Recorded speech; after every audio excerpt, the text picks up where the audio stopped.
going to start. Okay. Good evening, everyone, and welcome to our regularly scheduled council meeting for November 25th, for December 9th. As I call the meeting to order, I just want to acknowledge that we hold these meetings on the traditional territories of the Coast and Straits Salish peoples. Specifically, we recognize the Lekwungen people known today as the Songhees and Kasapsum, or Esquimalt nations, and that their historic connections to these lands and the adjoining waters continue to this day. We have approval of the agenda. Can I have a mover and a seconder? Any discussion? All those in favor? Any opposed? Not opposed?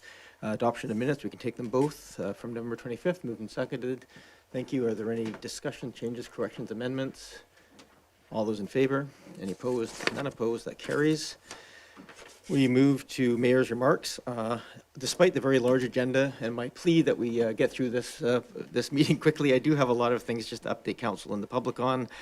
And my role as the Victoria Regional Transit Commission, I just want to let people know that the 10-year transit vision document was approved. We are looking at multiple options for increased airport service. There is a draft 3-year budget that has passed, and on the rapid bus front, both the Sidney Transit Hub and the Douglas Corridor through downtown are both proceeding at pace. And I just got notice today that there's looks like a pretty substantial number of electric buses will be coming into the fleet starting in 2025. So moving from a pilot to more of an operational piece. Met with the Alliance to End Homelessness in the capital region, and I think one thing I would just note there is that there have been some good partnerships and service agreements with Island Health, the CRD, but I think like many nonprofits, it's really clear that it's strained with static, inconsistent, and/or decreasing funding models from its various funding pieces. I want to just flag as well, Oak Bay Police Board last week honored 2 officers for meritorious service above and beyond. We had Constable Natalie Mishrigi for her really considerable work on awareness and prevention of gang activities in the community and in schools, and Constable Dan Martin for some really notable life-saving efforts with a resident in the summertime. I also got word today that we got the award for distinguished budget documentation, so that's always nice to receive. I also just want to express my thanks to the members of council. We had a full turnout at a staff event, sort of thank you end of the year event where we served pizzas to the staff, and it was really well attended and really well appreciated. I also had the opportunity to attend with Councillor Braithwaite a night of Francophonie distinction, which is just celebrating members of the Francophone community throughout the South Island, and to our 2 community concerts put on by our Arbutus Singers and Reach Choirs, which I just thought was interesting, both in Oak Bay, both brought together over 1,000 people between the 2 concerts in terms of the things, and it was just yet another sort of demonstration of, these are all voluntary organizations that just do incredible community work. This happens sort of day in and day out behind the scenes, so it's kind of neat to get a glimpse sometimes into when they come into the public realm. I also had the opportunity to meet with over 100 health partners at an event hosted by Island Health to look at community solutions to build better health outcomes in the South Island, and also had a chance to go to several connecting events through the seasonal series, including the Chamber of Commerce and the South Island Prosperity Partnership. Today I had a chance, along with Camosun Liaison Councillor Smart, just to meet with Camosun College and look at they gave us a nice update in terms of their plans for their very first ever student housing for Camosun College. So that's still a long way away from coming forward, but it was good to get an update in terms of their plans. I sit on several CRD committee meetings, so this last week we've had First Nations Relations, Governance Committee, Hospitals and Housing, and a special review to approve a draft Housing Corporation budget. And this Wednesday, the CRD's meeting is nothing too substantial other than a look at parking fees for regional parks, which I think is of interest to everybody. I do want to acknowledge that this Sunday is the official state funeral for former Premier John Horgan. And this is a very large agenda, so I'm going to be trying to keep all of our comments on point, and I'll stop talking at this point and move to the public comment and question period. If you're members in the audience or online wishing to speak to items on the agenda, there'll be an opportunity for you to do so when that agenda item comes up. We reserve a bit of time at the beginning of each meeting, just if there's any members of the public who wish to speak to us on matters of interest to Oak Bay, you're welcome to do so at this time. I did have one member of the public register ahead of time, Jessica Vanderveen. Oh, there you were. I didn't see you scanning the audience, so please come forward. And you can demonstrate how we do this. You sit down, push the red button or the silver button in the middle, and all you have to do is just state your name, so we have it on the minutes, your municipality of residence, and then you have up to 3 minutes to address council on matters of public interest. Please go ahead. Thank you. Good evening, Mayor and Council. I'm going to read this because I have ADHD, and if I forget anything, I'll be so irritated. And thank you for the opportunity to speak to you. Shortly, there will be a fourplex proposed for 2455 Hamiota Street, the lot to the west of my home. I understand that a blanket rezoning has been done at the behest of the provincial government, which will provide a massive building next door with 5-foot setbacks and just 2 parking spaces for 4 townhouses. If even one person got an affordable housing option because of this development next door, I would suck it up and accept it, honestly. But right across the province, developers are going to make millions and nothing will change for the young ones. Those with less funds, the citizens who are working so hard just to afford housing at all. The province went beyond the Urban Development Institute's lobbying with blanket rezoning. The result, developers are not motivated for anything but top dollar properties. For example, next door, 2455 sold for $1.6 million. Building costs are $600,000 per unit for a total land plus building cost of $4 million. Each 1,500 square foot 3-bedroom townhouse will be priced at $1.5 million, and I know this from the developers.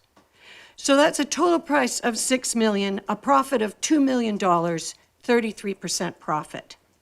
Why would developers go anywhere else? Oak Bay has been set up for a gigantic upheaval in a time where stability and truly affordable housing with trees and green spaces are paramount. The province is looking for market solutions where there are none. So-called affordable housing is still vulnerable to the market if the political wind changes. And who will buy the affordable housing? The REITs will, the real estate investment trusts, which are known for price-fixing rents and rent evictions. Instead, we should fully invest in cooperative housing, which is immune to market and provides well-maintained, healthy communities. And what about infrastructure? Does our local reservoir, our sewage treatment, and a host of other services have the capacity to absorb a sudden population increase? Imagine if we invest in co-op housing, if we concentrate co-ops near transit hubs. The infrastructure upgrades could be contained and green spaces protected. The Urban Development Institute recommended we abandon our tree bylaws in service of densification. Are we protecting our tree bylaws and green spaces in Oak Bay? We all love and need Oak Bay's greenery, so this is an urgent question. When new information comes to light, boards can re-examine previous motions. We know about YieldStar now, the REIT's price-fixing tool, and REITs, which cause the failure of both buying and rental markets to provide affordable housing. We are already in an infrastructure crisis. Blanket densification will encourage development in wealthy areas and do nothing for affordable housing. I beg Council to revisit this whole issue, take it to the Union of BC Municipalities and the UBCM and the province. They can still commit to sensible zoning, a coherent infrastructure plan, and non-market housing, especially co-ops. Thank you. Thank you, Ms. Vanderveen. And just for everybody's information on this, by all means, you can have a seat and let somebody else come forward if anybody else wishes to come forward and speak to council. In terms of the, we certainly encourage anybody who's interested to reach out to the province and to the federal government. There are some limitations right now. We can't, the co-op program requires 6 units, for example. That would be nice if that could be changeable. And I think there's no disagreement that the current laws are a little crude, at least at this point, although we have done our best. The last question there was just around the tree bylaws. They do actually stay in Oak Bay. We have managed to maintain them. It may be hard to find the space for some of those trees, I will say that. Are there any other members of the public, either online or in person, who wish to speak to council? Again, this is items not on the agenda. it's a bit intimidating coming forward, but if you do wish to, I'll give one more chance. Okay, I'm happy to move on to the next item on the agenda. As noted, we have a fairly large agenda, so we're going to try and get through these fairly rapidly, but with all due diligence. So with that, I'm going to go to the development cost charge and amended cost charge bylaws. We have Ms. LaChance here to do the introduction, and then I understand we have Urban Systems who have provided the consulting, and some, I believe they're online. Is that correct, Ms. LaChance? Actually, they're in in the room. chambers. Look at that. I Yes, thank recognize you at you. the back. Please go ahead. Thank you very much, Your Worship. I will provide just a brief summary of the report, and then we can move on to questions from council and mayor and council. So I also have Mr. Bull joining me on this item to be able to answer any questions from council. And then, of course, in the back, as they probably waved at you, we have Mr. Heffernan and also Miss Bernier from Urban Systems to be able to speak to their report in the bylaws if council so wishes. This report provides an update to council since the last report on November 12th, 2024, when council endorsed both the DCC and ACC program rates. Since the last report, the development cost charge and amenity cost charge program and rates have been subject to stakeholder consultation, and bylaws have been developed for council approval this evening. Attached to the report, you will have found the final report from Urban Systems and both bylaws. As summarized in the program report in attachment 1, the district released the program and rates to the district's connect page, and conducted a virtual engagement session via Teams with the development community on November 26, 2024. The feedback received is included, and the report is in attachment 1 for council consideration. The feedback has been considered by staff in developing the proposed bylaws, brought forward for approval tonight. This work, of course, is as planned under Council Priority Project number 80. Staff are recommending the approval of the program in the report attached, approval of the first 3 readings of each bylaw, and then also that we would receive council direction to advance the DCC bylaw to the Inspector of Municipalities as required legislatively. This concludes my introduction. We're available to answer any of your questions. Thank you very much, Liz Chance. I assume there probably will be a couple of questions, but then we'll get to some direction from council. Go ahead, Councillor Smart, and then Councillor Braithwaite. Well, thank you. Through you, Mayor. My first question is just with regards to the section in the consultant's report on stakeholder consultation. And under 7 stakeholder, this is on page 20 of the report, it states that council has taken into consideration stakeholder feedback when setting the DCCs. I just wanted to clarify, like, we are just seeing this feedback now and we haven't yet set the DCCs. So I'm not sure if there's a different interpretation. If that sentence could be explained to me, that would be helpful. Thank you. Ms. Bernier? Thank you, through the chair. So yes, we did obviously hear back from the stakeholders, and at this point in time, it's about collecting feedback, understanding what the pinch points are, incorporating their feedback, and in doing so, we've continued to put forward the 1% municipal assist factor.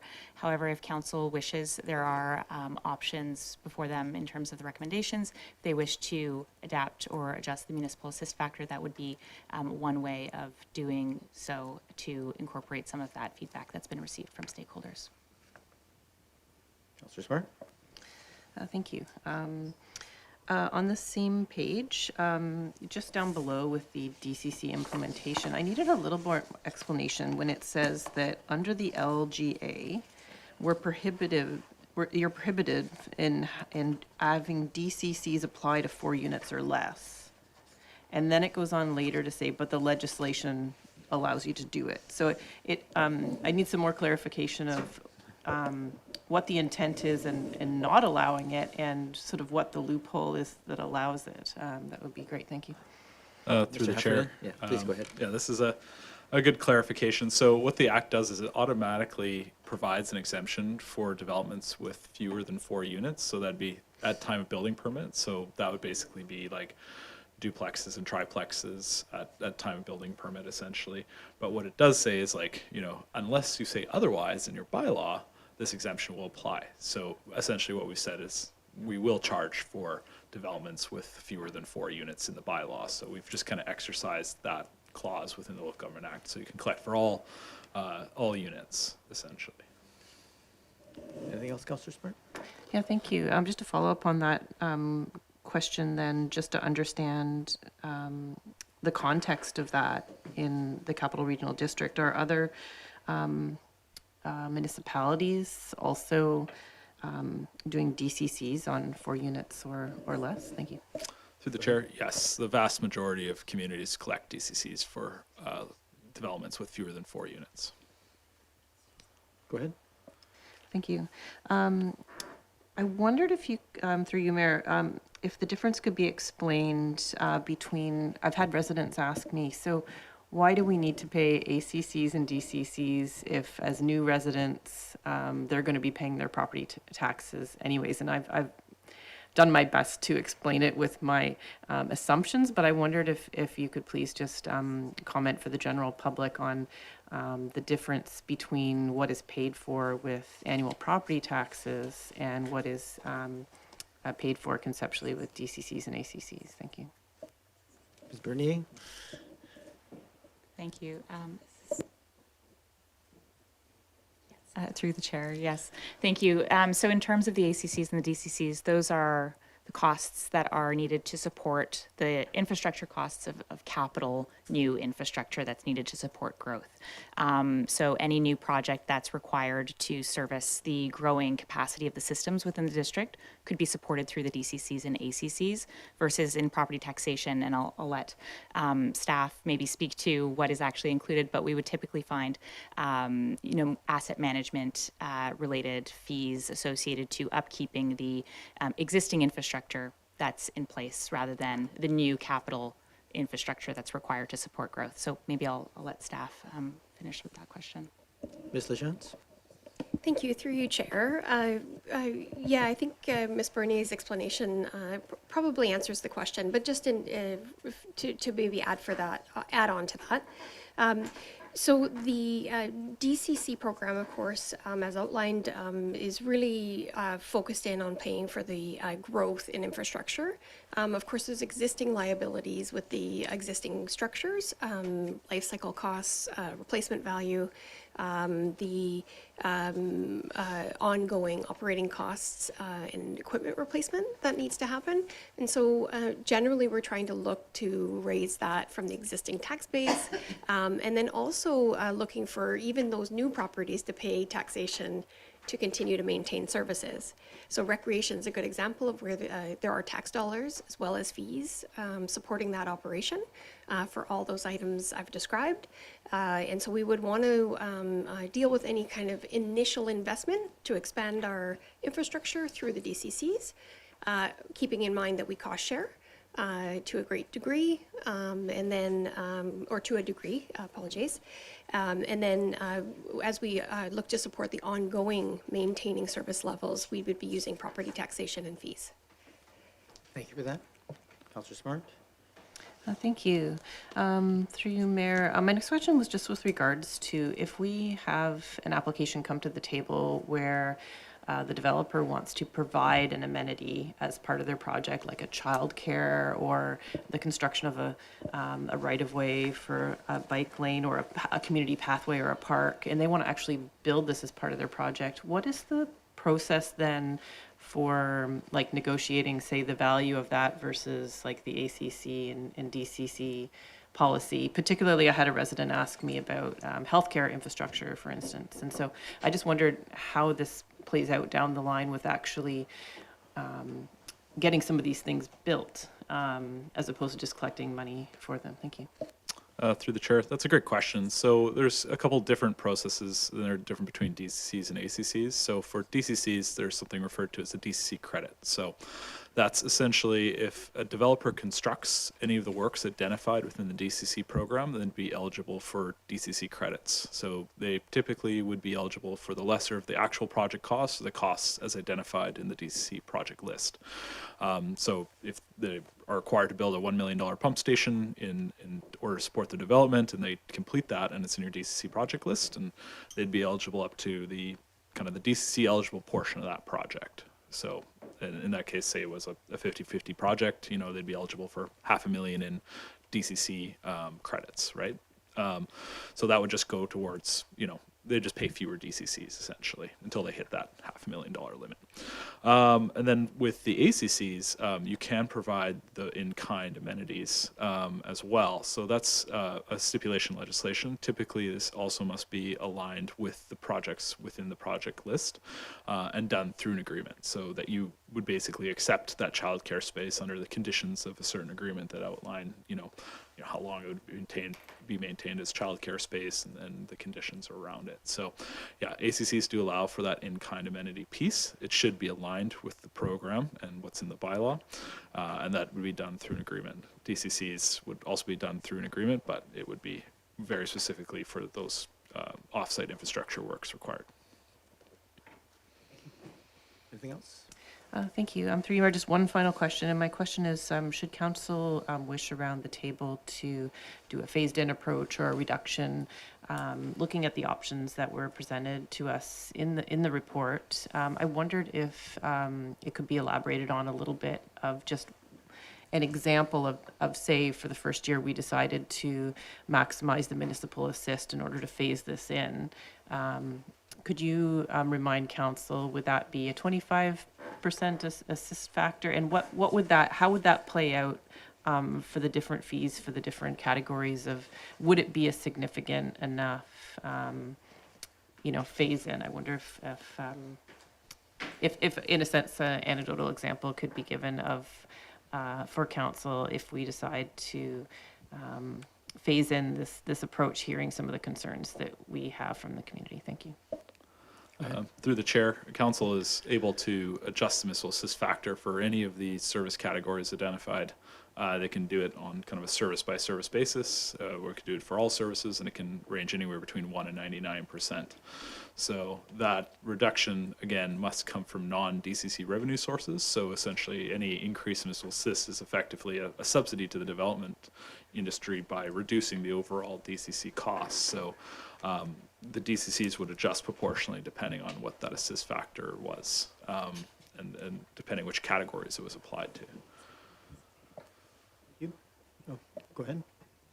Thank you, through you, Mayor. So just to follow up then with the concerns that I raised at the last meeting with regards to how this could impact our missing middle, there was a comment made in that meeting about that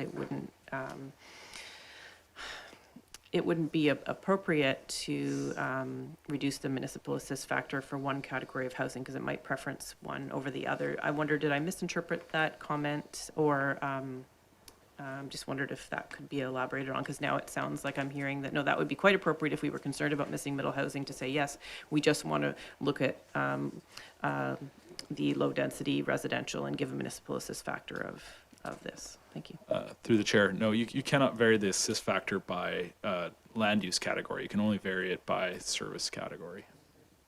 So like transportation, you can change it for transportation, water, sewer, and ACCs. Like those can all have their own independent assist factor that are different from one another, but you can't vary it by land use. Thank you. Councillor Braithwaite? I think.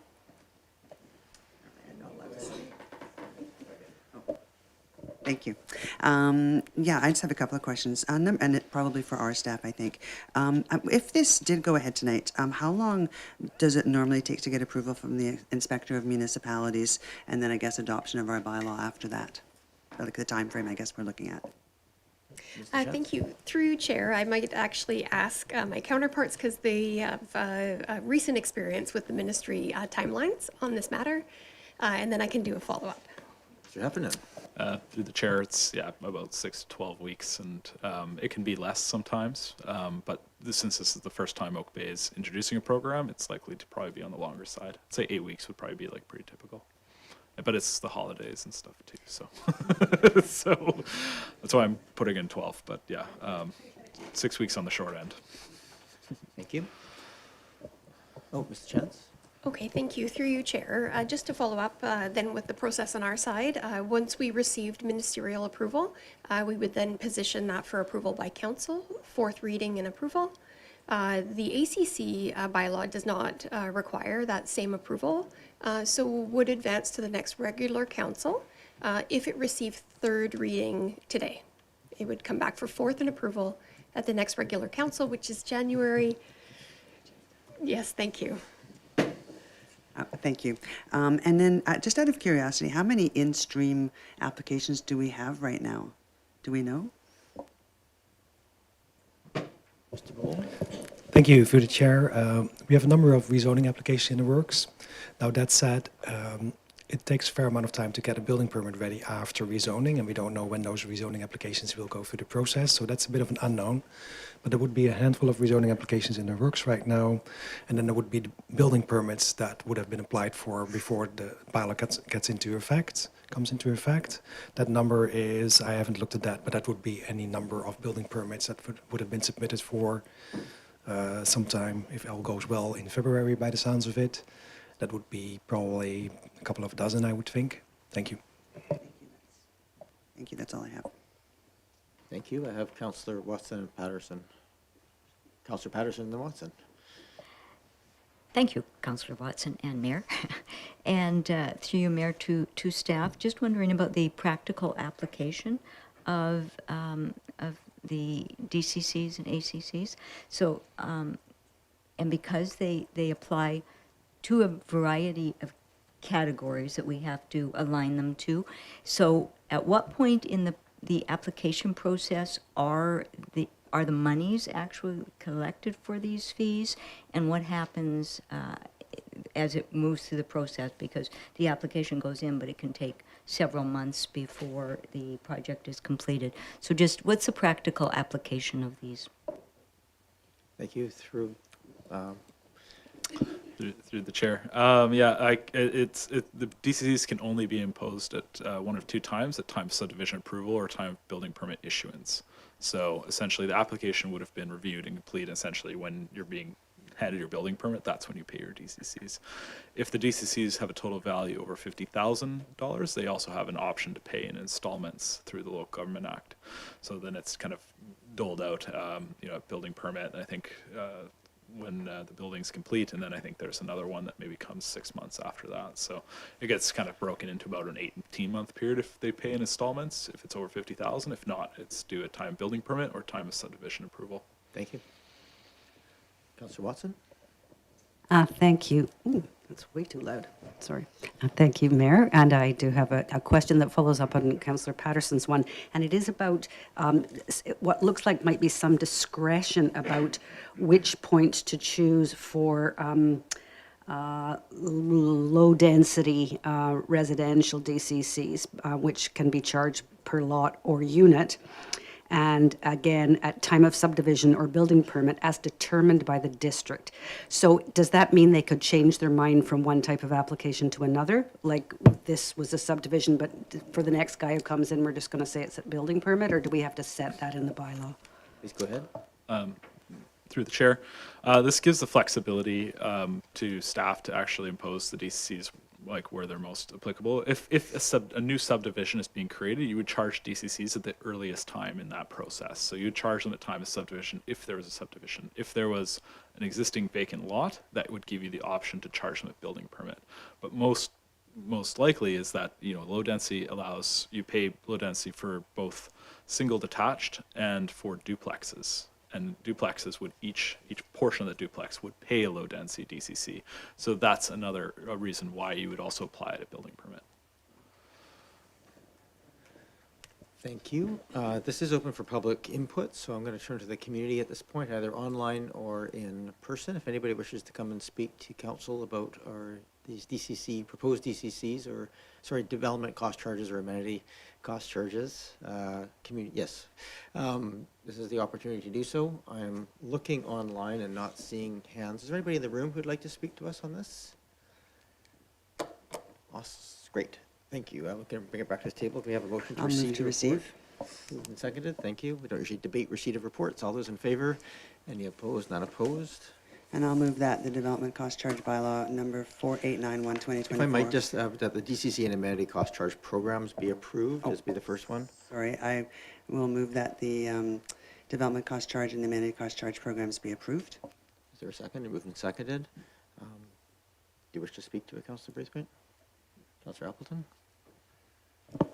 Sorry, Your Worship, I did have one question that I missed asking here. please I go just ahead. wanted to ask, with respect to Schedule B of the amenity cost charges bylaw, there is a prescribed list of amenities. I'm going to assume that because there's a prescribed list of amenities attached, that the prescribed list of amenities is necessary for the purposes of enacting the bylaw. I'm just wondering where that specific list of amenities comes from. I'm assuming it's part of the review and assessment of, I guess, the analysis phase to develop the ACCs, but there's a specific list here. It's not necessarily, I'm going to assume that even though they're numbered, that they're not necessarily prioritized, and that this list of potential amenities can be amended by bylaw in the future in response to council needs. Go ahead. Through the chair, that's correct. So the list of amenities in the ACC bylaw are not prioritized. However, they've been developed through staff workshops and in consultation with various plans that have been developed in Oak Bay to ensure that amenities that have been desired or asked for by the community make their way into the ACC bylaw. Because the ACC bylaw doesn't require the review of the Inspector of Municipalities, this will be a bylaw that council can review and update at their discretion quite flexibly. And so this is something that can be updated regularly by council as amenities and needs change in the community. Thank you for that. Councillor Appleton? Quick follow-up, thank you for that. Quick follow-up, Your Worship. Notice that with the new ACC legislation being able to be applied to such things as protective services, buildings, and those types of things, I notice that there's not included. Through the chair, so protective services now come under DCCs, so you can collect My DCCs for apologies. protective services, and police and fire are included within the DCC program. My apologies. Thank you, Your Worship. Thank you. Clarification is always worthwhile. Sir, Councillor Braithwaite? Thank you. wanted Yeah, to- I did just want to say one thing. I'm pretty comfortable moving these forwards as is, as from the staff report, and that's because they have to go through the Inspector of Municipalities for approval first. If there was something that they saw that was untoward in what we're putting forward, they would come back and tell us that, and then we could take direction from that. And so that's why I'm pretty comfortable, and also knowing that we can make changes in the future, that makes me feel pretty comfortable as well. So that's why I'm willing to support what is in the staff report. Thank you, Councillor Braithwaite. Is there other discussion on this? Councillor Green? Thank you, and thank you for the reports, the consultation. I just want to add my comments that this is something that OPE should have done decades ago, and we find ourselves now in a really difficult situation in terms of asset management replacement, capital replacement, infrastructure, and these are going to be a great boon to enable us to make those improvements, not only improvements then, but also to add housing to our community as we go forward. So I think it's a really important step tonight. Thank you. Thank you, Councillor Smart. Yeah, thank you. I echo the importance of this, these two programs and these two policies, and I'm really glad that we're moving this forward. However, I won't be supporting the motion because I am very much concerned with our low-density residential and missing middle housing, and I would have put a motion forward with regards to doing a 15% municipal assist factor for 1 year as a step-in program at this sensitive time where we're just starting to roll out some of our missing middle housing to really give it a chance, especially where we have with accessory dwelling units a really prohibitive cost to what is often a homeowner developing their own lot. So I do have concerns, and I have concerns at this very sensitive time of putting it out all at once without sort of even just seeing what happens for the first year. Thank you. And just in the interest of process, I was going to suggest that we do it this way, where the main motion be put forward. If you feel like you wish to move that a phased approach, we can you can have a motion to amend to do a phased-in approach if you wish. That's a motion to that effect. There's some wording in there in terms of how that could go forward, but we can if you wish to. So I'll go to Councillor Watson. For now, go ahead, Councillor Watson. Yes, thank you. I will support the motion. There is an exemption for one accessory dwelling unit or one secondary suite automatically. So there's still a possibility that somebody who would like to do a garden suite, like one that we just gave a variance approval to a couple weeks ago, that you could see that still happen and these charges would not apply. So that gave me some comfort. I do, in supporting the motion, I do realize for the development community and for those who may be coming in to rent or buy the premises that are created once these DCCs are in place, we've kind of gone from 0 to 100 in 2 seconds, and that's difficult. So I would hope that we have a good communication strategy for letting the community know why this, why now, and why, without them having to go through a report of this density, understanding why the amounts are as they are. But I will be voting to support the motion. Thank you. Councillor Patterson. Yes, thank you, Mayor, and I too will be voting to support the motion. I think that we really only have 2 choices as a council with the density that is coming up, and for years we didn't have that much growth in the community, so there wasn't a lot to be collected, but there's changes now, and we only have two choices. One is to collect monies from existing residents that are paying taxes in the district or for the new development. And because these are real costs to the community, and the province is not really assisting with certain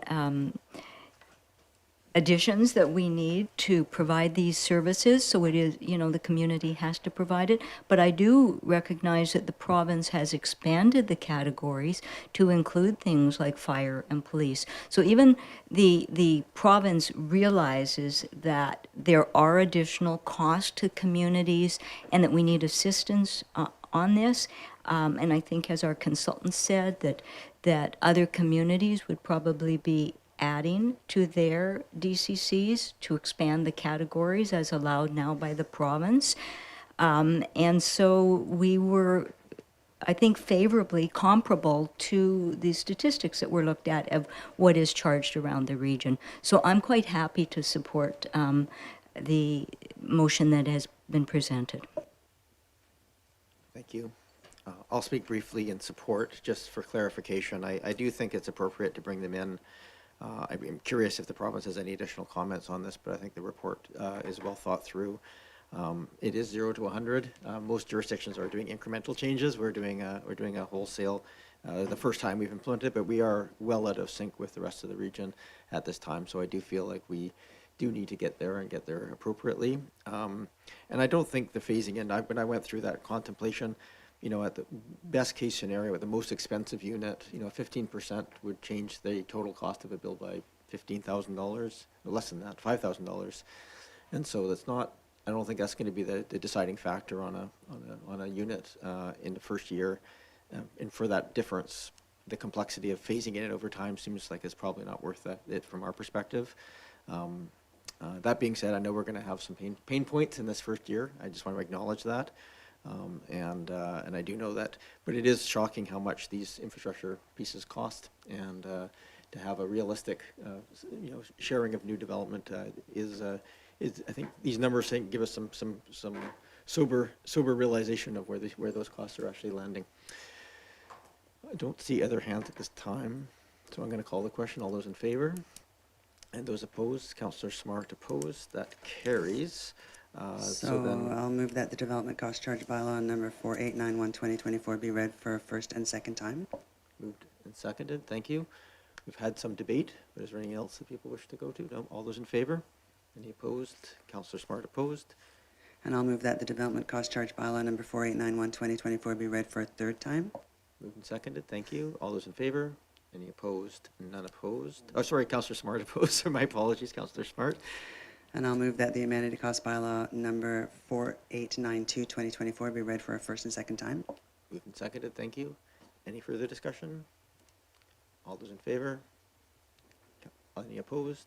Councillor Smart opposed. And I'll move that the amenity cost charge bylaw number 4892, 2024 be read for a third time. Moved and seconded. Any, actually discussed on third reading. All those in favor? And those opposed? Councillor Smart registered as opposed. And I'll move that the development cost charge bylaw be advanced to the Inspector of Municipalities for approval. Moved and seconded, thank you. Any discussion on that portion? Kind of goes hand in hand. All in favor? Any opposed? None opposed, that carries. Thank you very much. Thank you very much to all the work that went into this, and so we'll look to see what comes back from the province. Have a good evening. We move next and welcome up Mr. Meikle from the Carnarvon Park Master Plan Refresh and Main Building Design Options.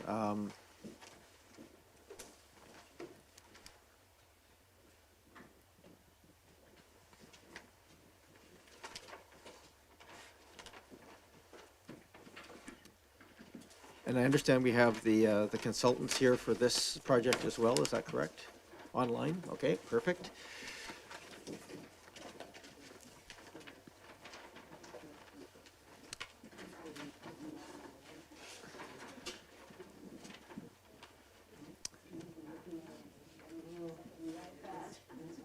Mr. Meikle, welcome to the meeting. Thank you, Your Worship.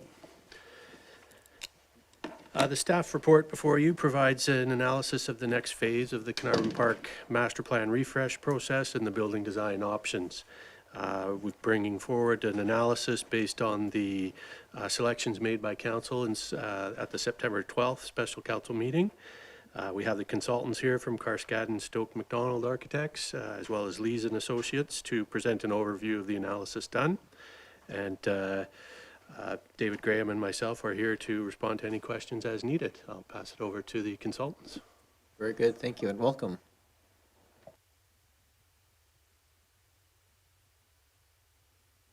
Thank you very much. My name is Ian McDonald. I'm a partner at Carskadden Architects. It's been a pleasure working with David and his team on this project. I'm actually going to pass it over to Mark Hosford, who's been leading this project in our office. And without further ado, over to you, Mark. Thank you. Thank you, Mr. McDonald, and welcome, Mr. Hosford. Thank you.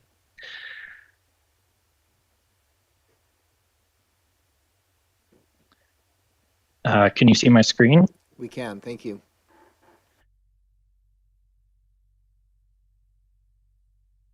We are here to present to you the preferred conceptual designs for the Carnarvon Park Master Plan refresh. As a summary of where we came from, 4 conceptual designs were presented to gather feedback during engagement sessions, which took place April 17th and 18th, 2024. Of those 4 options, 2 options were selected for further refinement and analysis during the council presentation September 12th, 2024. Those options were option 2, the pavilion with the community room, and option 3, the large pavilion with childcare. Some key learnings from that public engagement portion were that the park is well used. The park is most used for casual activities such as sitting, relaxing, picnicking, playing in the fields, walking pets, using the splash pads. There's a desire to maintain the existing courts if possible, a desire to explore post-disaster upgrades, and a desire to explore increased programming in the main building option 3. As a reminder, this is Carnarvon Park as it sits today. A large part of our site development and interventions are located in the northwest quadrant, where the existing tennis courts, splash park, playground, and existing field house are located. On the screen now is option 2.1, which is the smaller main building option. The site development proposed here has been split into 3 phases. Phase 1 generally includes the main building located in the center of the park, as well as the plaza upgrade surrounding that main building. The new all-wheel zone is shown in the green box, and we're proposing an active flex use space there, as well as a basketball half court. The New View Adventure Playground is shown in purple, where there'd be climbing structures, playground slides, playground spinner, swing set, and saucer swing. The splash pad is shown in a blue, and that included also in phase 1 would be various upgrades around the park, such as the benches and tables. Phase 2 comprises the upgrades to the courts, the 3 tennis courts, and 5 pickleball courts, new upgrades to the entry on the west side of the park, a new dog park located on the eastern edge of the park, as well as some renewals to the concession at the baseball diamond in the center. Phase 3 would include the parking upgrades on the west side, as well as sidewalk upgrade, and some fencing around the multi-use sports fields. Phase 3 would also include the new accessible path upgrades, which is proposed to be asphalt surfacing around the perimeter of the park. Now on the screen is the detailed plan of option 2.1. We would note that the major revisions from what we showed you previously are the removal of the 2 dedicated change rooms in favor of 6 washrooms/change stalls. These would be larger washrooms where you could change at the park. This was done through consultation with the sports groups, where it was determined that perhaps the dedicated change rooms would be underutilized, so they were eliminated to get rid of that unused program space. On the screen now are conceptual renders of this building. We would note that the materials are conceptual in nature and are not intended to be final. The renders are provided to depict the general form, massing, and site context in relation to each building option. The top is a view looking at the southeast, and the bottom render is the view looking north.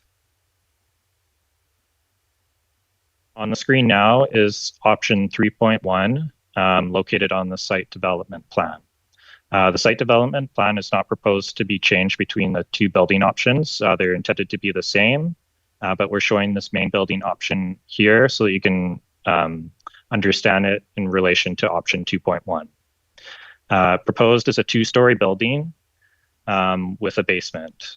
We note that council's request was to explore additional programming for this option through a basement as well as a 3rd story.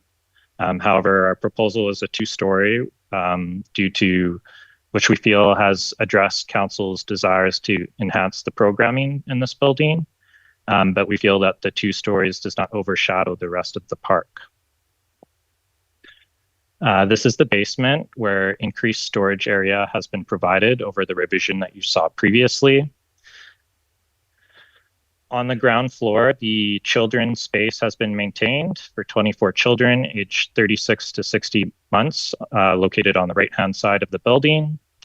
On the left-hand side of the building, again, we have proposed to remove the 2 dedicated change rooms in favor of the 6 washrooms/change stalls.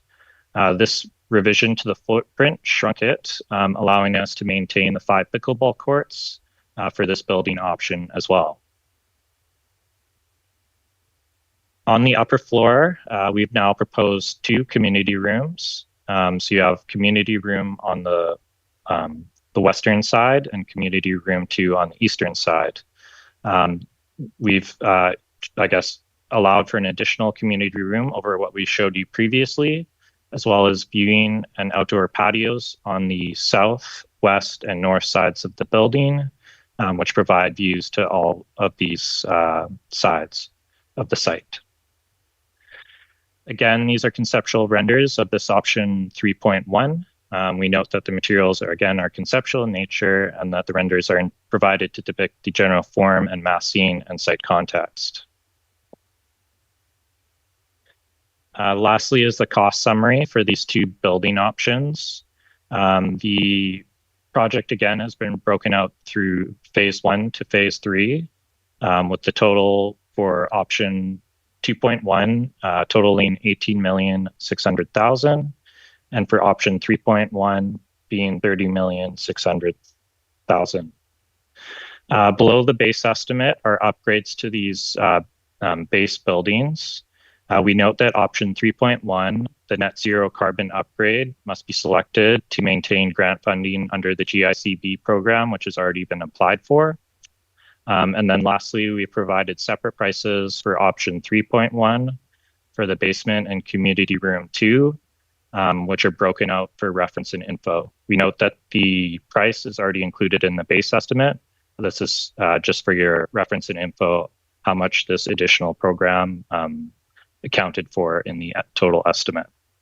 Thank you. Thank you very much. Back to Mr. Meikle. Anything else you wish to add before I go to questions? No, thank you, Your Worship. If anybody's here to speak to this item, we're going to take questions from council, go to the public for input, and then come back to this table for consideration of options. Go ahead, Councillor Braithwaite.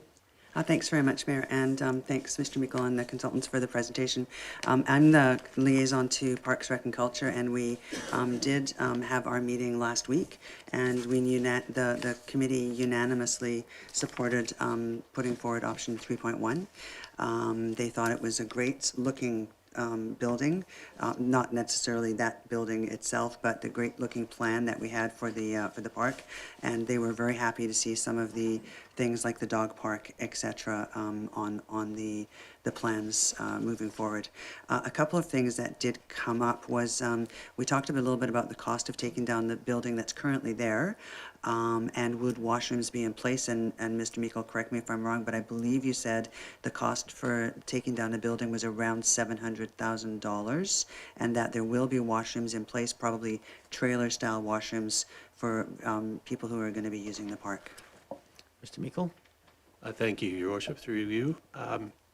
That is correct. We would have to look at some temporary washroom options as the building is deconstructed and during the construction phase, as the fields, et cetera, on the park will still be in use, as that's the primary purpose of the phasing in implementation program is to maintain usage of the park, primarily the fields, both fields and both ball diamonds. And I think the deconstruction costs are closer to $800,000. Thank you so much. And then there was a question brought up by me around the table at Parks, Rec and Culture, which was that the building at the 2 level, if we added just a viewing area on the top of the building as a minimal 3rd level, but just as a viewing patio, so that you could actually see over top of the trees and into the baseball diamond and the soccer field. It would take away from the solar panels that are on the roof right now, and I understand that to be net zero carbon, we need to have at least 40% gross roof area covered, and right now we have about 57% of the roof area covered. So it was just out of interest to see how much it would be to add to have the elevator go up to the 3rd floor and just have a viewing area on the 3rd floor, but nothing else. Mr. Meikle? Sure, thank you, Worship. I may ask Mr. Graham for some input here as well. But you're correct in terms of coverage of solar panels on the roof. There would be, my understanding, approximately 30 to 40% of that roof available for a viewing area. There would, of course, be additional costs in terms of getting an elevator and stairs up to that 3rd level or up on that roof. So those costs have not been factored into these models at this point. And I think that answers the questions. Go ahead. I'll just do one last question so everybody else can go on. I had somebody reached out to me in regards to the pickleball courts, and they asked if we had considered getting money from the Community Works Fund, Canada Community Building Fund, for help with the pickleball courts, because apparently other municipalities have reached out to do that, and I promised I would ask the question. Please go ahead. Thank you, Your Worship. Through you, we have not at this point applied for any funds for redeveloping the pickleball courts. Again, those would be in phase 2 of the program. So whether that grant exists at that point by the time we get to phase 2 is hard to say just yet. But we're not in a position to actually apply for that just yet. Thank you very much. Thank you very much. I just, for everybody's clarification, public and ours, I think it's maybe helpful for us to understand what it is exactly that we're looking to advance today in terms of the level of detail, because there's the sort of the type of building, which gives us a cost estimate, and then there's the level of sustainability within that building that we want, and then there's the implementation plan in terms of priority of process. There is still work to do. I think mentioned here, sort of like how many pickleball courts, where will they go, those kinds of nuances still to come. So maybe just to clarify what it is we're deciding today and what will come back for design controls later. Sure, thank you, Worship. So my understanding, and I may turn to Mr. Graham and or the consultants for some of this as well, but my understanding at this point, we're looking for council to select one of the two building options to move forward to detailed architectural and engineering design work. So there will be further public consultation available through those processes in design. So what we've got before you now is a conceptual design, gives us, I guess you could kind of say, an outline, if you like, or an overview of the building and what options are available there to us, and really trying to determine what council would like and the public would like to see in terms of services and programming space available within that building and within that park. So there's certainly another phase of building design to go there. In terms of the levels of what we're calling levels of sustainability or energy modeling, as mentioned, we've put forward two pricing options there. One is the net zero carbon. That is the piece that's actually required to meet the eligibility requirements for the Green and Inclusive Community Buildings Fund, which we have applied for. We've applied for based on the larger building, the 3.1, understanding that it's easier within a grant process to scale back as opposed to scaling up. And then the next piece that we're asking is, along with the building, we must not forget there's the park design options as well. So taking a look at the park as a whole, situating the building first and the attached splash park and playground to that building is considered in phase one. Phase two then we sort of radiate out from that, take a look at moving the pickleball courts and the tennis courts, resurfacing, redeveloping those courts, adding a sort of a better entranceway, if you like, that provides a little more viewing of the fields and viewing of the park as a whole. Right now, the entranceway sort of takes people right between the pickleball and tennis courts. A little hard to see the full park and all that's happening there.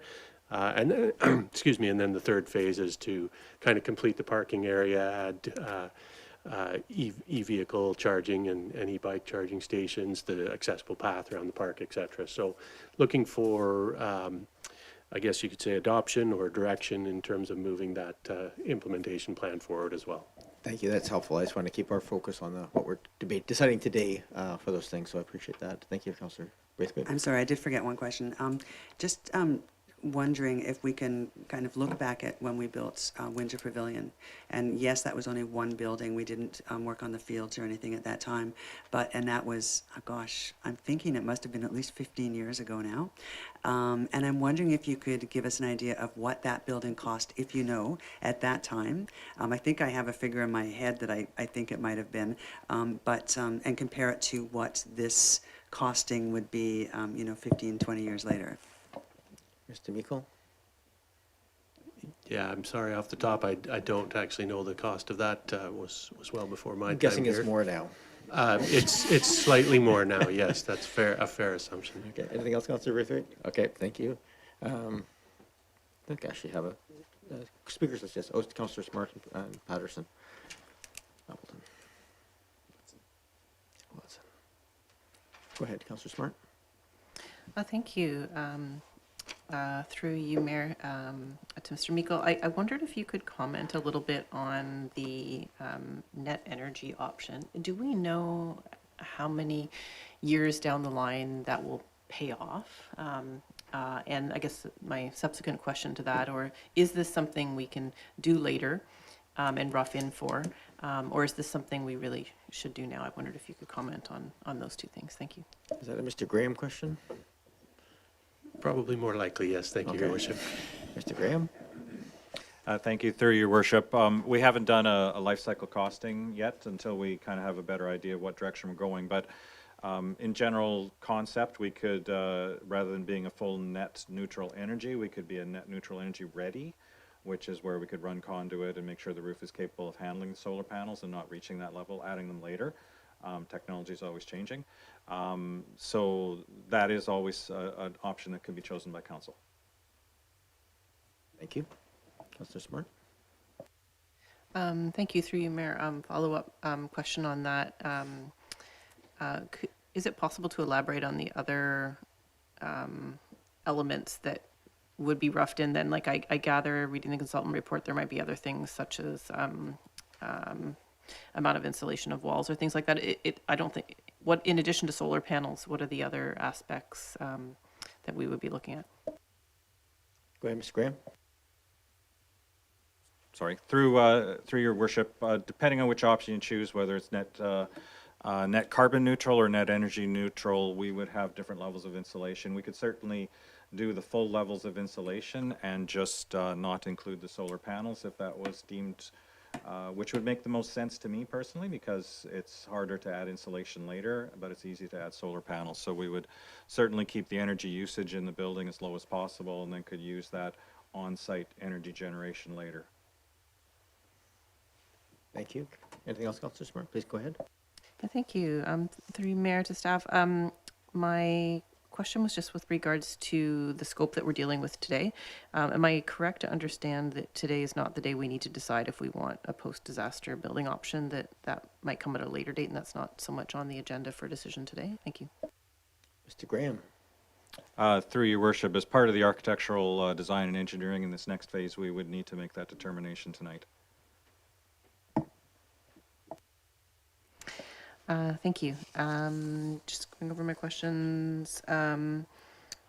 Most of them were out of scope, so I'm trying to stay focused. The only other one I wanted to ask was just because it would be crucial, I think, at this point is, have we confirmed that the need for childcare in our community is primarily the 36 to 60 months and not infant and toddler care? Just knowing that program would be quite different for the building. So I just wondered if we've confirmed that we're sort of building the type of childcare that is the greatest need in our community.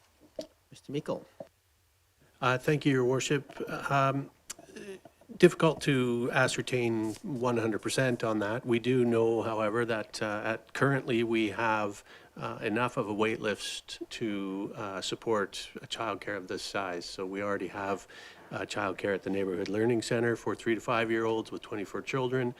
We have a wait list of approximately 30 families for that program as it sits at this time. Thank you.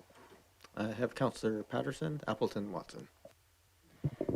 Yes, thank you, Mayor, and through you to staff. I did notice in the report that the Parks, Rec, and Culture Committee recommended option 3.1 based on present and future needs.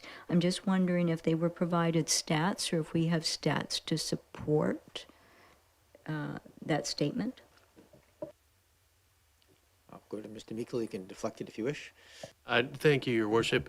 The Parks, Rec, and Culture Advisory Committee sits as an advisory body, partly because of their community knowledge and community understanding. And so that was their words used in crafting the motion that you read before you. We did not present stats to them predicting future trends. We do know, however, that, and we have reps here tonight from both Bays United Soccer, I believe, and Carnarvon Ball. Both of those sports, in my understanding, are growing, and participation in those sports is growing. So there's certainly, from a sports perspective, growth there. We also know from our own programs and service delivery, so fitness programs, for example, we are searching for new spaces to offer adult fitness programs in the daytime, and these spaces would certainly accommodate that. We also know, as mentioned, we also know that there's need and greater need for day camp offerings in that section of Oak Bay, if you like. So at this time, either they're coming to the Oak Bay Rec Center, or many of our day camp programs are offered down at Windsor Park as well. So anecdotally, I suppose you could say, but we can certainly get those stats if required to show need in those couple of areas. Go ahead. Thank you, Mayor. And just in comparing this, have we done any benchmarking of facilities around the region and how how we would shape up as a community compared to other communities with the facilities they offer? Are we on par with what they would offer? Would this raise us above the offerings they have, or are we not presently up to those standard offerings around the region? Mr. Meikle? Thank you, Your Worship, through you. My take and my understanding in working in this region for three plus decades, Oak Bay is very well served and is at least on par with other municipalities, and this would certainly continue to provide excellent services to the citizens of Oak Bay. This provides, again, opportunities within an area of Oak Bay that has, as we would hear from citizens, is not necessarily well served with, as that building gradually deteriorated and programs were removed from that building due to the deterioration. So my feeling would be that if anything, this is on par and moves Oak Bay ahead of other municipalities in terms of the overall parks, rec, and culture services offered. Anything else? Yes, thank you. And I think I have a question now for our financial director of finances. Our 5-year plan includes design and build for Carnarvon in 2025, $8 million for the building, and the life cycle costing we received at that time was about 1.45% on taxes, with the building being as it was at that point in time, which was a lesser building. And then in 2026, we had $1.25 million for the splash park playground, which I imagine could be taken into consideration, this funding. These costs have increased substantially. And so what would we be looking at by way of incurring debt versus what would not qualify as debt and come from the operational budget? And Ms. LaChance? Thank you. Through you, Chair. I definitely came prepared to speak to the implications of the decision that Council would wish to pursue. I wonder if we might be able to clarify a direction in terms of the implication. I could give an example, perhaps. Okay. Thank you for that. So if we just took the $15 million option, which within the financial implications section of the report would be option 3.1. Hopefully Steve Meikle can help me out with that. I think it's 3.11. The implication would be an increase to the existing budget, as you noted, within the financial plan that's currently approved by about the $7 million. That would translate to approximately $455,000 in debt servicing. The current financial plan sees debt servicing for the entire amount of this project, except for the design work in 2024, which was funded from Infrastructure Replacement Reserve. And that would translate to about 1.2% in taxation.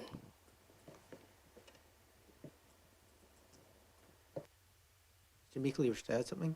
Just to clarify that, the 15 million refers to building option 3.1.1, which was essentially back to what council had looked at in a building, and that's just the building option. I just wanted to clarify that doesn't include the other park master plan refresh amenities. That clarification? Councillor Patterson? Yes, thank you, Mayor. Thank you so much for that information. It's a bit daunting, but helpful. And just what is proposed, though, offers different opportunities, different implications. And so the revenue expense implications are different, because with the daycare, there would be revenue also.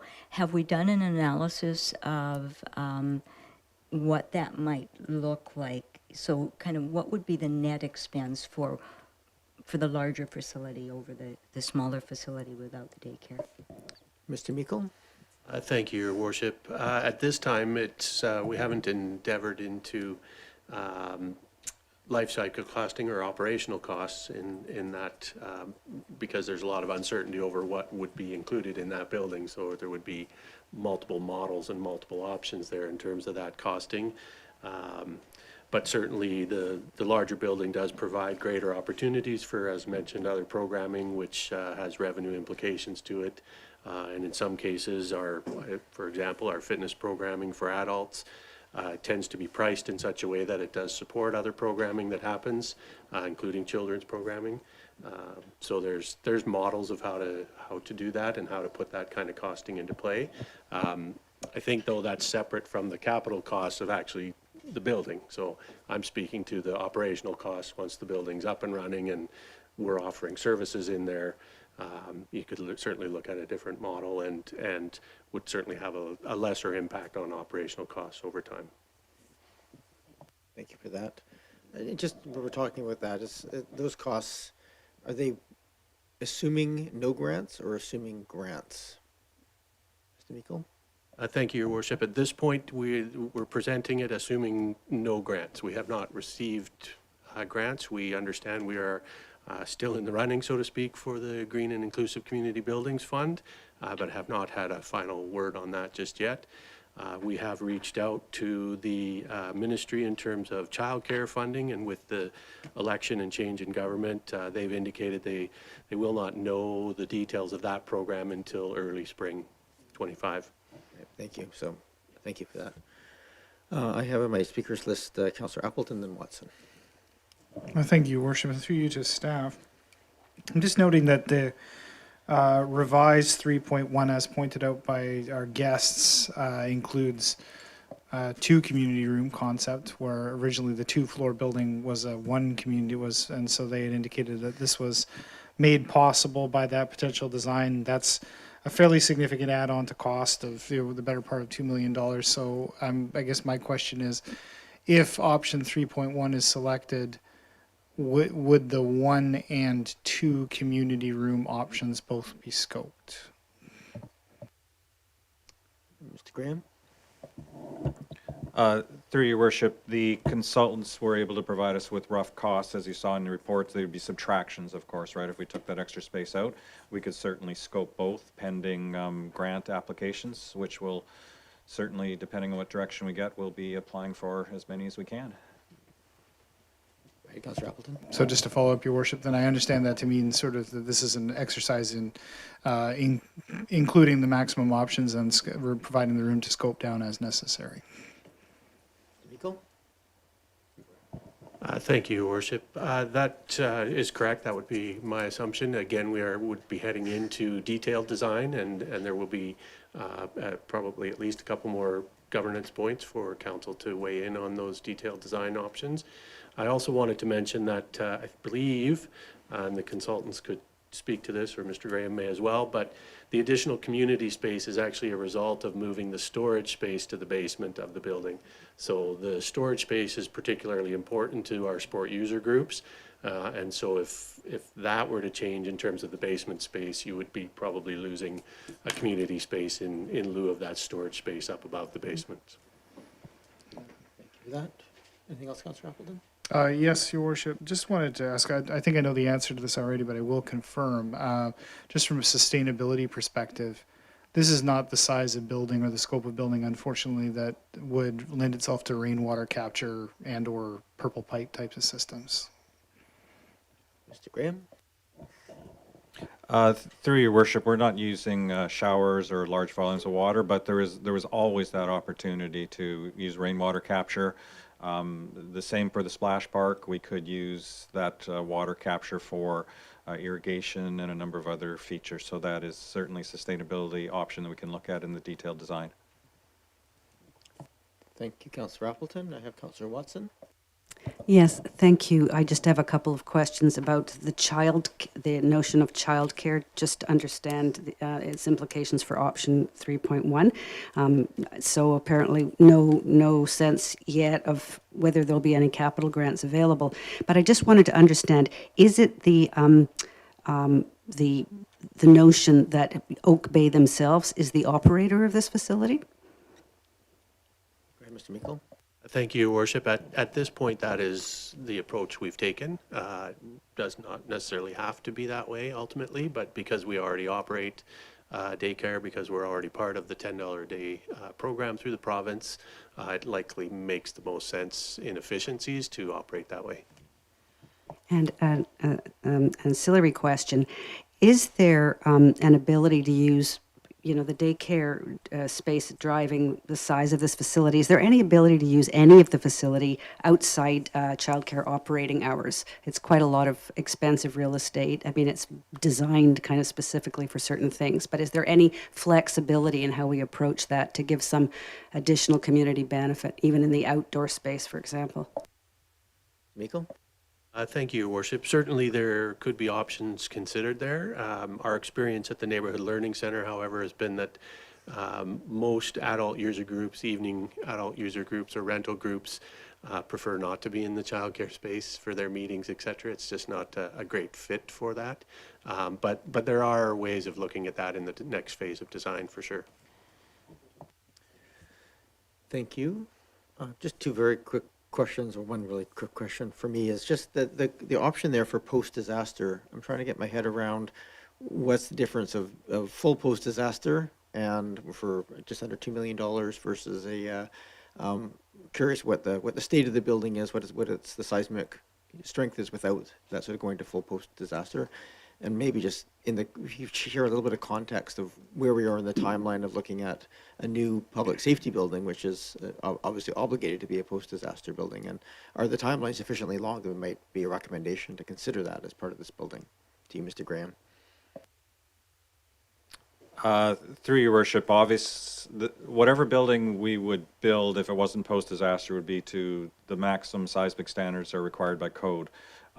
That is, of course, nowhere near a post-disaster level building. So to answer your question about the feasibility study, that's still in development. I suspect early in the new year, maybe late winter, we will be bringing back the feasibility study to consider that. But that building would be several years away, even with approvals. So I'm not quite sure how to answer the question. A post-disaster building would definitely be better. It would cost more as well. Thank you for that that clarification. And just the options under those are additional, essentially, to the cost. Okay. Do we know if there's any grants available for post-disaster building funding? Mr. Graham? Through your worship, I'm not aware of any specific grants for that, but as part of the next phase, we would be heavily researching every possible grant we can get. Great. Thank you for that.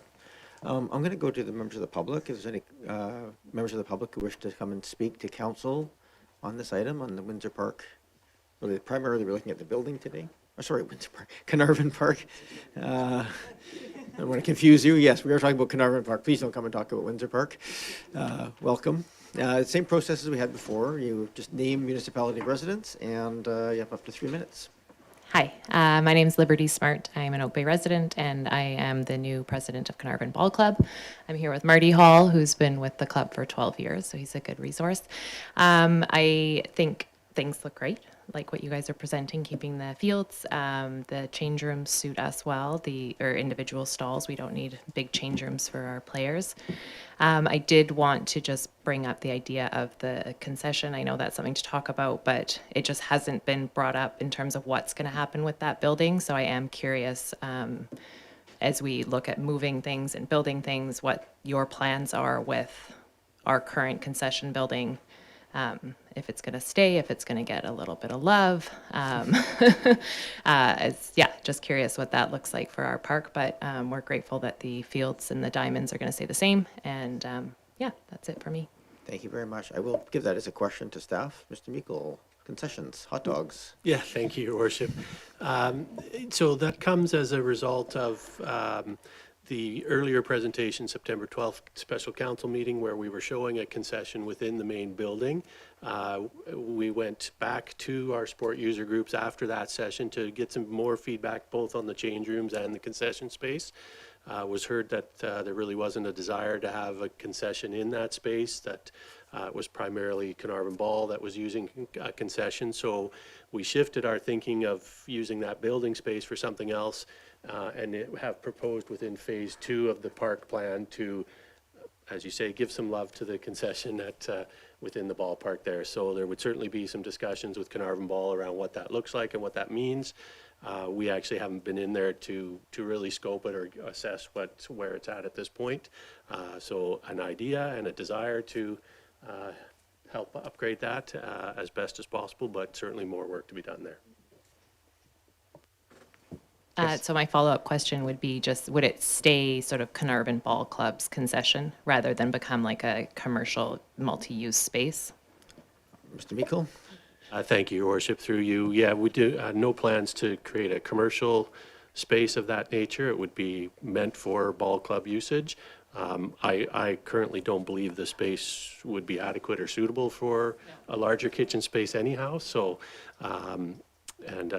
so that's the plan at this point, would be used for Carnarvon Ball.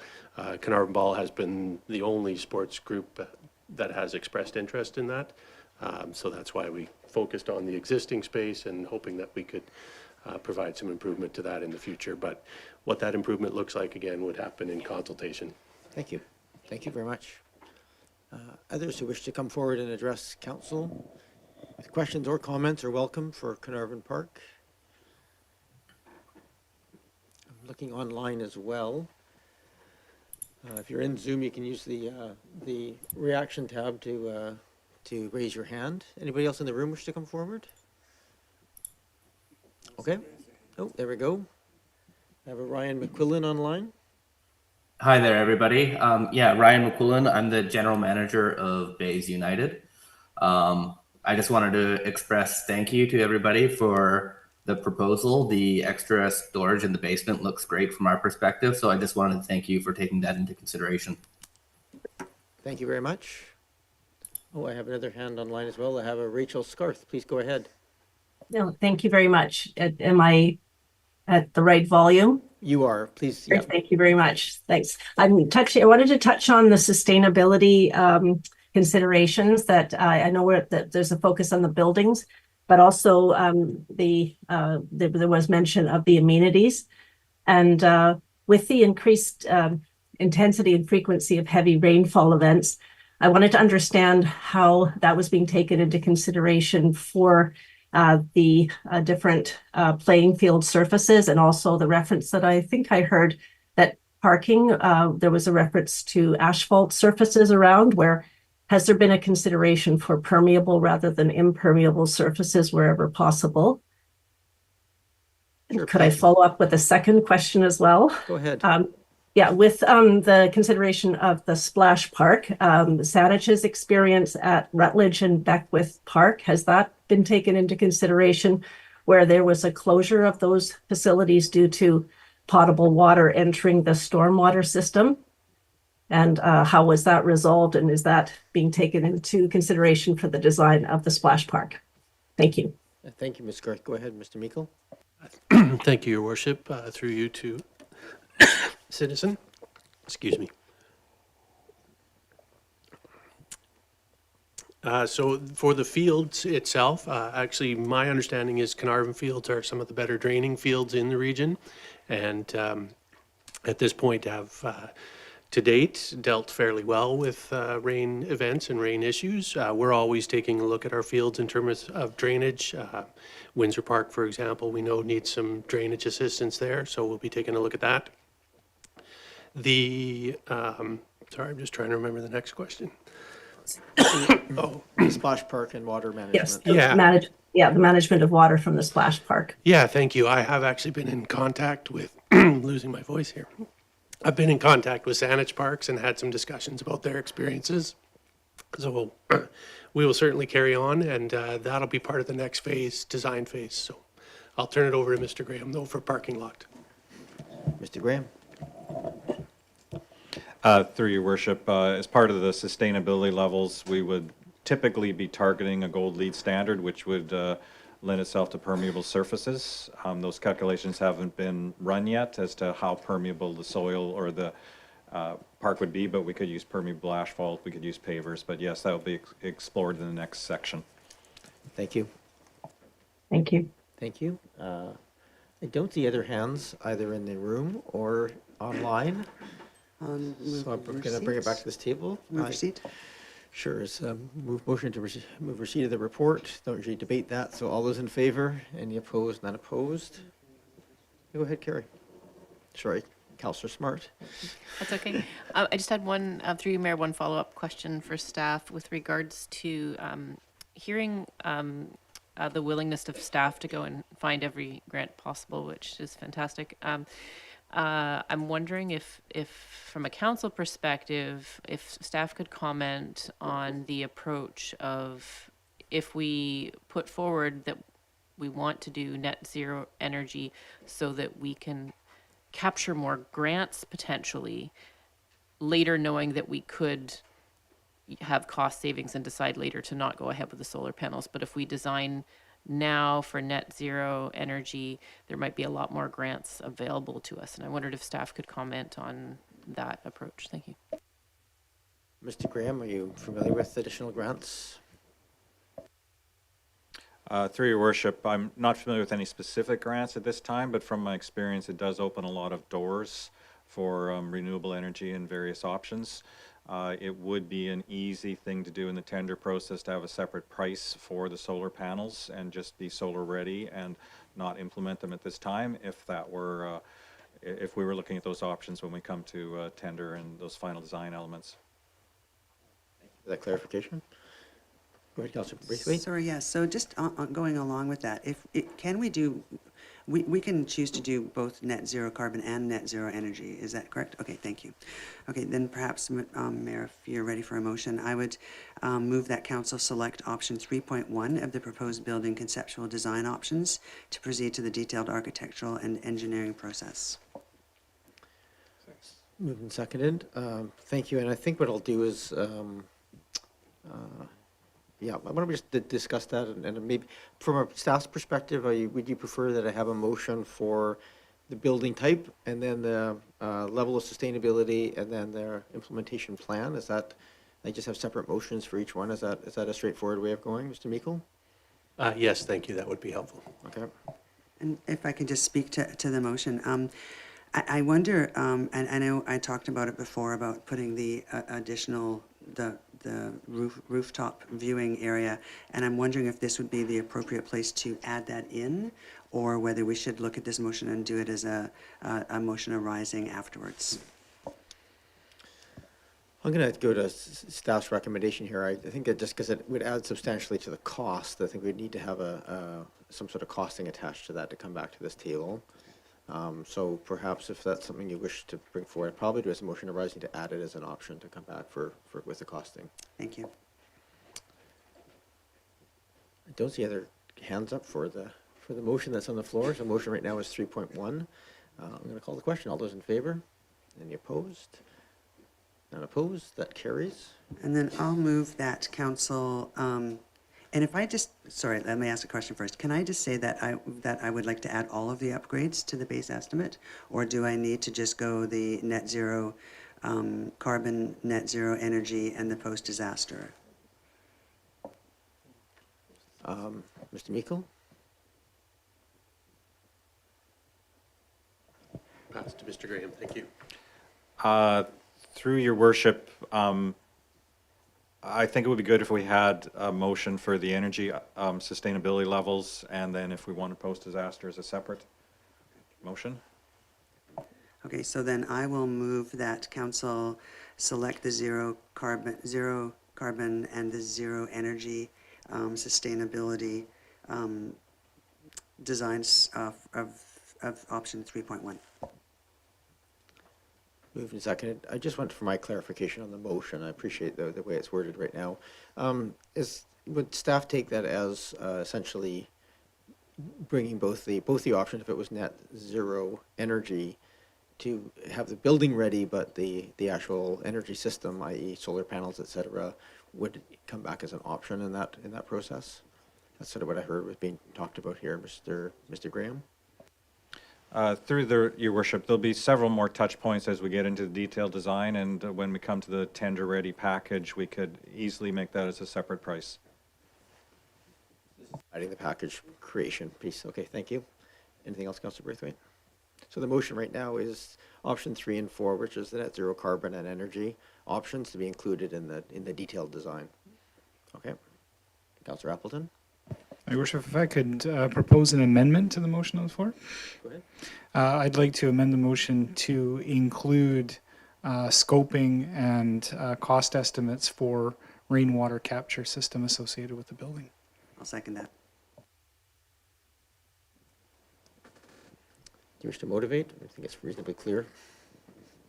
I think so, Your Worship, and I guess I do somewhat apologize for bringing it up as it's not a component that's included here, but I was pleased to hear from Mr. Graham that it was something that was within the realm of possibility. I think council should review it at a later time and evaluate whether that costing and that facility is something that they want to provide, but I think it's something good to have a scope on, so I'm not aware of any other municipal building that has such a system.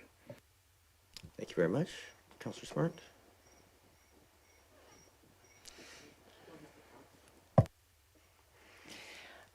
Thank you. Just speaking to the amendment on the table, I think I would be interested to know more from the mover what they wanted the water to be used for. If it was to be used for the splash park, if it was to be used for irrigation, if it was to be used for grey water ready. Knowing that we live in a drought climate, the immense amount of water that we would need to store to do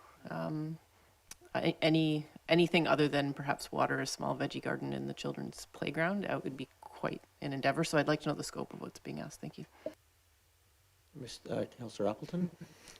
Thank you, Your Worship. And that was essentially the crux of my question to Mr. Graham, was to say whether or not there was really the capacity to be able to capture enough through this building and through this facility to be able to effectively be used in a real capacity. Certainly I've seen purple pipe systems in newer buildings being used to as essentially as gray water or purple water to flush toilets, for instance, is a really good application of that, and certainly to irrigate. So those two things would sort of be what was on my mind initially. But as far as the technical aspects of whether or not the building can, this was the crux of my question to Mr. Graham, whether or not we actually can capture enough water in order to make that type of system functional. Mr. Graham? Through Your Worship, we would, as part of the request, we would be investigating how much roof surface water we can capture and what we would be able to use through that capacity. It likely would be just a gray water system and a small irrigation area, but yes, we would investigate that. Okay, I'm actually going to I'm going to not take this as an amendment. I'm going to take it as a motion arising, and I just think there's a couple of things there.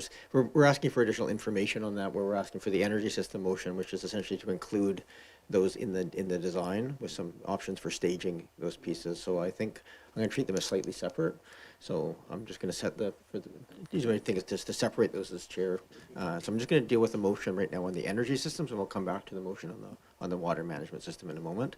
I think we can. So we have a motion right now for including in the detailed design net zero carbon and energy, with the understanding that there may be some ability to stage some aspects of that in the piece. So that's the motion right now that's on the floor. I'm going to call the question. All those in favor? Any opposed? None opposed. That carries. I'm going to go back to the motion. I'll take it as motion sort of add-on, which is to include. We had a mover and a seconder for the amendment. I'll take the same mover and seconder for this as a motion, which is to include options for water retention on site, essentially as part of this rainwater capture systems. And really, the motion is not to include it, but to include some costing options and for that, so that I think that'll answer the questions of Councillor Smart as to what it would be used for, and that would be sort of where that would come back. Okay, so that's the motion on the floor right now, and it's to include as a secondary option some rainwater collection as part of the detailed design as options. Any other discussion on that? I'm not seeing any, so we'll call the question. All those in favor? Any opposed? None opposed. And then I'll move that council select option 2 post-disaster level to pursue in the design of the selected building options. Is there a seconder? Moved and seconded for that. I want to just motivate on that just a little bit. I think that this will be the first new building that we've done in Oak Bay since we've done Windsor Pavilion.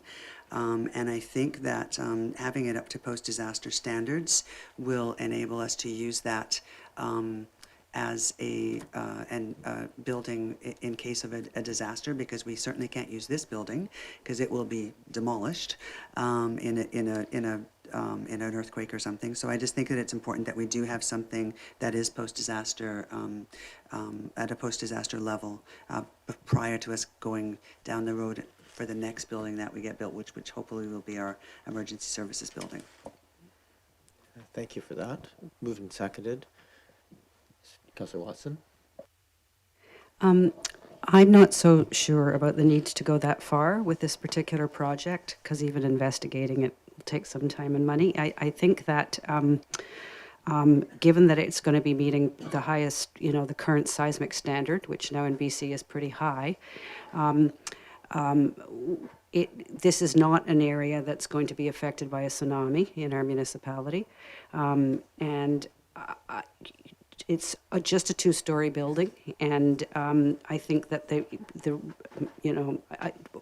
I am no risk assessor, but I am thinking to myself that the chances of this thing being flattened or collapsed in a disaster are probably not that great. And so we would still have access to the building as a safe community space. And I think it's a lot of extra money when we know for our own operations center, we must do it to that level. This is optional. And I think it's beyond the requirements that are necessary for a facility in the park.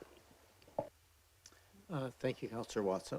I'm going to take that as a bit of a question to staff, and that's just, are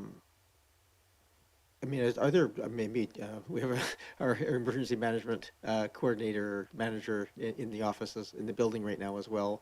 But I'm just curious if there's a guidance here. It seems to be a bit of a on-the-fly discussion happening here on this in terms of where we should be looking at. Is it best practices to have a post-disaster gathering place as an addition to the post-disaster operation center, which would be the public safety building? And I'm just trying to get a sense of where we're, because I took that as sort of a comment, but I sort of taking to see if is there a way of answering the question? There's always do we have any guidance here in terms of whether or not this makes sense to include it? Through your worship, I'm not sure whether I can give a really qualified opinion of that. In a major disaster, a building such as this would be used as either a reception center or something to that effect.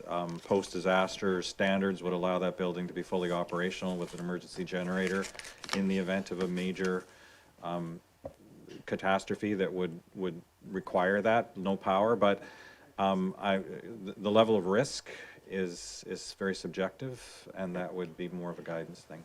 I will take, we have Mr. Chief McDonald here from the fire department. Do you wish to come in and join the meeting? See if you have, do you have any particular answers on this one in terms of,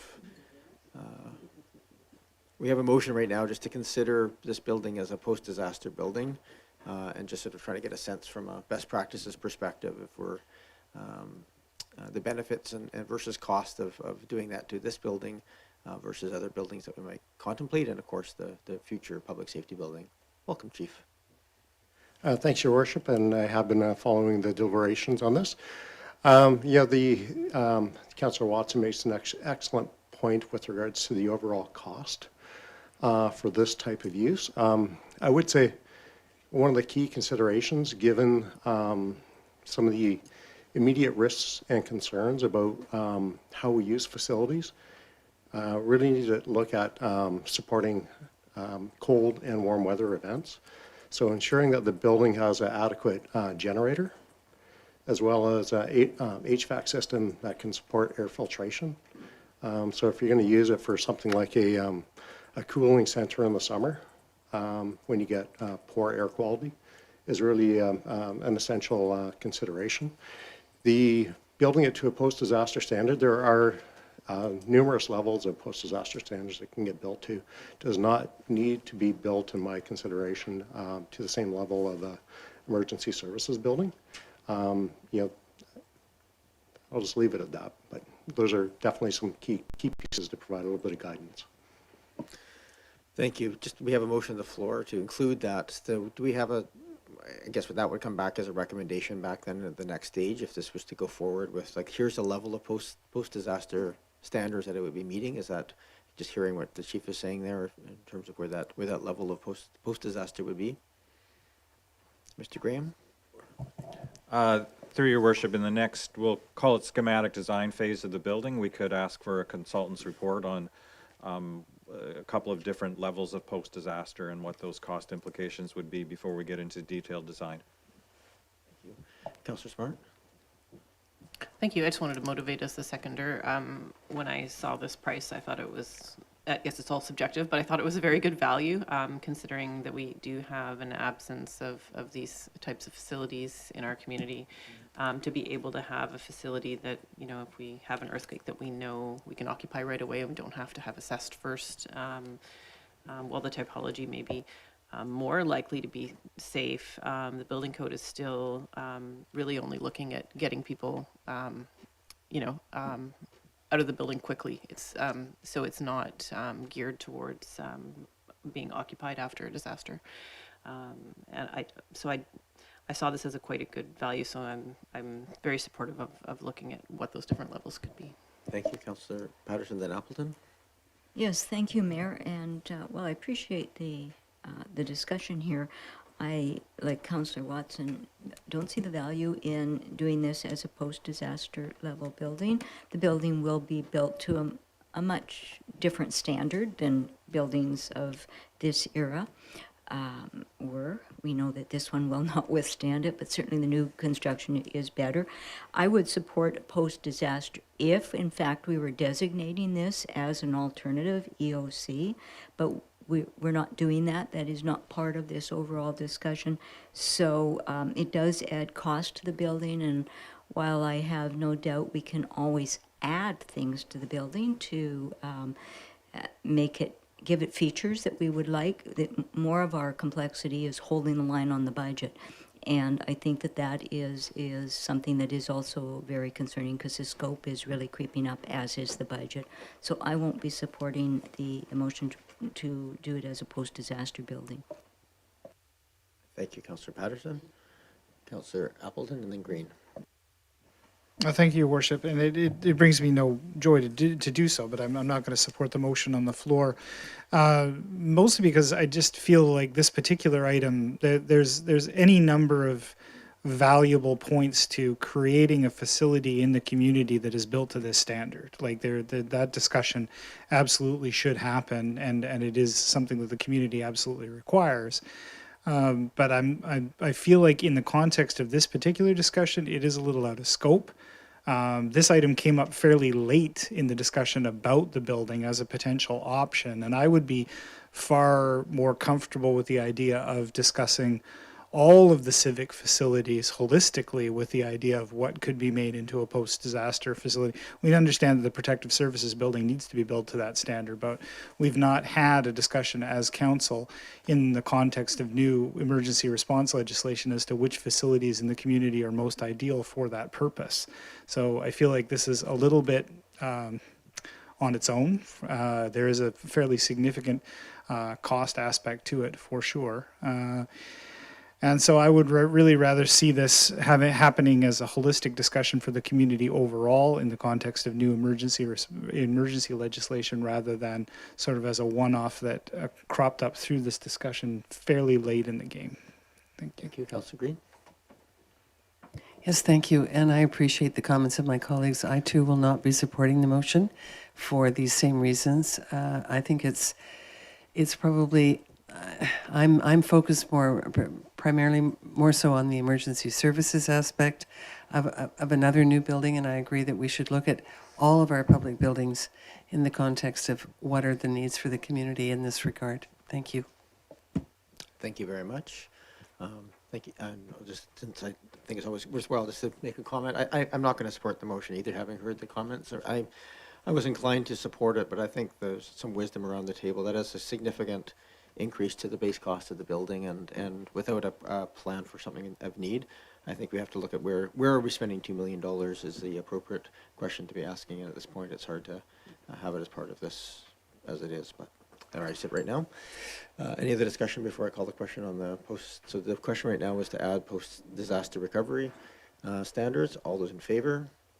And those opposed? Councillor Green, Watson, Appleton, Patterson, and myself as opposed. That motion fails. I'll move that council select option 1, CATV security and access control, to pursue in the design of the selected building options. Moved and seconded. Is there any discussion on that? Go ahead, Councillor Appleton. Thank you, Your Worship. In support of this, I guess my question to staff is this not sort of a typical baseline installation for this type of facility? Mr. Graham? Through your worship, access control probably is. CCTV cameras generally isn't. There are privacy concerns that would have to be considered as part of this. Freedom of information with security cameras can be troublesome, so it was something we wanted to get a motion on. Thank you. Any other discussion? Oh, Councillor Smart. I would just motivate that designing these early is the least expensive option than adding them later. Thanks. Seeing no other hands, I'll call the question. All those in favor? Any opposed? None opposed. That carries. And I'll move that council approve the Carnarvon Park Master Plan Refresh Park Amenity Upgrades Phased Implementation Plan as proposed. Moved and seconded. Is there any discussion on that? Go ahead, Councillor Smart. Is it possible to ask one question to staff that I didn't ask earlier? I just wondered, is there, seeing the schedule, and it looks very considered and thought out, and I think will probably have the least impact to residents in not having the whole park be under construction at the same time. But I'm also just wondering, is there another choice here to expedite the schedule and do more things just to get this project to that neighborhood sooner? Or is this really the only straightforward option? Thanks. Mr. Graham? Or Mr. Meikle? Thank you, Your Worship.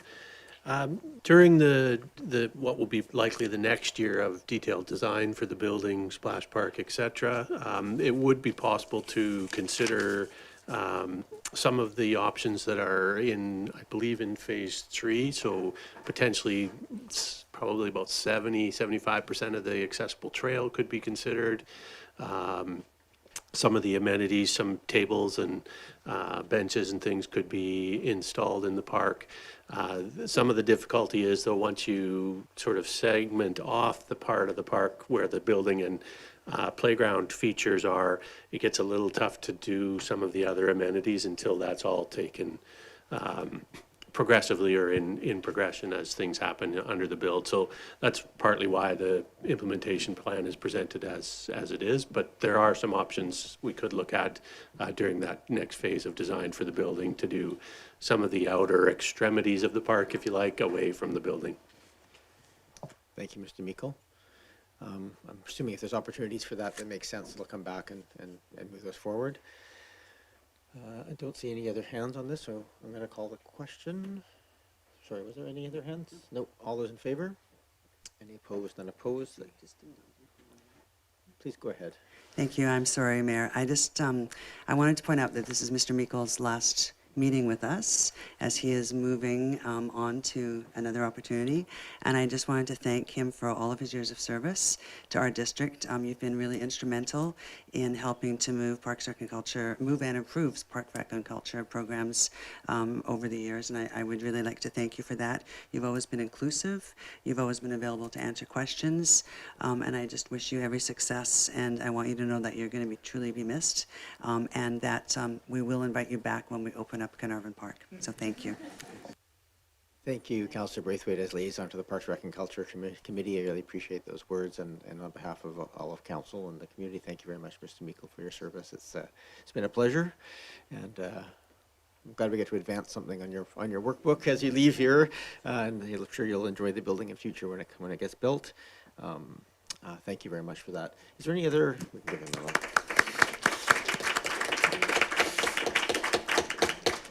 I Just, are there any other comments or thoughts on anything that people looking through this report wanted to just throw in there before we let Mr. Meikle and Mr. Graham go and the consultants? I'm not seeing any. Oh, yeah, Councillor Watson. Yes, I just wanted to say that I'm so pleased that we have agreed that it should be the larger facility that will go forward, because I think that it will be able, as a bigger space, to function as a true community gathering space in a way that the smaller proposal would not be able to do. And it will allow multiple users across the community to be in each other's space at the same time. This cross-section of the community, and that is a really wonderful way to build community. So I'm really pleased that we've picked the larger option. Thank you. Thank you, Councillor Watson. I just had one thought when I was going through the designs, and this is not to give any direction at this point, but it just occurred to me as I was looking at that, where the playground is coming out, that it might make sense for that space for the building to shift slightly more south and the playground space to be more north. It would face onto the splash area, which might have some positives, but also just would naturally create some shading in the hotter weather in ways that you'd have to have a lot of artificial shading otherwise. So just something that occurred to me as I was looking at it, that might take advantage of the scale of the building to the benefit of that space. But that's a very minor thing as you're going through the detailed design. All right, I think that is it for this item. We will let you go. Thank you very much. We still have a lot of stuff to get through, so we're going to keep going here. We have 7.2, which is the council project sign-off on Turkey Head or Spew Hung Point. This is the consultation phase, and Ms. Bay, welcome. Thank you, Your Worship. As mentioned, this is a council priority project, and what you have before you tonight is a sign-off on a proposed approach to engaging on future uses of the Turkey Head and Spew Hung site. The governance decisions before you tonight with respect to the council priority project are whether you're ready to proceed with the project, and if so, whether you wish to take the approach that's set out in the sign-off. I will note that with respect to the engagement with the nations, the CAO has ensured that both the Songhees and Esquimalt nations are aware that this item is on the agenda, and Ms. Williams will be providing an update to them tomorrow on whatever your decision is tonight.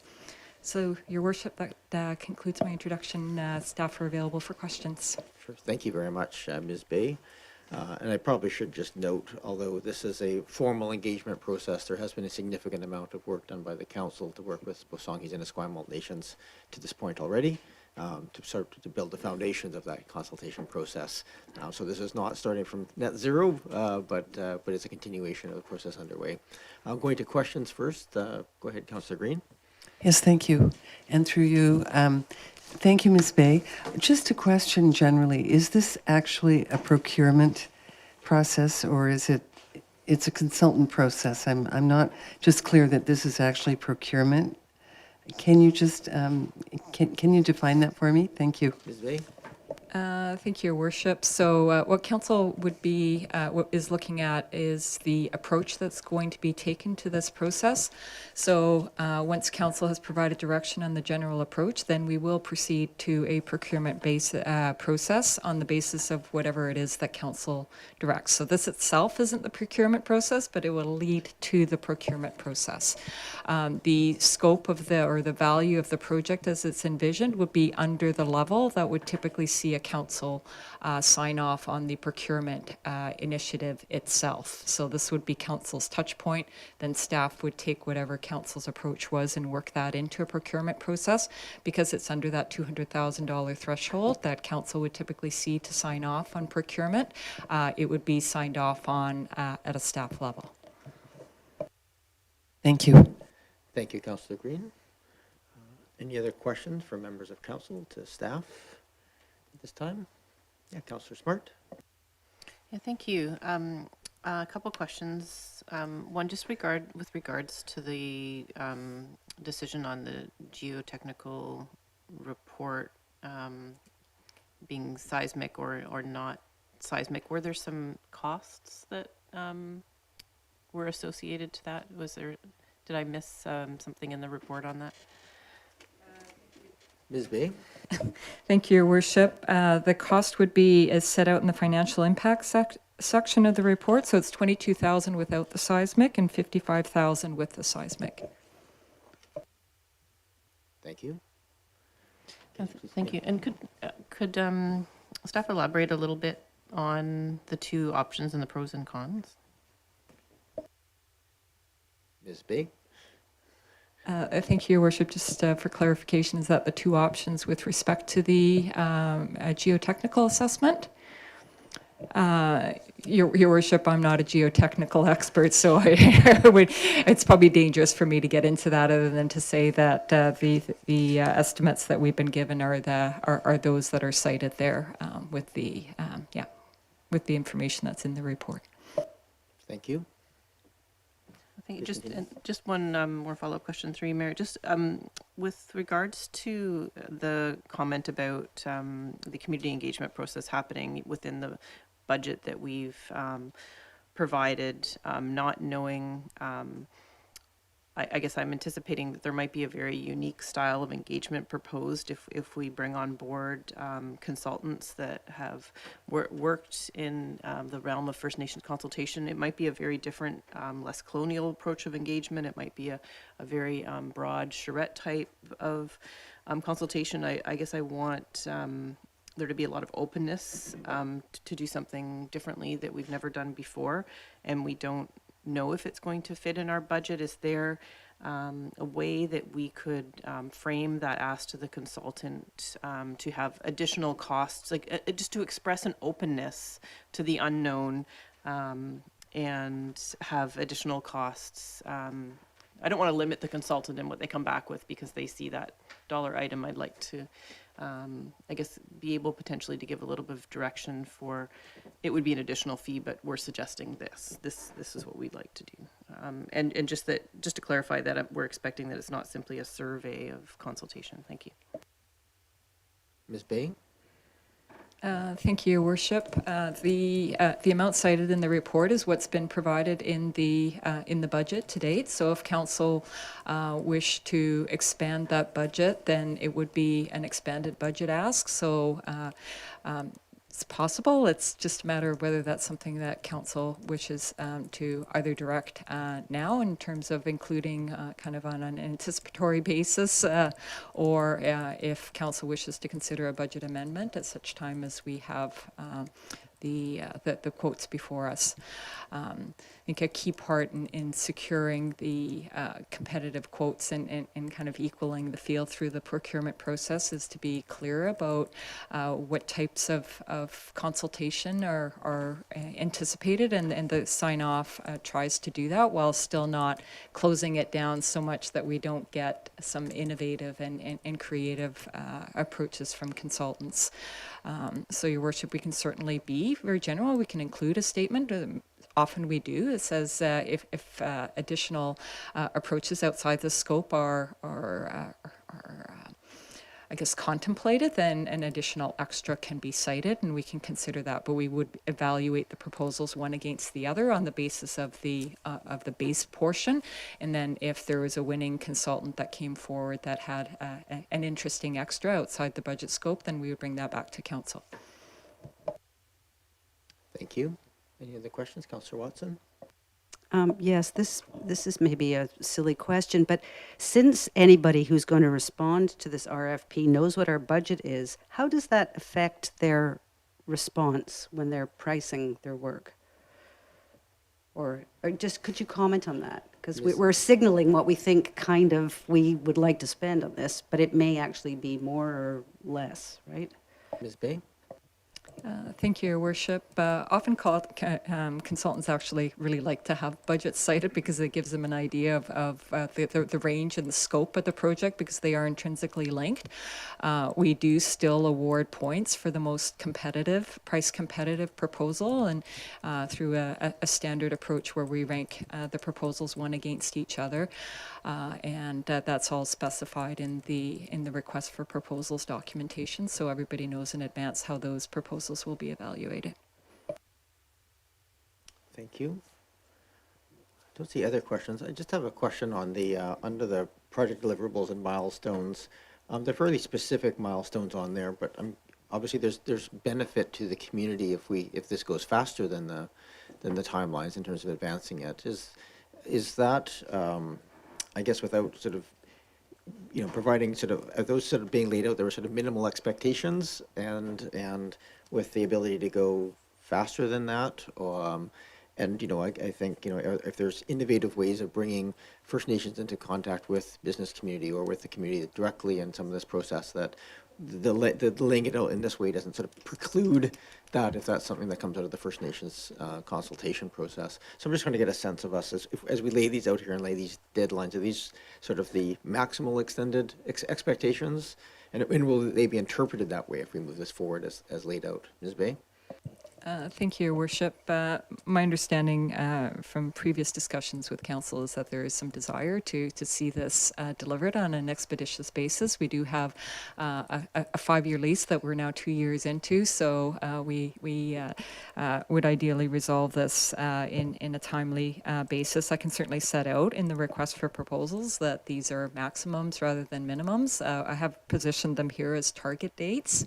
The intent is to achieve the timeline of completing the full package of consultation by January of next year. So that does certainly put some parameters on this, especially when one is dealing with consultation, which tends to expand rather than contract. So.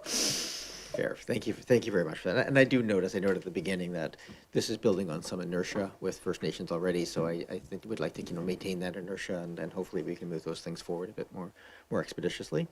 All right, that's great. Thank you very much. Are there any other questions before Councillor Patterson, and then I'll go to the public. Please go ahead. Yes, thank you, Mayor. I'm just going to ask that with the decisions that are outlined here, if you will split them for the vote, please. Thank you. I can do that.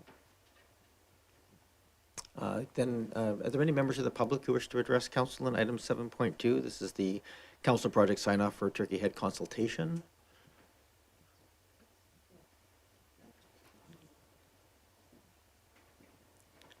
Yeah, please come forward. You know the process, name and municipality of residence, and you have up to 3 minutes.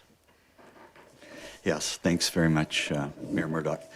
My name is Bruce Kilpatrick. I'm an Oak Bay resident. I'm the co-chair of the Reconciliation Oak Bay Network.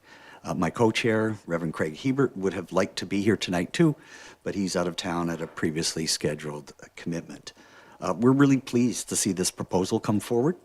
As you know, this is something for which we have been hoping since our network was formed 3 years ago.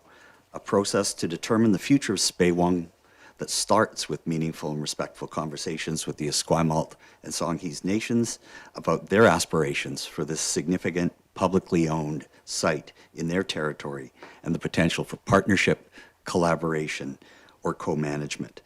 Those conversations would set the parameters for the robust community engagement to follow. Speewang is the most significant thing that Oak Bay residents have to offer to advance reconciliation with the nations. Its economic development and jobs potential aligns closely with what we know to be their priorities. Reconciliation Oak Bay has 3 requests related to this process. First, we urge you to take the time to proceed in a good way. Though 2 years have ticked away on the current 5-year lease, you still have 3 years to work with. If you need more time than that, please take it.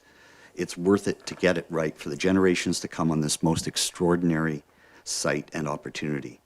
Second, we encourage you to reach out to our MLA to see what assistance the province can provide in creating an exciting and enduring future for Speewang. We are once again fortunate to have a cabinet minister representing our community who we know can help to bring provincial resources to the table. Oak Bay and the nations don't need to do this on our own. Third, please keep in mind the immense value of keeping the community informed along the way. Our network exists in part to encourage and support Council to act on reconciliation as an ongoing priority. But we also exist to build knowledge and support for truth and reconciliation in our community. As you know, we have a collective reach of more than 5,000 people through our 12 organizations. We are happy to do our part in building support for a reconciliation-related future for Speewang. We also know from our conversations with the contact the chiefs have very generously designated for us that they understand that you, as a council, need to communicate with your community. So please ask for their guidance on what you can say as your conversations progress. And finally, I want to express our deep appreciation for the commitment from Council to work together with our network on a process to create a shared community and council reconciliation plan for Oak Bay. It's such an important step forward in building a new and more just future together with the Lekwungen people. Thank you. Mr. Kilpatrick? Anybody else? Please come forward. I'm going to just, please come forward if you wish to address council. I will ask the comment was made there that we think understanding the drivers of jobs, et cetera, from that the First Nations want. I do always want to remind us all to be careful when we speak on behalf of First Nations about what they want. Part of the consultation is to make sure that we ask them and with an open mind as to what their priorities are. So, but no offense taken on that one at all. That was pretty well understood. Go ahead, please. Kathleen Matthews, and I live in Oak Bay. I just, there's something that's confusing me about this. I wonder why it's optional that we do whether or not we do a geotechnical assessment and whether or not we do a seismic testing. I'm not sure exactly. I mean, I've only been here 33 years, so I don't know how that piece of land was built up, and I see all those rocks that have been moved in, and it suggests to me that seismic testing has to be absolutely fundamental and a first step before one can go forward and figure out, what are the possibilities? What's desirable and what are the possibilities? So I'm just confused as to why why it's an option to add geotechnical assessment and why it's an option to add seismic testing. Sure, thank you for the question. Part of this is just a question of timing, whether or not it gets done at this time or as part of the more detailed site design planning process. So it can help inform what's possible on the site. But I just hope that it's required at some point in the stage. Right. Okay, it is at some point, for sure. Absolutely. Thank you. Okay, that's not, I wasn't clear about that. Thank you. Any other members of the public who wish to come and speak to us? Please come forward. Just push the main button in the middle, your name and municipality of residence. Yeah, thank you. Ian Graham, 2615 Dean Avenue in neighboring Saanich. 3 or 4 quick points. Firstly, I think it's really great to see partnerships with Songhees and Esquimalt nations identified as an objective in the staff report. Stating partnership as a primary objective is very positive, tangible step towards collaboration and reconciliation with Indigenous communities. I feel there's a lot of public support in Oak Bay and regionally for that kind of partnership or for a partnership. Secondly, just around the timeline and the figure on attachment 2, I think it's pretty ambitious. 3 months, I don't know if it's realistic to talk about the future of a very culturally significant area that involves a long-term lease, and you're talking about a long-term relationship. The outcomes and objectives, First Nations partnership, environmental stewardship, public use, the things that you'd have identified as an objective, those should be used to define the process and the engagement process that you use and the time that you need. You should be careful about trying to fit that into a 3-month box. It makes me uncomfortable. Thirdly, section 5.1, the section on internal and external stakeholders, it talks about parties invited to participate include First Nations, business interests, marina patrons, neighboring residents, environmental groups, etc. A really important point, and I've raised it a couple of times to this council, is that Indigenous peoples are rights holders. They're not, they're rights holders with constitutionally protected rights. That's different from stakeholders. So, don't put them in a box with marina patrons and business interests. Again, they're not stakeholders, they're rights holders. So that's really an important point if you're trying to establish a partnership is, get on that, use the right language. And fourthly, I'll just be really quick.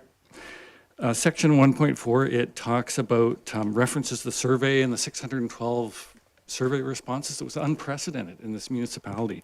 There were also 59 letters and 9 oral presentations in March of 2021.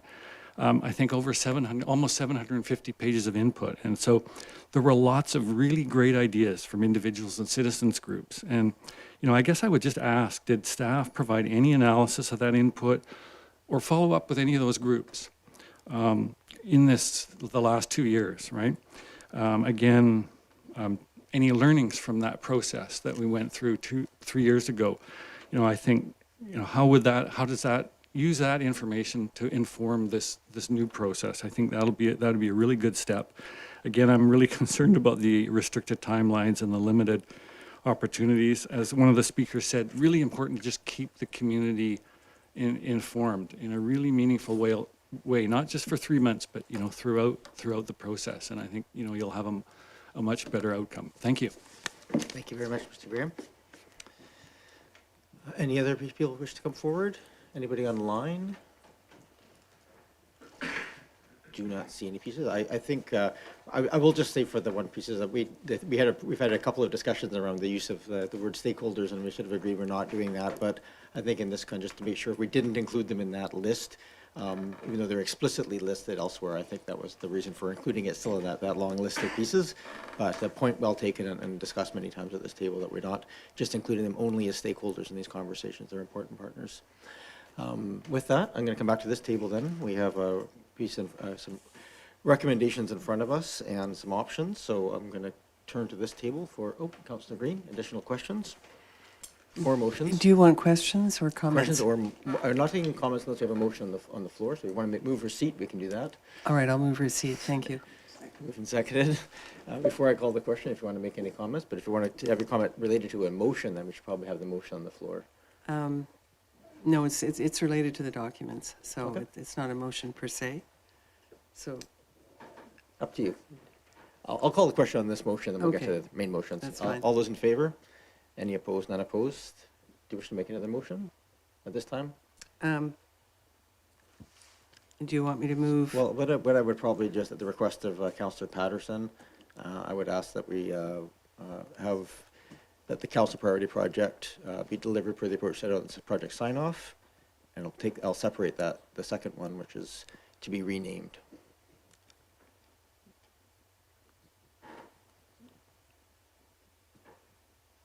If I can I'll have somebody move it. That's the will of council.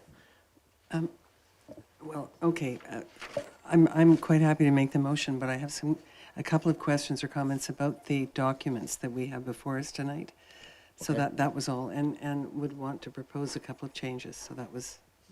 Okay, so why don't we get the motion on the floor, and then we can have those Okay. changes. I will move the first motion that the report titled Council Project Sign-Off Turkey No, Head. the second one, that council priority project. Oh, sorry. That the Council Priority Project number 47, seek Songhees and Esquimalt nations and community input into the future of Turkey Head Spehung, be delivered per the approach set out in the Council Project Sign-Off Attachment 1 in the report from the Director of Strategic Initiatives dated December the 9th, 2024. Great, thank you. Moved and seconded. So please go ahead, Councillor Green.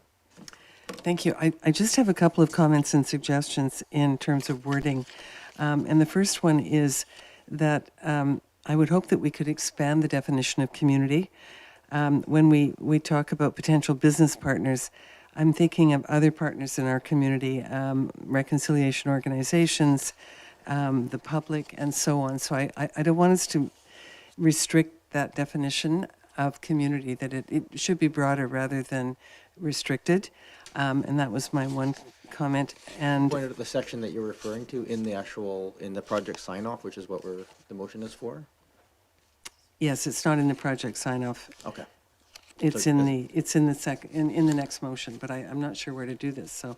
No, so it's in the staff report, is that what you're saying? It's in the staff report. Okay, so we'll just make that as a comment in general then, because we're really approving the project sign-off, so, okay? Okay.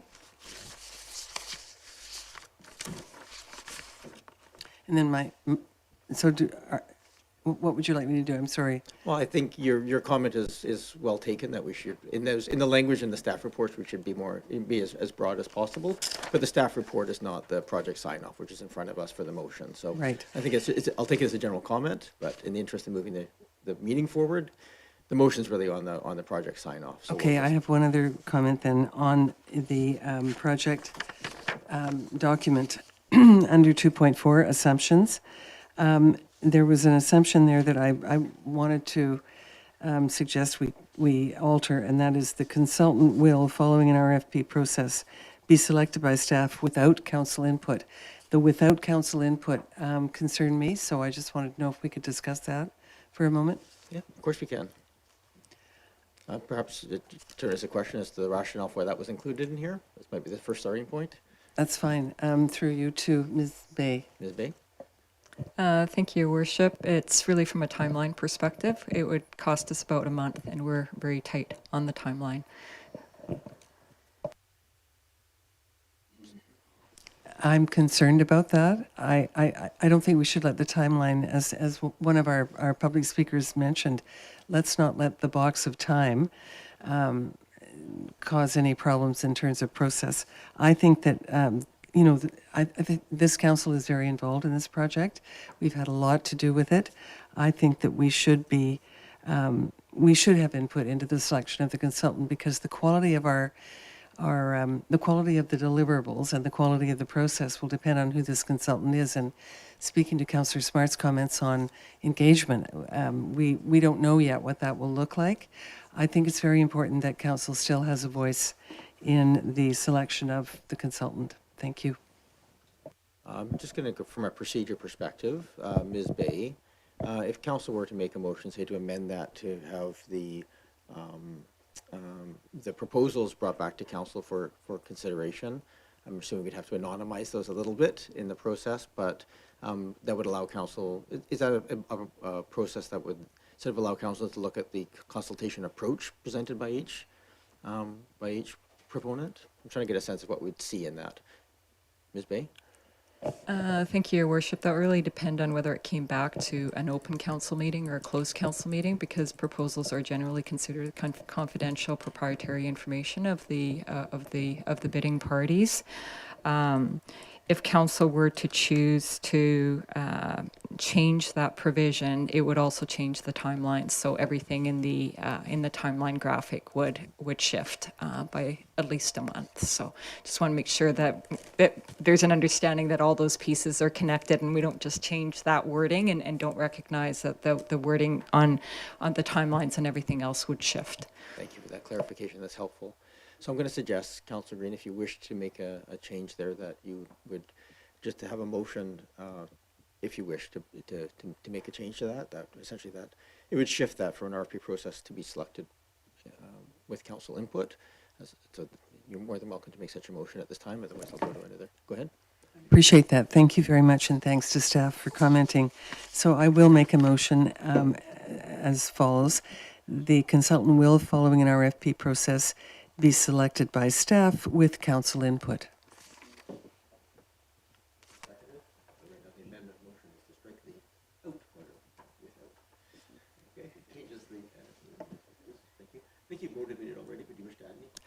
No, motivated already, but do you wish to add anything? Yes, I have motivated, thank you, but I appreciate staff's perspective, but I don't want to be guided by the sort of timeline issue. I really don't. I think everyone has agreed that we want to do this the right way, so thank you.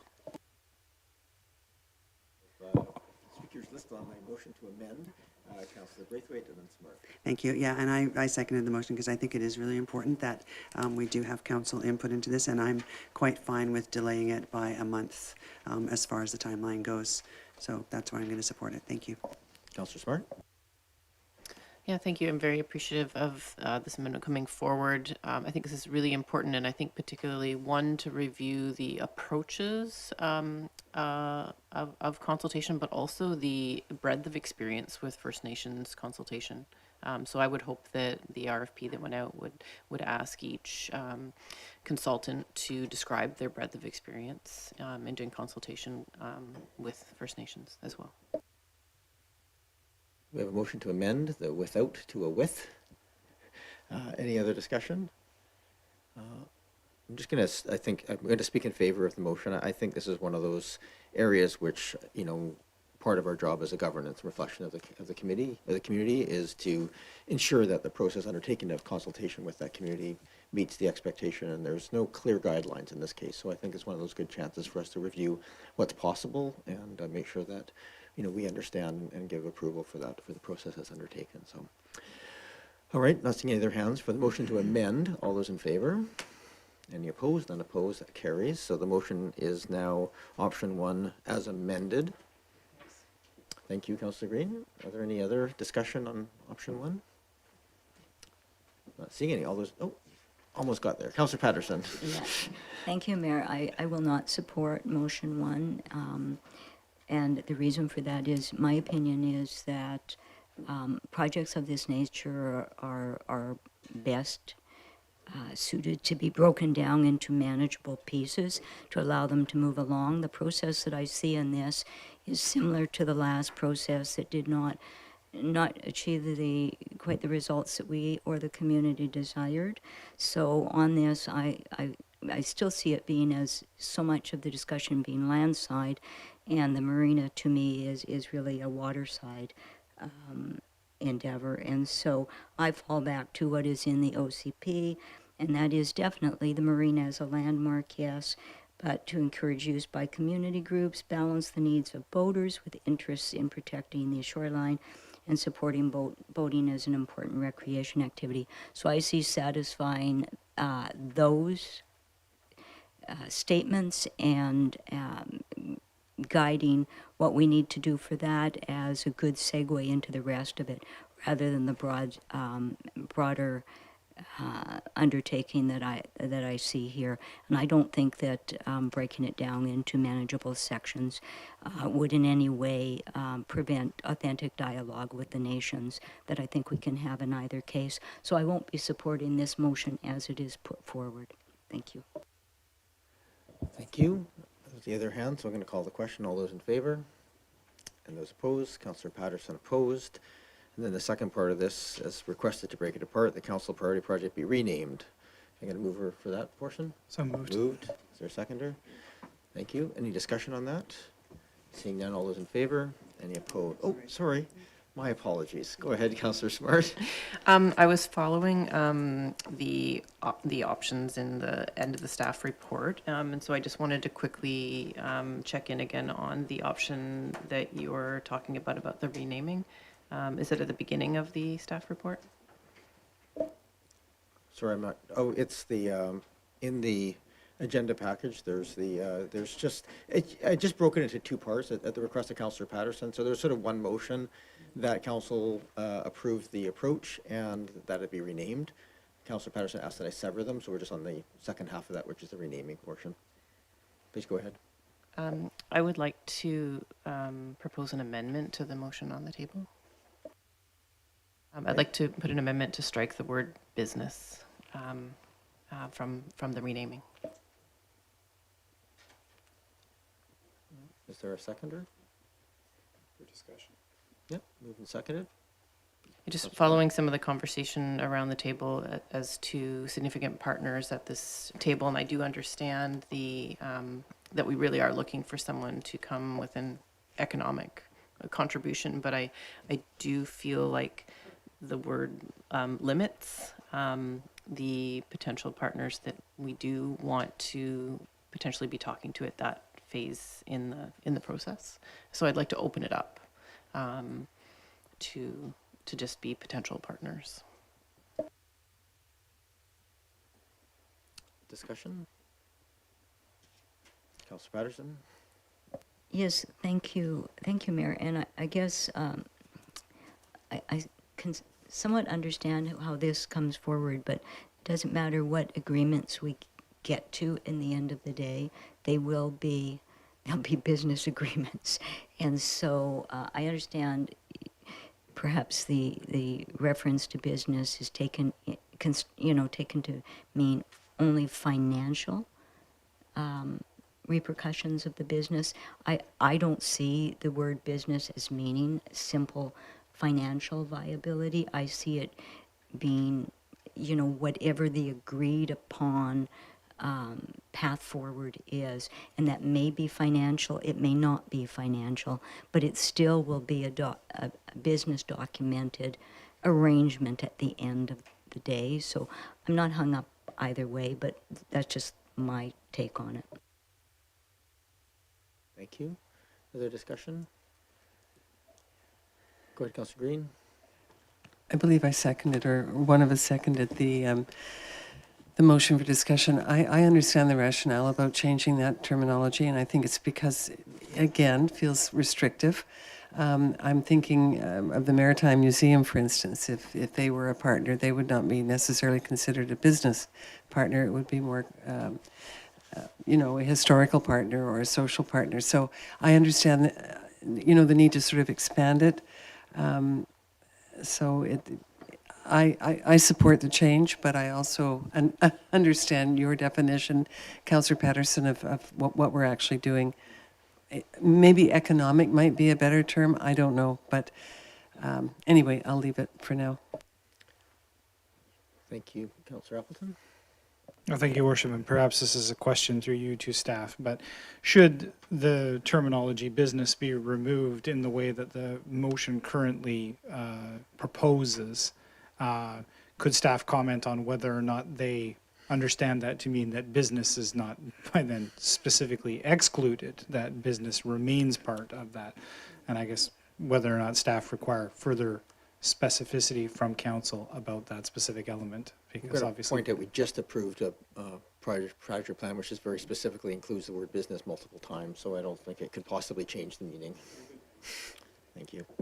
I'm just going to speak against the amendment here. I think that I appreciate the concept of it, but we have a priority plan that includes business community pieces, and I think it's important to understand that there are, whether it's a nonprofit business or other partnerships that would be part of that, we're looking at those that are separate from the community groups and community individuals that would also be engaged. And so I think it's important to kind of just clarify. It's very clear within the report itself. So I think changing the name of the top when the content is very clear, I think actually makes it less clear what we're doing. So I'm not in favor of changing the name at this point, but I'll turn to the body of council if they see differently. The motion on the floor right now is to amend it, so, Councillor Braithwaite? Yeah, I hear what you're saying on that, Mayor, and I think that for the continuity, I think that the words should be kept in. So I will vote against the motion. Thank you. And I also think that everybody has a different definition of what business is as well. So, and to me, business means it's very inclusive, and it could be a nonprofit, it could be a church, it could be anything like that. So, for me. Thank you very much. I am going to call the question on the amendment, which is to change and strike the word business. All those in favor, and those opposed. I have Councillor Patterson, Braithwaite, myself, Appleton, and Watson opposed. That things we're back to the main motion, which is just to change the name. Don't see any other discussion. I will call the question now. All those in favor? Any opposed? None opposed. That carries. There is also an additional decision whether or not we wanted to proceed with obtaining a geotechnical assessment on the site. Councillor Smart. Yeah, I'd like to put forward the motion that staff be directed to obtain a geotechnical assessment of the Turkey Head Spehung Point site, including seismic testing. Second. So this motion is with seismic testing. I'm not going to seek motivation unless there's anybody here who wishes to ask questions or get some clarification. All right, I'm going to call the question then. All those in favor? Any opposed? None opposed. That carries. I believe that concludes this matter on the agenda. Thank you very much. I'm looking forward to that project moving ahead. Thank you. Moving to 7.3, award of request for proposal, OCP and zoning bylaw amendments. Mr. Bull.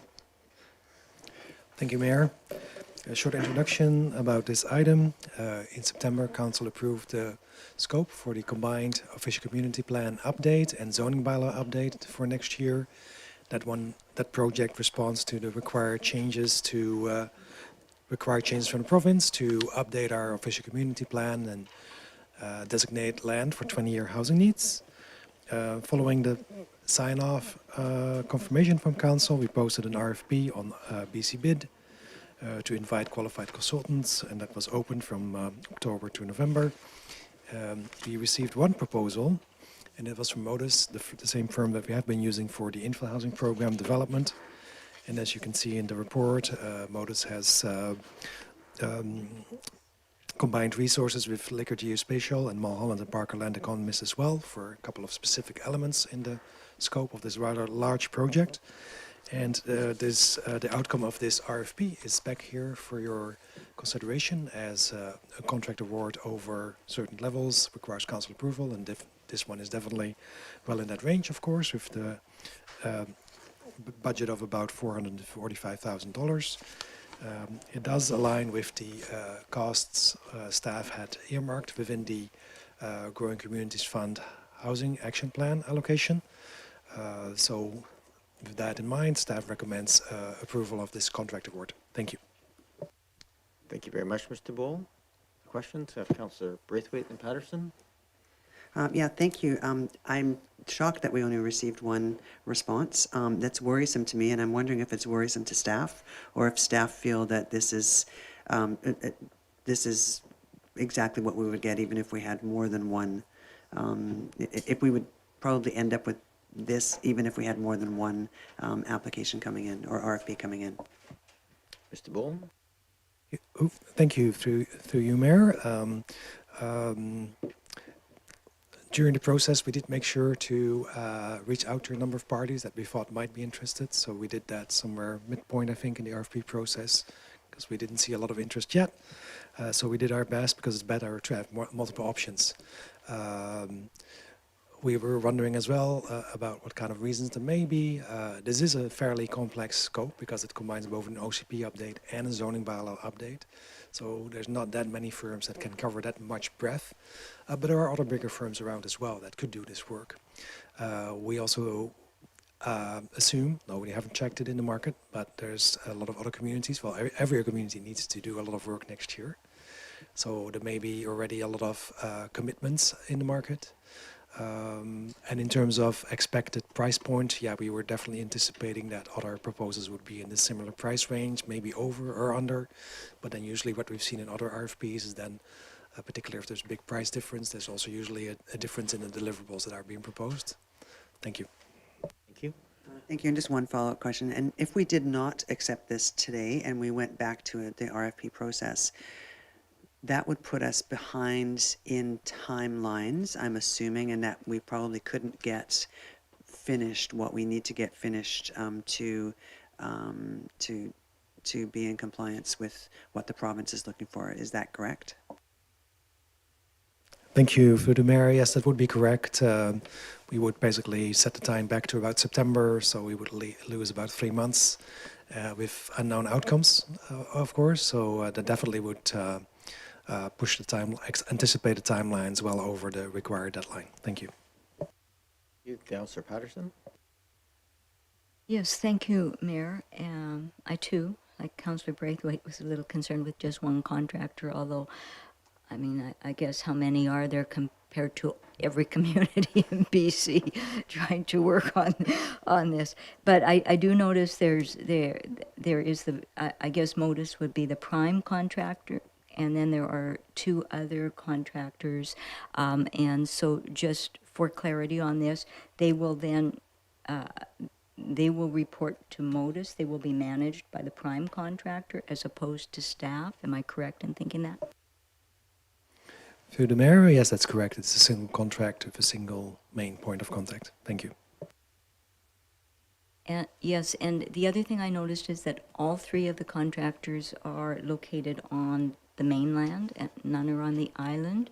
And I'm just wondering about the mechanics of working through this and the familiarity with the community and availability to respond to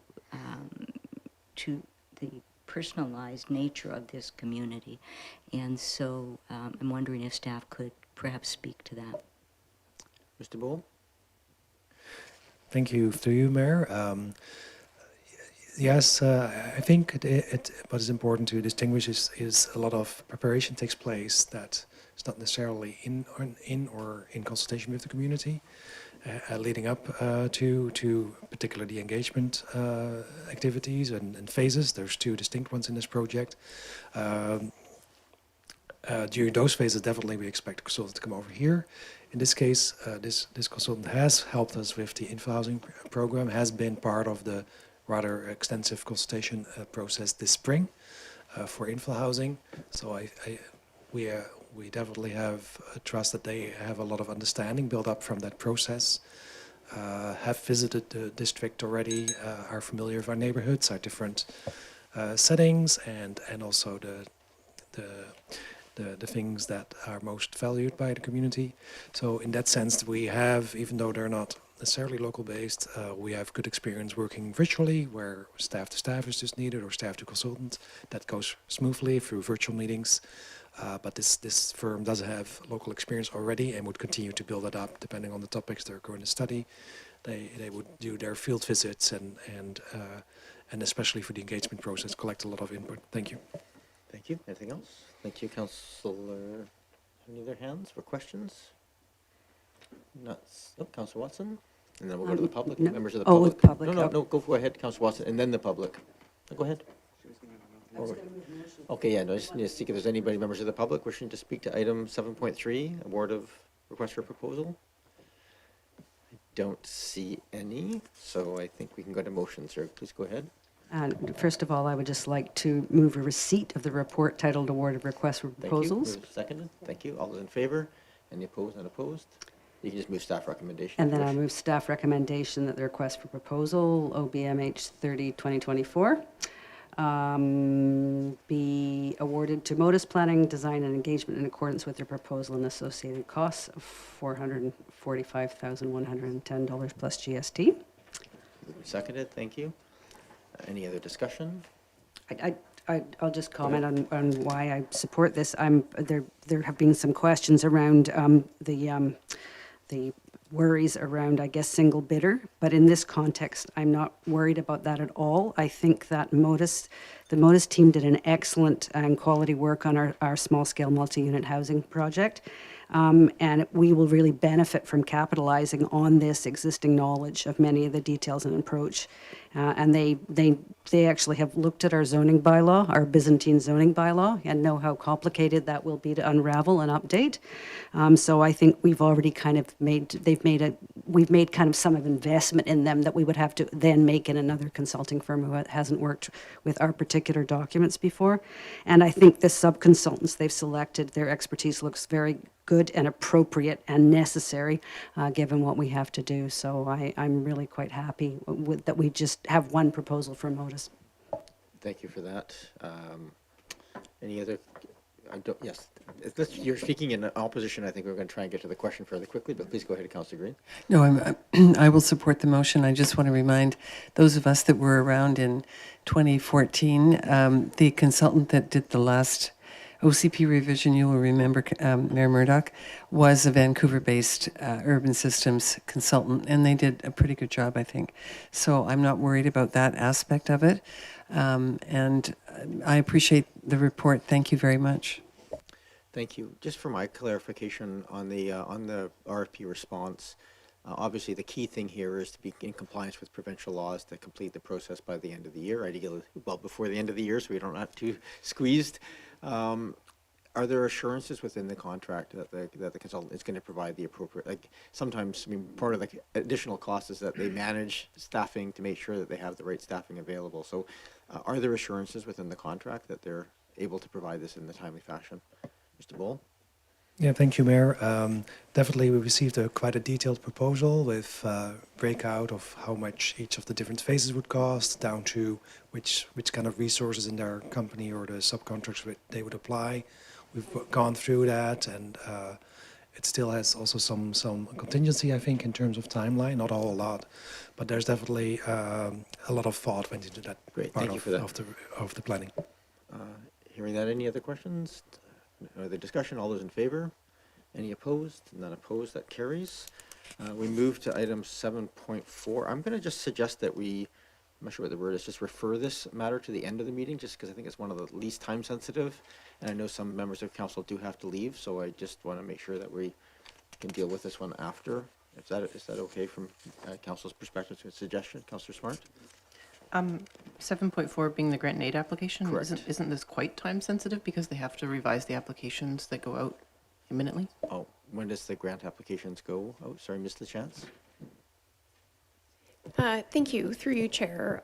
The applications will start receiving through the month of January, with the deadline being January 31st. Okay.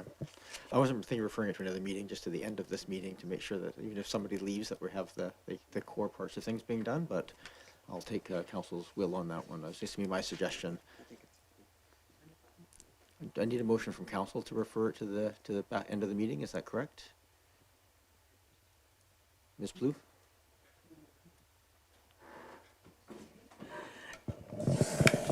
Thank you, Your Worship. It would be a motion to vary the agenda. Motion to vary the agenda to move this to the end of the agenda. Okay. Moved and seconded. Thank you. Any discussion on that? Councillor Smart? I'm fine moving it to the end. I just hope that it Get to happens it. today. Yes, fair enough. Okay, I'm going to call the question then. All those in favor? Any opposed? None opposed. We'll come back to that. 7.4. I'm actually going to, actually, no, I think 7.5 will deal with public input at this point, and then we'll go to 7.6 and 7.7. I'll do together as recommendations from the Committee of the Whole. So with that, we have, I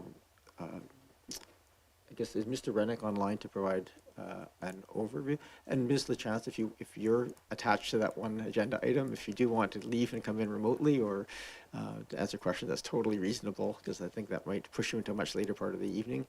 Hopefully not. Ms. Williams? Just a point of order, Your Worship. We don't normally provide staff overviews for Committee of the Whole recommendations coming forward to Council. No, I just thought, okay, so just a brief review for people who are wondering. This was an item that came to Committee of the Whole. It was referred, I think back, was it not referred to the Planning Committee? Was it? Oh, it was not. Okay. So my apologies. So it's just, this was coming forward, these two items. So, yep, you can just, so I will then take public input for all the items that came from Committee of the Whole, so 7.5, 7.6, and 7.7. So that's the Elgin Road infill housing program and the impact analysis from the Centennial Celebration. Are there any members of the public who wish to address council on any of those items? Should I make it sufficient? Not seeing any, we'll come back to this table, and so perhaps we can move the recommendation from Public Works. Move the recommendation. From Committee of the Whole, moved and seconded. Is there discussion on this? I can remove both set recommendations, I think. Yep. Through 7.5, yep. Yep, moved and seconded. Discussion, okay, all those in favor? Okay, opposed, none opposed. Now we move to item 7.6, which is the infill housing program recommendations as came from the Committee of the Whole, which is two parts. One is bringing back suggested changes, and then further to bring back to a future consideration under priorities. So I can move the both whole thing at once. I can move both recommendations. Moved and seconded. I know this is a split vote at the Committee of the Whole, so we may have the same vote here at this table, but we'll take that. Any discussion before I call the question on these recommendations? Councillor Smart? Thank you. Just if possible, through Mayor to staff, just a quick question of a reminder of when we might receive the project backgrounder for this project, just a clarification. Ms. Williams? Thank you, Your Worship, and through you to Council. The planned timeline for that was at the June update, when Council receives the June update of Council priorities. Thank you. All right, all those in favor? And those opposed? Councillor Watson, Appleton, and Smart opposed, as the same vote as was the Committee of the Whole, which is appropriate. And then we move to item number 7.7. I'll move the two staff recommendations. Recommendations body moved and seconded. Any discussion on that? Again, this was discussed at Committee of the Whole. All those in favor? Any opposed? Not opposed. That again reflects the vote at the Committee of the Whole table. We're moving to section 8. These are not subject to public input, so we'll go directly to these two. Item 8.1 is appointments to the Police Board. Ms. Plouffe, do you want to add anything to your written report? Thank you, Your Worship. I don't think I need to add anything. I think the report is fairly straightforward. The reason it's kind of come up a little bit separately for this meeting was just because council hasn't been quite familiar with having to make this appointment. So we just gave a little bit of extra information this time, and then we'll roll it in with the next, the next. Yeah, thank you, thank you. Thank you, Ms. Plouffe. If there's more than one nominee at this point for this, then we'll go to a ballot process like we did for the Accessibility Committee. I'll move receipt of the staff report. Moved and seconded. Thank you. All those in favor? Any opposed? None opposed? And I'll move that council appoints Mayor Murdoch to the Oak Bay Police Board for the rest of our council term. So for 2 years? 2 years. Okay. Councilor Smart, is that a second or is that? No, I would just, no, I'll wait till someone seconds it. Moved and seconded. I think the hesitation was just on the 1 year versus 2 year. But Yeah, go ahead, I was Councilor Smart. just going to ask. I'm not be supporting this motion because I was hoping that it would be for a 1 year term, as there were not very many positions, council liaison positions available to me when we had the recent move around. I would love the opportunity to consider this again next year, as we didn't have much movement in the council liaison appointments, and I am short the amount of volunteer positions that I would like. Okay. I'm fine either way with 1 or 2 years. So right now the motion is for 2. So if there's a wish to have an amendment to make it 1 year appointment, that is totally in order.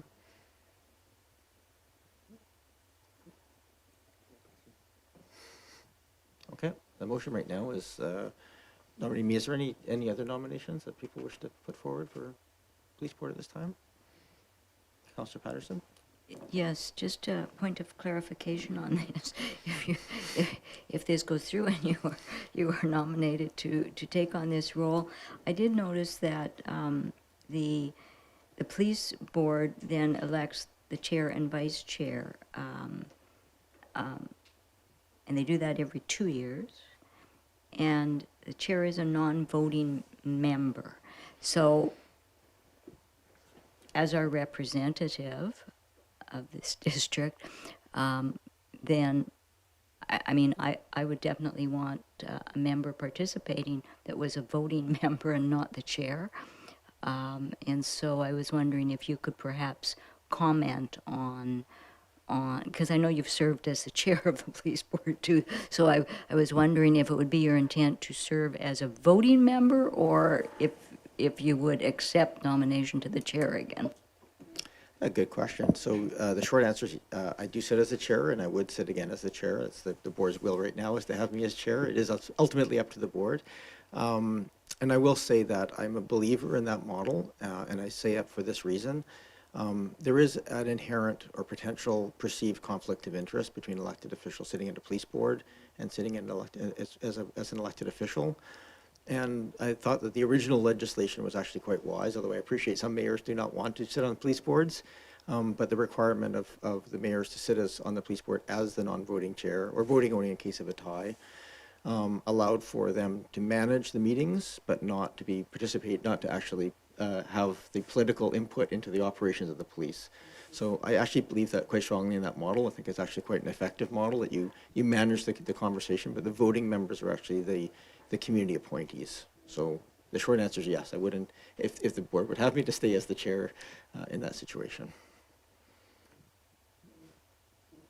Councillor Appleton?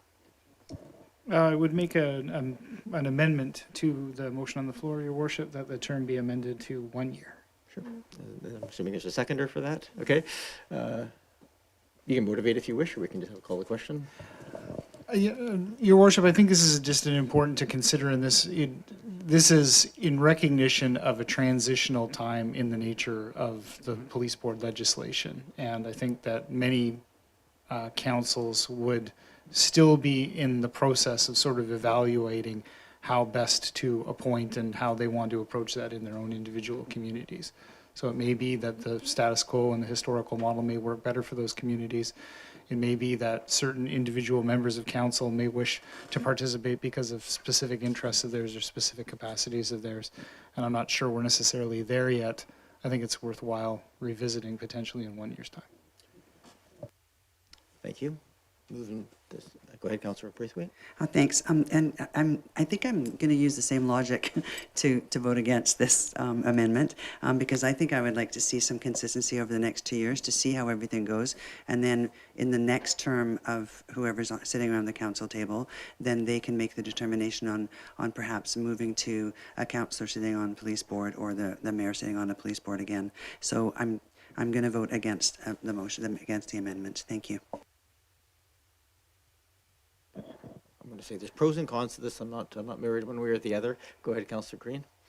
And just a question of process, is there an alternate liaison position for this board or not? I'm assuming not. There is not.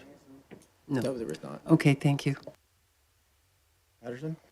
Yes, I'm going to speak in opposition to the motion and for exactly the same discussion I had earlier. And if the police board, in fact, elects the chair for a 2-year term, then that means really that the appointees should be, in my opinion at least, should be appointed for a 2-year term so that they are eligible then to accept the nomination. If it is just a 1-year term, then that prevents that. So that to me isn't logical. I just think that any of these where there's a 2-year commitment requirement for those types of positions, we have to somehow modify what we're doing to suit that. So that's my. Councillor Green? Yes, I agree. I will not support the amendment to 1 year. I think you've invested a tremendous amount of time and effort. You know this file extremely well, and I'm very confident in your ability to manage the file over the next 2 years, so I will not be supporting the amendment. Thank you, Councillor Green. It's a weird position to be in, managing a meeting, discussing my appointment to something. So I'm not going to vote in favor of the amendment, but I do say that there are arguments perfectly good in favor. And in fairness, the reality is the police board would manage should I be appointed for 1 year and not get reappointed. If I was the chair, they would manage. They would just have to re-elect another chair at the end of the day. So it's not the end of the world one way or the other. I do think there's value in that consistency of at least 2-year chunks, but I do hear Councillor Smart's point that there is value as well in considering this more in the context of all the other appointments, et cetera. So there's my pros and cons of both. So the motion on the floor right now is to amend it to just a 1-year appointment. And so I'll call the question. All those in favor? And those opposed? Councillor Patterson, Braithwaite, myself, Weston, and Green opposed. So it's back to the main motion, which is for a 2-year appointment. Is there any other discussion? Or other nominations? Okay, I'll call the question. All those in favor? Any opposed? None opposed. That carries.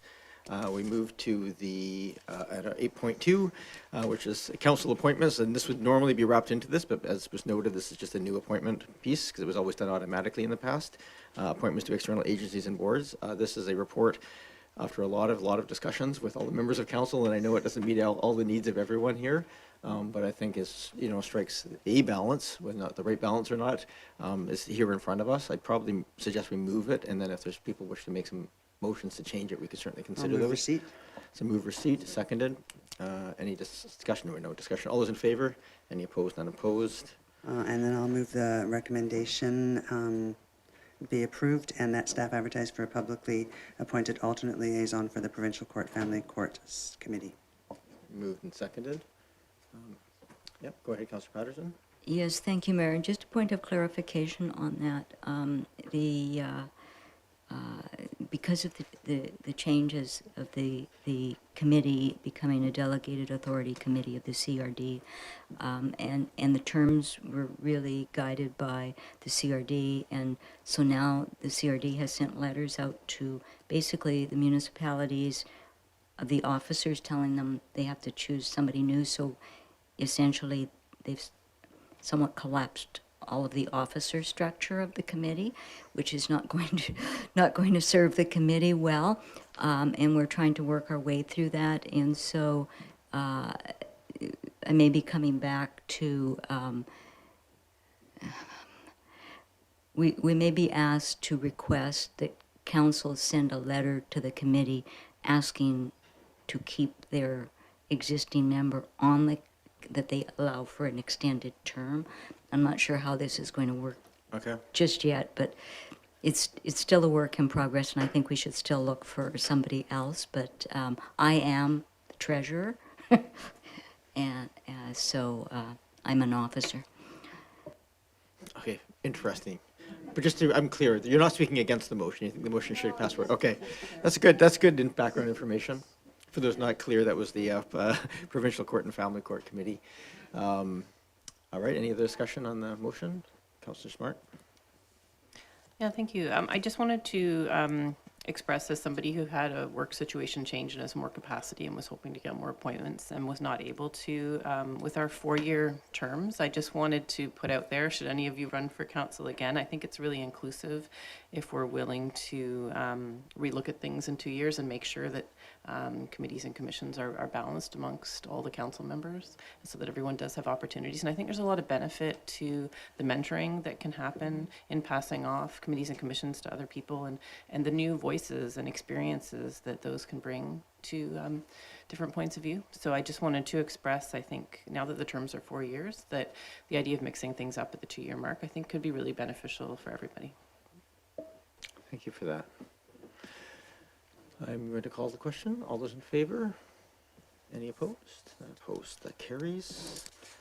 We move to item number, section 9, bylaws and permits. We have the emergency program bylaw 4890, 2024.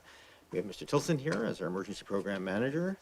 Mr. Tilson, welcome. We have your report, and we are trying to get through our evening fairly expeditiously, so perhaps a brief overview, and we'll get to questions. Yeah, absolutely.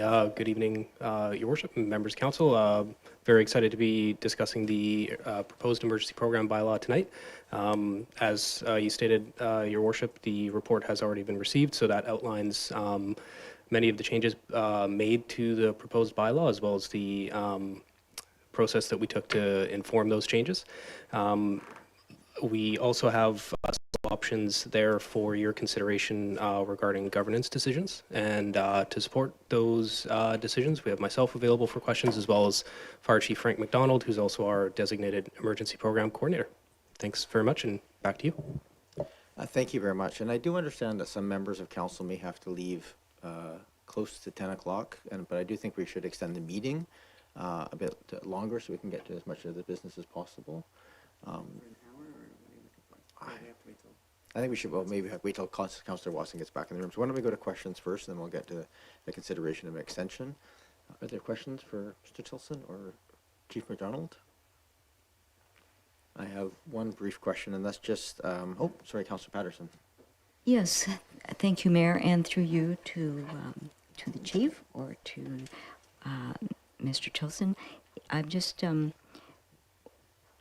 when I went through and read this, thank you very much for the report, and I read through the emergency program bylaw. I guess there was a couple of things that I didn't see in it that I would like to just question, and that is there's no reference in it to the departmental emergency plans, and I'm wondering if that is something that is planned for the future. And also the provision that the emergency, I think we're calling them the emergency program manager, under the direction of, in our case, the fire chief, directs and coordinates the activities of the municipal volunteer services during an emergency or a disaster. That's not clearly defined in here, and I think that it's relatively important information to have in the bylaw. We have Councillor Watson back in the room here. I'm going to ask for an hour, and then I think some people, understanding that some people cannot stay that long, so we may have to wrap. Okay, I'll make a motion to extend the meeting until 11 p.m. I think we're actually well in time here to get through most of this, but I just want to make sure we have time. Is there a seconder for that extension? Moved and seconded. I'm happy to discuss the way I'll call the question. All those in favor?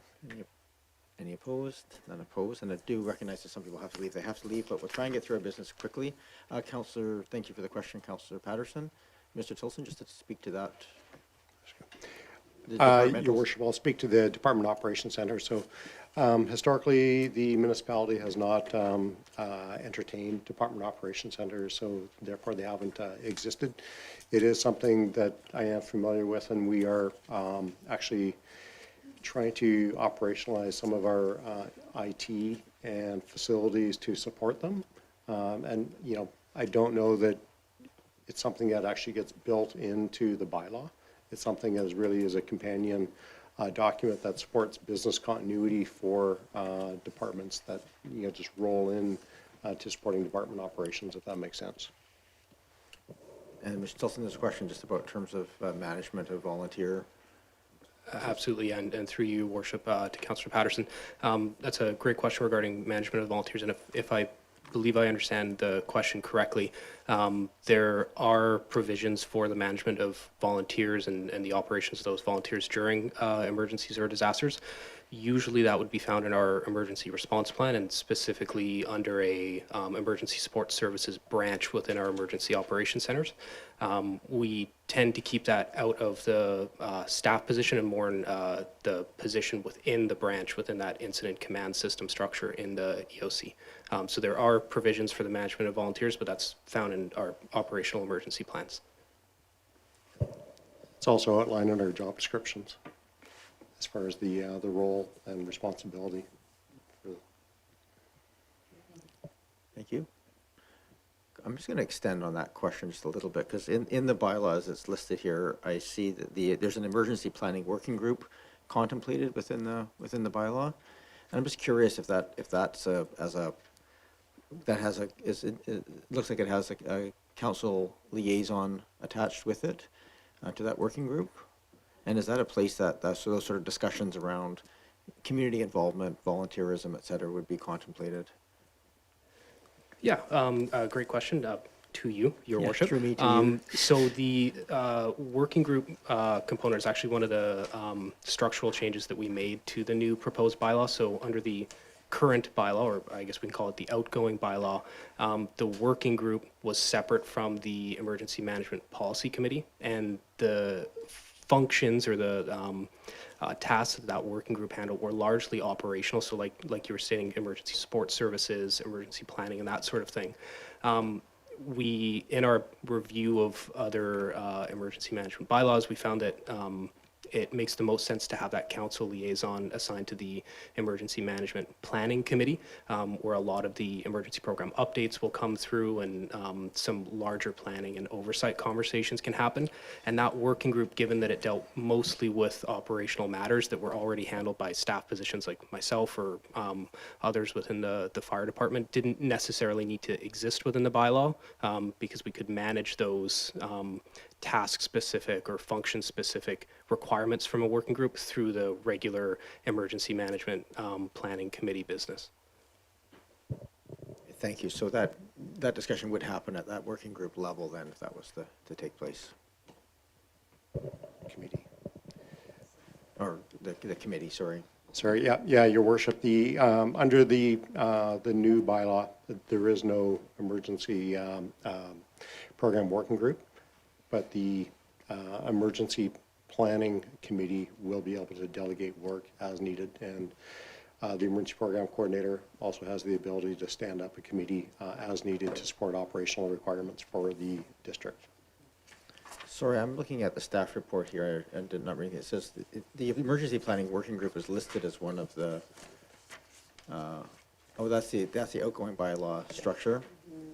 Okay, sorry, my apologies. So the language in this one is thing. So, so the liaison appointment would be under the policy planning and working groups section.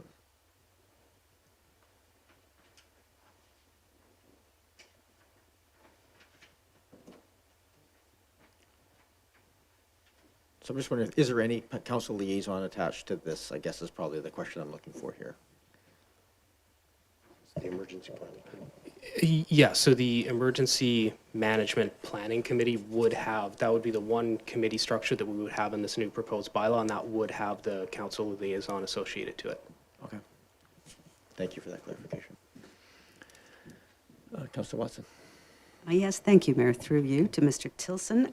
I understand the concept of getting kind of a head start on changes that will be required when the new regulation is updated and brought in. But I just want to ask you why the proposed updated bylaw will still refer to the repealed act and the repealed regulation. Go ahead, Mr. Yes, Nelson. it's a great and complex question, and through you, Mayor, to Councillor Watson.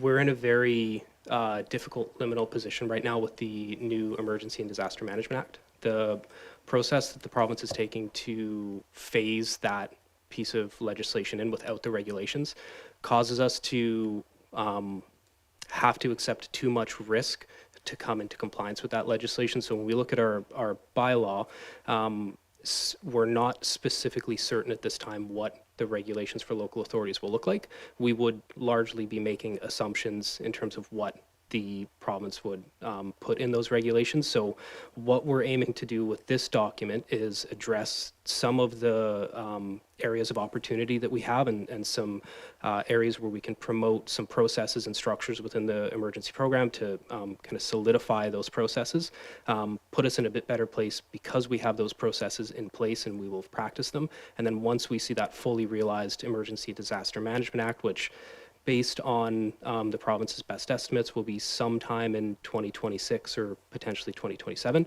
then we can start to look at what full compliance with our bylaw piece looks like at that point. Thank you. And just to follow up, it's just really a comment, but just based on the last discussion we had there, the report or the whole approach would really benefit, I think, from an organization chart. It's kind of hard to follow in words, who's talking to who about what. And there's so many emergencies and committees and whatever. I was like, my head was spinning a bit, but I was just trusting that you had it all right. So just a comment. Thank you. Thank you, Councillor Watson. Seeing no more Move for seat. Moved and seconded. Before I get to calling the question on that, though, is there any members of the public who wish to talk to us about the emergency program bylaw 4890? Looking online and looking in the room. Nope. Okay. Then I'm going to call the question on receipt of the report. All those in favor? Any opposed? None opposed? And I'll move that the emergency program bylaw number 4890/2024 be read a first and second time. Moved and seconded. Thank you. Discussion? Just going to make a comment. I do appreciate the modernizing of this and aligning it with the province, despite the awkwardness of them not having the regulations. I do think it is an important conduit for us to have that committee that's identified in here with the council liaison. I think there's a role and an opportunity for us to drive significant volunteerism in the community through these kinds of programs, and so look forward to that. Continuing that conversation over the coming months and years. Please go ahead, Councillor. Oh, sorry, I'll call the question on the first and second reading. All those in favor? Any opposed? Not opposed? And I'll move that the emergency program bylaw number 4890/2024 be read a third time. Seconded. Thank you. All those in favor? Any opposed? None opposed. That carries. Moving then to section 10, bylaws and permits. We come to probably what people are in the room for, which is the zoning bylaw amendment 00053 for 2101 Sutherland Road. Mr. Green, I believe you're on deck. Good evening, Your Worship, members of Council. My colleague, Mr. Mitstravic, is the file manager for this application and will give a brief introduction on this application. All right, we have Mr. McStravick online. Welcome. Thank you, Your Worship. Can you hear me okay? And thank you. Very good. Well, good evening, Mayor and Council. The details of this application are included in the report which Council has received, so I won't be repeating everything. But in general terms, the application is for a zoning bylaw amendment to create a site-specific zone at 2101 Sutherland Road, which would facilitate the development of 2 new single-family homes on 2 existing lots on Sutherland Road. The houses would have secondary suites, and the requested development permit would authorize the form and character of the 2 structures. The decision before Council tonight is whether to further this application by directing staff to prepare a zoning bylaw amendment bylaw and a draft development permit for the proposed development, as well as to give notice in advance of the date on which Council would consider first reading of that bylaw. The applicants are here tonight from White Wolf Homes, and I believe they wish to give a brief presentation if time allows. Thank you very much. Certainly, thank you, and the applicants are welcome to come forward. I think we'll probably keep the presentation reasonably short, and then we will get to questions, which is the meat and potatoes of the evening. So, I was told the AV would have. If you could just state your name and municipality residence. My name's Kyle Velikovsky. I live in Saanich, and I'm one of the owners of White Wolf Homes. Great, thank you. Welcome. Do I go up or?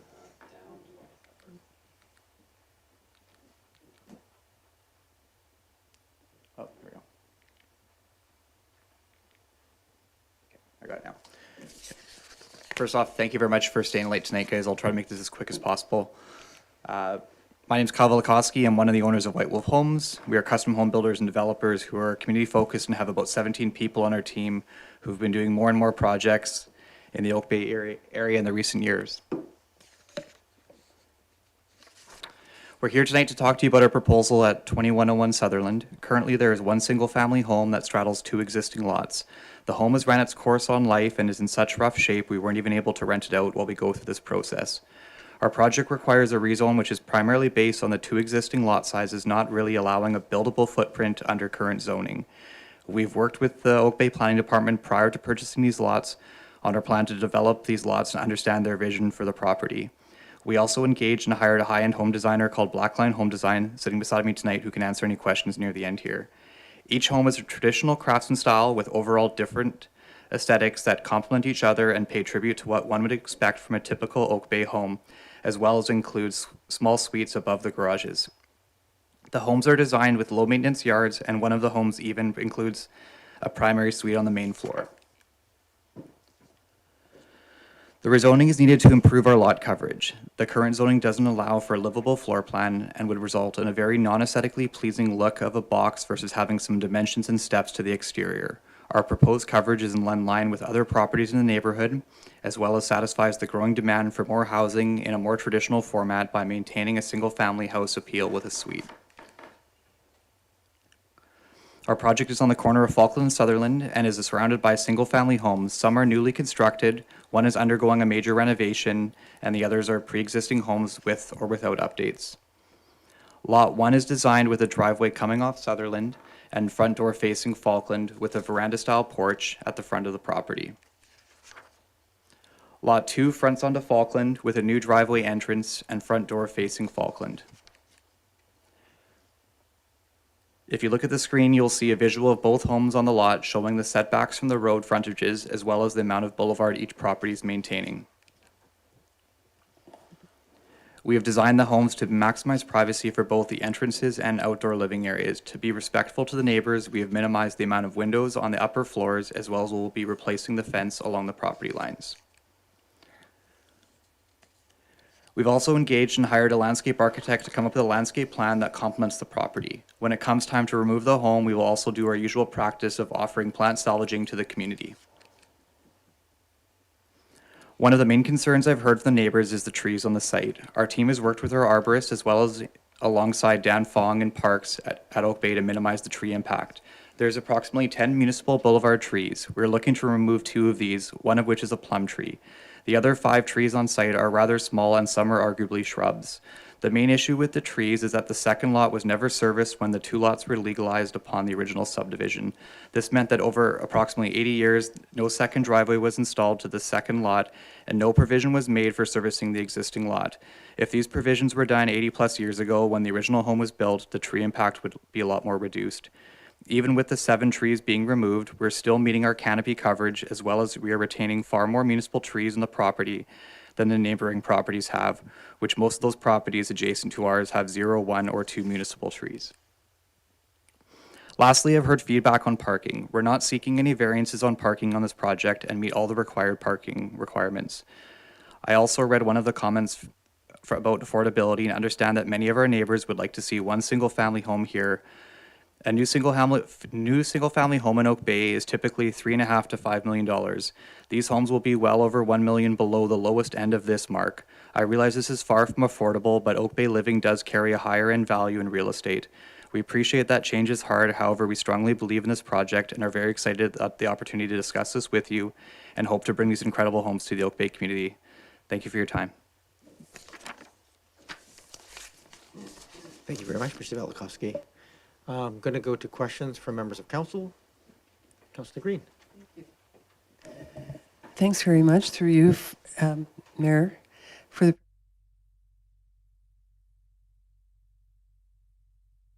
conversation was that you had with neighbors and what the feedback was. Thank you. Please go ahead. Through the chair, we visited neighbors a couple of times. The first time was done by one of my colleagues, and overall, the neighbors seemed to be concerned about parking and trees. About a month ago, I went door to door with the neighbors. Very few were home, so I left a letter with them, just trying to give them a heads up on where things were at and educate them on what we're trying to do versus what the alternatives could be. And I think that letter was maybe taken a little negatively by them, but we have tried to engage with neighbors, but it hasn't been a huge positive from them. Thank you. Thank you. Councillor Braithwaite. Thanks very much. A couple of questions. You used the term livable floor plan, and I'd like to know what you consider a livable floor plan. Ideally, having 3 bedrooms in a house, having kind of open concept kitchen, living, dining.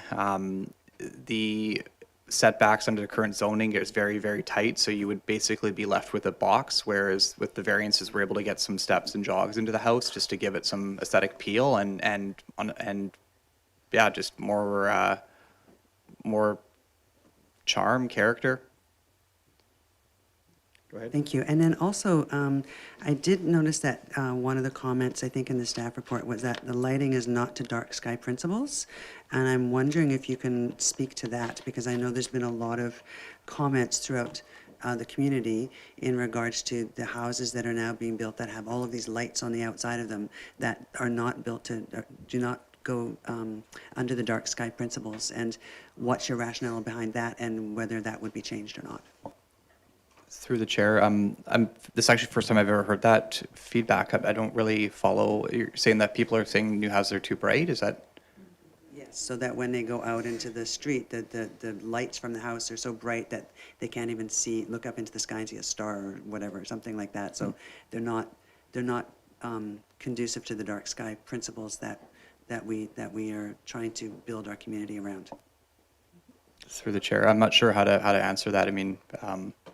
Yeah, sorry. All right, thank you. I think the dark sky principles for houses is essentially down lighting for the things, but I think what's been taken a lot is that there's been just a lot of lighting on some houses, so they look very lit up at night and enter that concept, and that's an aesthetic piece of those pieces. Are there other questions for the applicants? Yeah, go ahead, Councillor Green, for a second time. Through you, Mayor, just for clarity, you talked about the pricing on each of these homes. Can you repeat that again? So if I heard you correctly, they could be upwards of $3 million each, correct? Through the chair, no. I was trying to. The last house I built in Oak Bay was a spec house, sold for $4.5 million, and I recently finished a house that was probably low $4 millions. I've seen houses over $5 million in Oak Bay as well. We expect to list these in kind of the low $2 million mark type thing is where we anticipate the sale price being. Just to follow up, did you say only one secondary suite or 2? Through the chair, both houses have a suite, both above the garages. Thank you. I'm just kind of seeing no other questions. I'm just going to, one question was, and I think you put up on the slide there, the image of the back of the 2 houses and sort of where they overlook. And just maybe talk very briefly about that. That was my primary concern. I didn't see the pictures in here. So it just, of that sort of overlook piece. And it looked like you've done, that's what you've done. You sort of kept the glazing to a minimum on the back side of the houses. Have you had any conversation with that back neighbor in terms of sort of, I mean, you can't have no windows, so where those windows would be preferred to be having and how they impact and where their windows are in their house and how they overlap? Through the chair, to the chair. The neighbor on Falkland is generally in support of the project. He had nothing negative to say. I chatted with him. The neighbor beside us on Sutherland, I wasn't able to reach. I do understand she's against the project. I've reached out a couple of times without being able to speak to her direct, unfortunately. I do feel there's a very, very minimal amount of windows. I think we've got, Jeff, what do we have, 2 or 3 or something? Yeah, the back on, well, sorry. Just state your name for the record as well. Oh, yeah, sorry. My name is Jeff Kaufson from Blackline Home Design. Welcome. For the corner lot 1 on the eastern property line on the house on Falkland, there's only one window on the upper portion that overlooks that house. And on lot 2, it is set back think it's 15.5 feet or 4.772 meters. So it's a little further back. So, and there is, the windows, most of the glazing is on the main floor. Like the larger windows are on the main floor, so there will be some privacy screening between the two lots. And of course, upstairs are the bedrooms, so of course, we're required to have glazing and egress in the bedroom, so you can't really avoid not putting a window in that, on that side yard, or the rear, that would be the rear yard. So. Okay. Thank you for that clarification. And the other question I have is just more of, it's hard to get out of the, there's a rationale letters and so forth, but maybe just very briefly, like why the decision made in this case to say, it is effectively one lot. You could put, 4 units on a lot and just rejig it that way. I'm just kind of curious why the decision to go this route in terms of the 2 sort of craftsman style homes on 2 very small lots. I think for me, I'm always cognitive, sorry, to the chair. For myself, I'm most cognitive of the work we're doing in the community. I want to leave the best mark possibly I can. And I felt, given how this neighborhood is, 2 single family houses to me sat better ethically than trying to throw 4 units up here. Truthfully, I'd probably make a lot more money if I put 4 units up here, but I think that this is going to be less impact to the neighborhood, more tastefully done, and is my preference to go here. And proof of that is I've been doing this for almost a year now with this process versus if I would have just gone under the new legislation, I'd probably be a lot further along the line here, but we strongly believe in what we brought forward here and think it's the best thing for the neighborhood. Probably wouldn't be further along since we just got through that legislation process, but fair enough. All right, thank you very much for those answers. Is there any other questions of council? I don't see any. I'll move receipt. All right, moved and receipt, moved and seconded. All those in favor? Any opposed? Is anybody willing to And then I would the like motion? to move a motion to deny the staff recommendation. If I might, you can. I might just seek a motion to approve, because then we can have a debate on the merits thereof, as opposed to a motion thing. It's usually my preference, but is there a seconder for the motion to deny? Seconded. I mean, either way, we'll take this as a debate on the merits of the application. Councillor Braithwaite. Yeah, I mean, I do appreciate the design of the houses. I think that that they fit in well within our Oak Bay neighborhood, and they do pay tribute to the other Oak Bay homes, as you've said. And I noticed in the report it talks about a line from the OCP that says retaining a sense of place does not mean resisting change, but which is true, and I think that we should embrace the change, but this to me is a change of densification that on these 2 lots, these 2 houses are, to my mind, massive, and I would love to have seen something come that was a little bit less, and then had more green space around the properties. I think that the FAR is supposed to be 0.4. You're coming in at 0.68 and 0.72. The lot coverage is 15 to 18% more than what we are allowing with our new legislations. I think the mayor made a good point that coming back with perhaps doing something on the 1 lot with 4 units might have been a better or more it might have been better for us to be able to accept, or for me to be able to accept. So that's why I'm voting. That's why I'm putting the motion to deny on the table. It's not because I don't love what you're trying to do. I would love what you're trying to do a little bit smaller. That's all. Thank you. Thank you. Is there any other? I'm sure we'll have people speaking for and against, but Councillor Green is. Thank you, and I appreciate the comments and also the presentation. I think my concern is fourfold. One is the lack of consultation with the neighborhood. My understanding is there has been very little, if any, and I think that's too bad, because this is a major project for that neighborhood. It's a very, I know it because I live a block away. It's a very small streetscape. It's very compact. It's also, as 1 lot, it would be a great location for a duplex with secondary suites. You could still get 4 units, because corner lots are a wonderful treatment for duplexes. So that's one thing. The massing is very, very large. Size is large. I'm also concerned about the mature tree canopy loss. That is a very leafy street. That whole area is very leafy, and I think that's a concern. And overlook. I'm not sure the massing and size of these two houses. I think they will be incredibly intrusive on adjacent neighbors, so that may be why you're getting some resistance. I would like to see a different design. As I said, a duplex would be ideal. And so I will be supporting the motion and not the application. Thank you. I'm really going to ask, we actually know the way the process is here, but I will ask maybe members of council to speak to each other, not to the applicant, because the applicant can't respond, but we're trying to have a debate at this table as to the merits of the application. Go ahead, Councillor Watson. Thank you, Mayor. And speaking to my council colleagues, I will not support the motion. I think that we've got a situation here in front of us where somebody owns two lots, and the sort of counter proposals are suggesting that they consolidate that to make one lot in order to meet expectations about how the home or homes would present. And I think that these homes are really still fairly modest and very much in keeping architecturally with the things that we see around them. And I listened to the advisory design panel review this and speak in quite strong support for the approach taken. And I think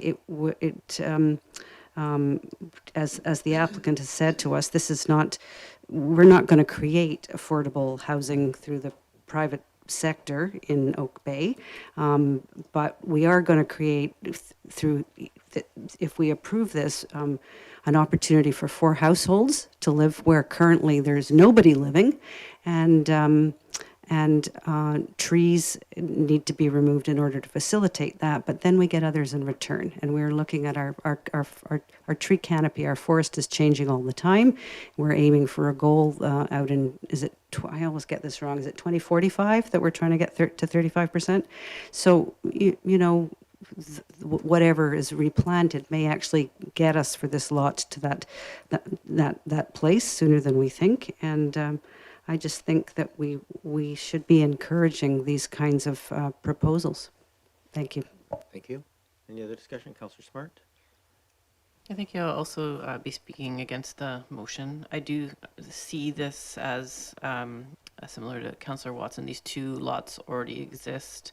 It's on a corner site, and so in a sense, because it's on the corner, it has an ability to absorb that density in a way that is easier and massing wise. And I do feel like the approach that the applicant has taken to interpret what they feel is really taking in the sensitivity of that neighborhood grain. And 4 new homes. And I feel like the variances requested are reasonable. Thank you, Councillor Appleton. Thank you, Your Worship. So speaking against the motion that's on the floor, I think, it's a challenging couple of lots to build on, but I think in fairness, the buildings themselves are not excessively large, just the lots that they're on are fairly small. And I think that we do have some unusual lots like this that are going to be redeveloped in Oak Bay as additional housing rolls out. I feel like this is maximizing the living space, actually having 4 legitimate dwelling units, 4 legitimate homes on 2 fairly small lots. So we're really maximizing the housing options in this particular case, and there is an impact for sure. They're bumping up, I think, on the edges of what we might want to look at for massing, but I think it falls down to the side of, I think that these are some nice livable houses on some pretty small lots, actually. Thank you, Worship. Thank you. Don't see any other hands to speak to it. Councillor Patterson? Yes, I'm going to speak against the motion, and I certainly understand the comments that were made. I too would have preferred a different form, something like a duplex or model would have been ideal, but I'm not investing in the lot, and it's not necessarily what we would like to see before us, but what is actually before us. I do agree with other comments around the table. This is a bit different because it is a corner lot. If it was in the middle of the block, it would, I think, have different aspects to it that would be less acceptable even to the neighborhood. But I think because it is on a corner lot and, you know, it will help differentiate one house from the other. I do, though, appreciate Councillor Braithwaite's comment about defining livable, because, you know, is it really that the lots are too small or the expectations are too great?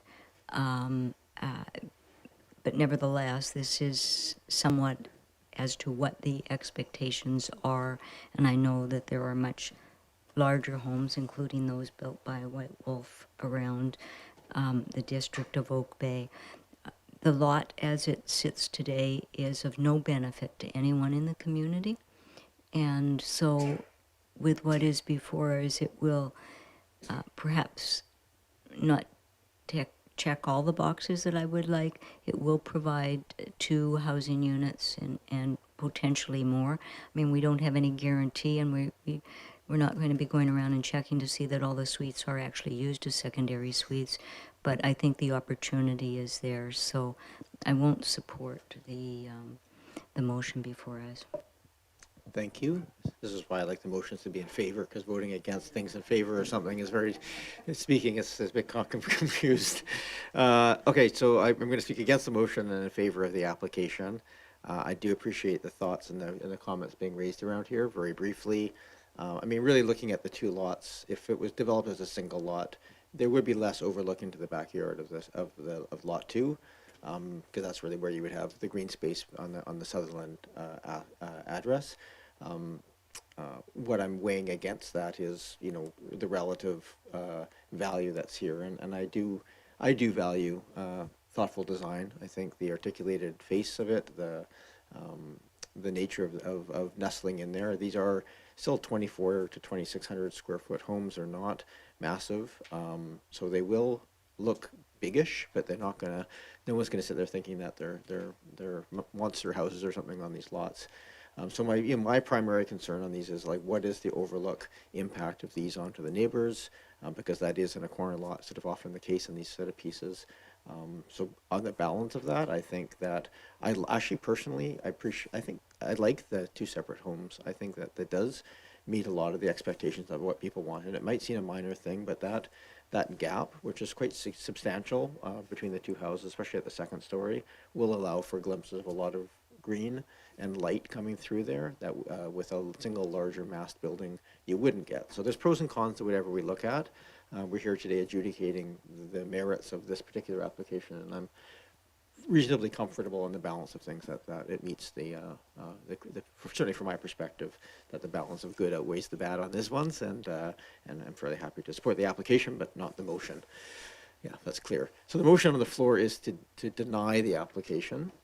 So a vote in favor denies it, and a vote opposed allows us to go back to a different motion for to move it forward. So I'm ready to call the question. Unless there's any other discussion.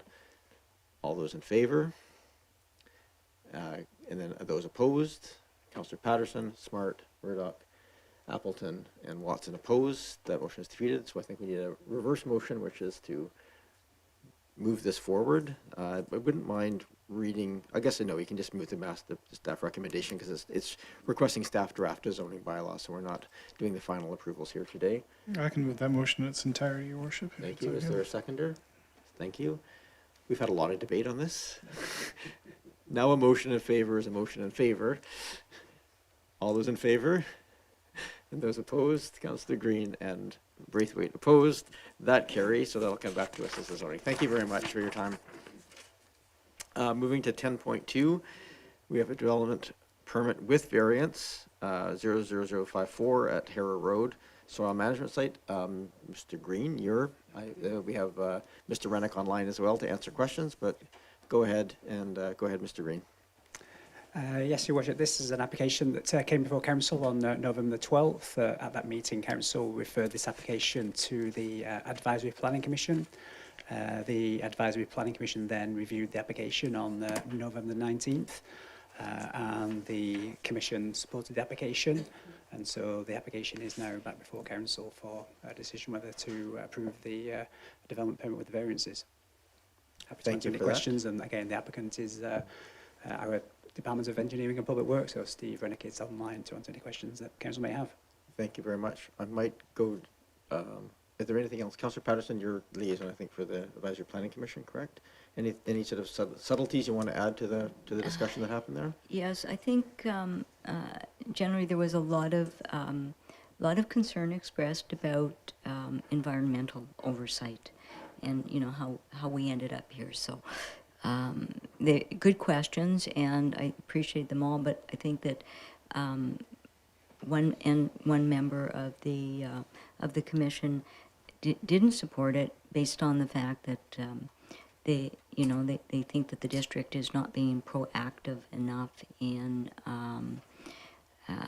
how we're making room available for capital projects, and and of course the explanation was some of the soil testing has not been long-standing. It kind of came up, and so we're doing the best that we can to deal with it. So they do understand the need, and stress that they would like to see the district, of course, do ongoing oversight of the area to ensure that we're following good environmental protection, and perhaps take a more proactive approach in the future to what we're going to have to store. So, but generally they understood the need and they were supportive of it. Thank you for that. Back to the table. Are there questions from council to members of staff? Go ahead, Councillor Braithwaite.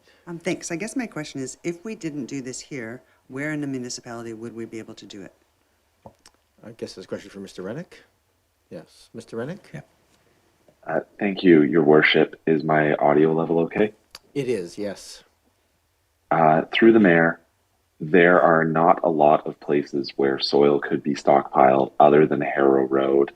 Our remedy, if the development permit is not approved, would be that soil would have to be stockpiled on site next to where an excavation is happening. And so that would be more disruption to the road, piles of the soil placed on the road surface where they would have to be left for weeks at a time while we await testing results. Thank you. I have Councillor Smart.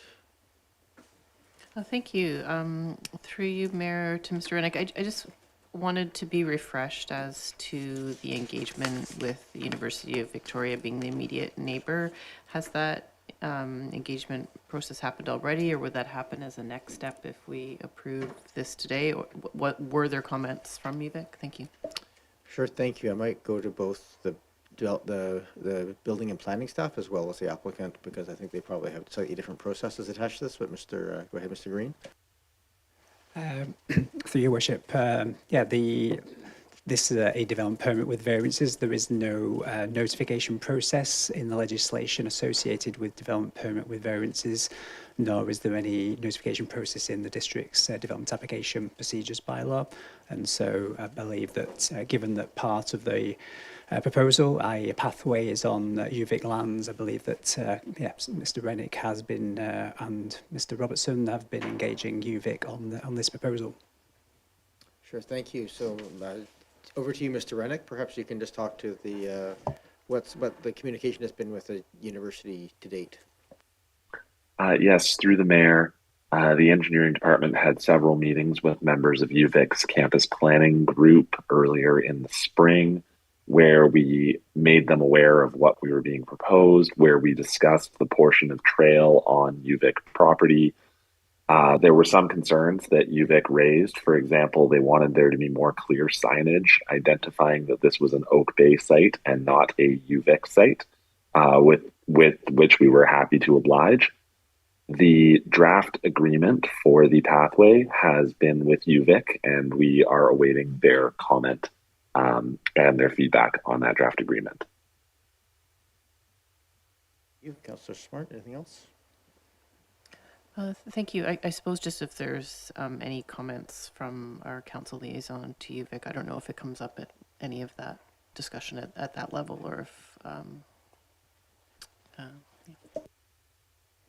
Councillor Appleton, do you want to address?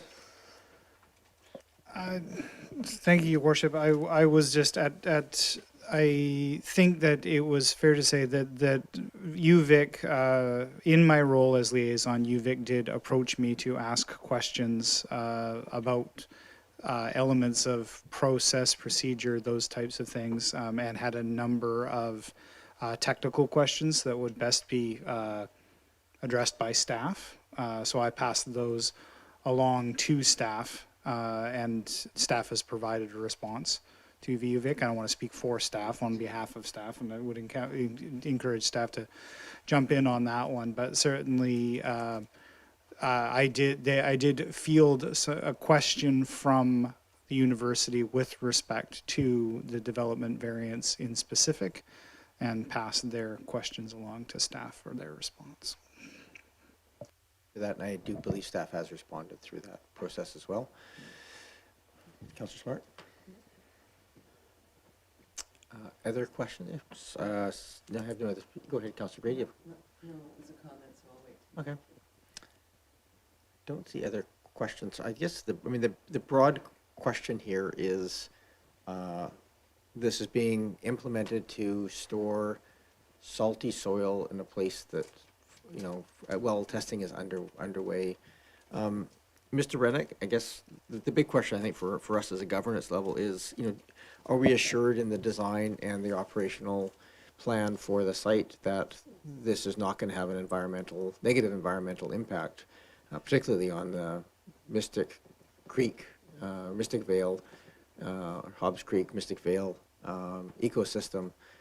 So, we're relying on in this case, the applicant to undertake those two things, but I think it would be helpful for us to hear from you, Mr. Rennick, just the, some assurance there that those, both from a design and an operational perspective, that those concerns have been heard and are fully addressed in the proposal here. Absolutely. Through you, Chair.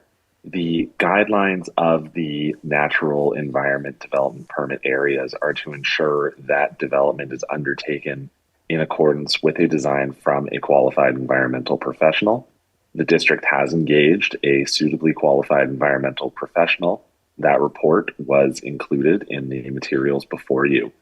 And a condition that was recommended by the planning department was that prior to the development permit being approved, that the district also prepare a construction environmental management plan.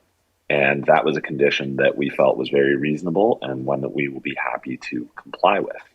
The improvements that will be made if the development permit is approved is that the areas where the soil will be stockpiled will be paved, which will allow us to collect any water that might seep through that soil into a storm drain.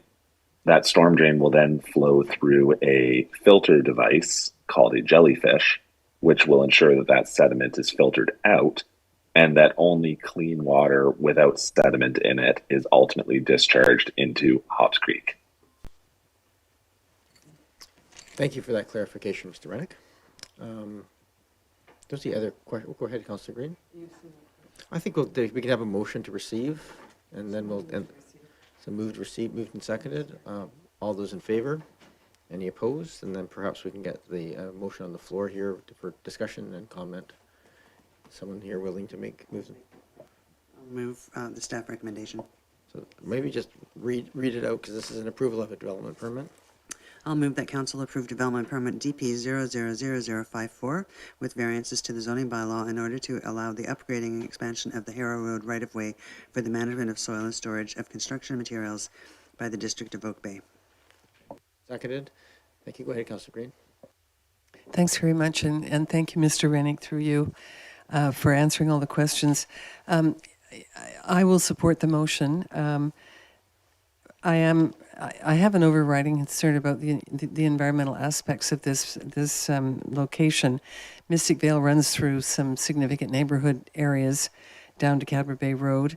Hobbs Creek is a valued creek as much as we value Bowker. So it has huge meaning for the residents and the municipality and UVic, obviously. Are there, is there some sort of risk management plan as well that we should be talking about if there was some kind, similar to a spill response in the water? Is there a plan to manage any potential seepage or risk? That would be, I think, an important question, and I should have asked it earlier, perhaps. But that's my overriding concern. I really don't want us to end up having some sort of accident that has a huge environmental impact. And there will be questions about the storage and what happens to the soil ultimately and that kind of thing, but I will support the motion. Thank you. I'm happy to put that question to Mr. Reddick.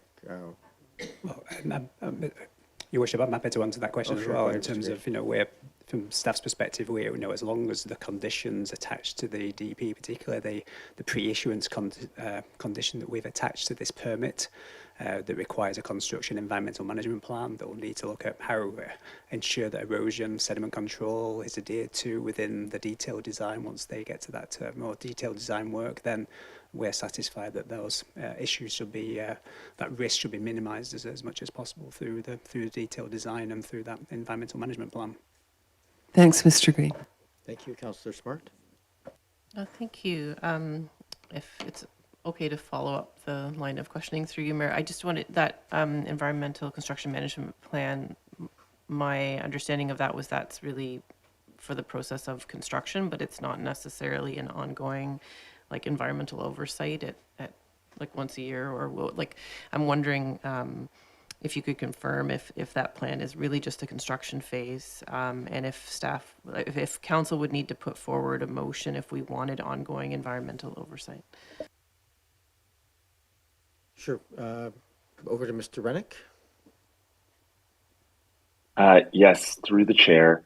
The construction environmental management plan does solely refer to the construction phase. However, I would note that the construction phase is certainly the phase that is at the highest risk of having a potential impact, which is why that's the phase that requires a plan. Once the structures have been constructed and they're paved and there's lock blocks in place, I would say that the only real risk to the riparian area would be an equipment malfunction. And we do have professional mechanics on staff who are regularly inspecting our vehicles. All of our employees are doing pre-trip and post-trip inspections and keeping their machinery in good working order.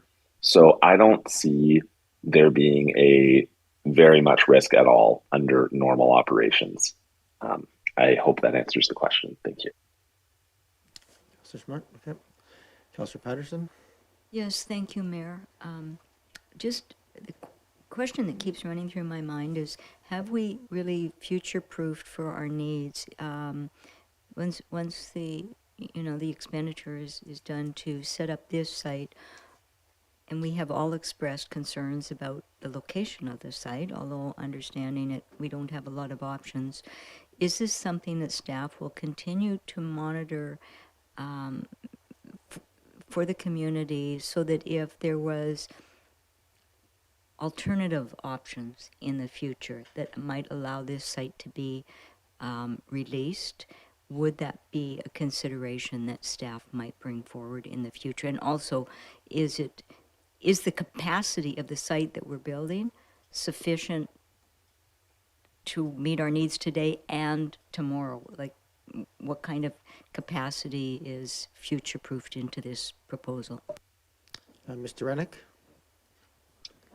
Through the chair, this proposal allows us to perform the volume of capital work and servicing jobs that we feel this community requires over a 10 to 15 year horizon. It's difficult to look in the crystal ball beyond that point. As to whether we are looking for other locations where we could perform services, I consider that to be part of the core function.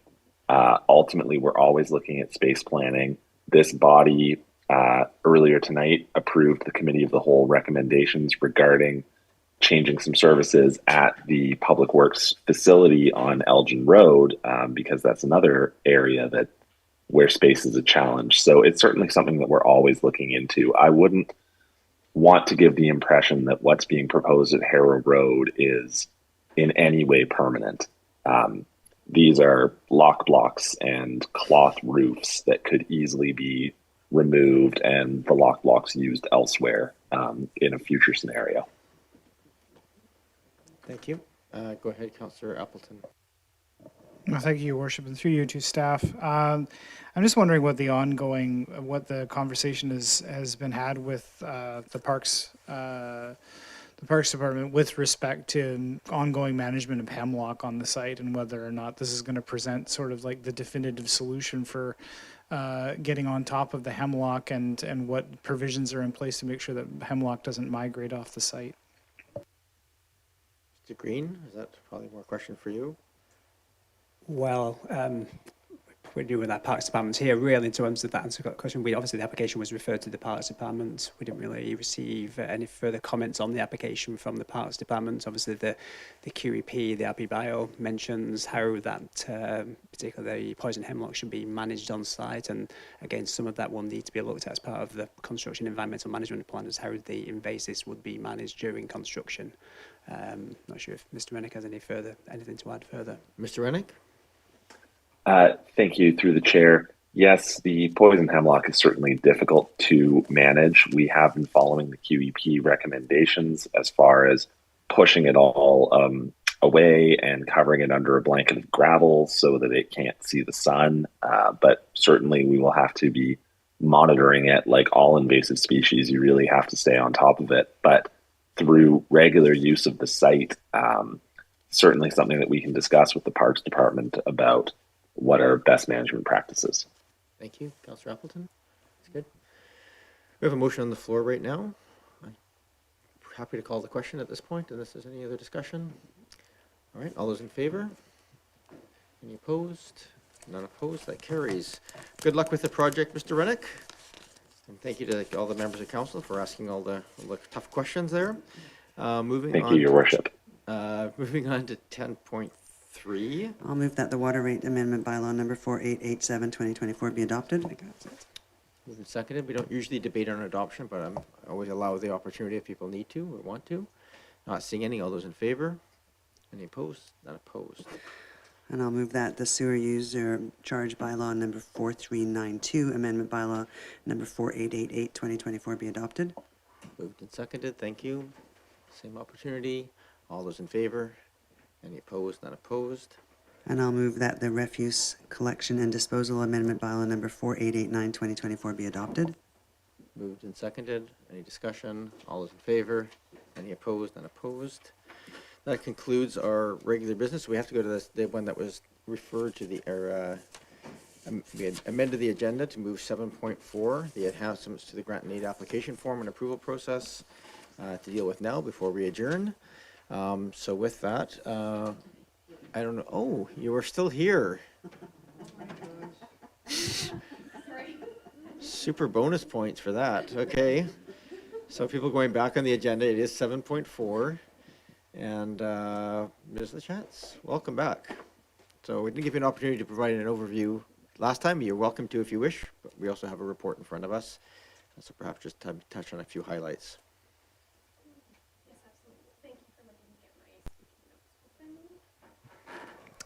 Thank you, Your Worship.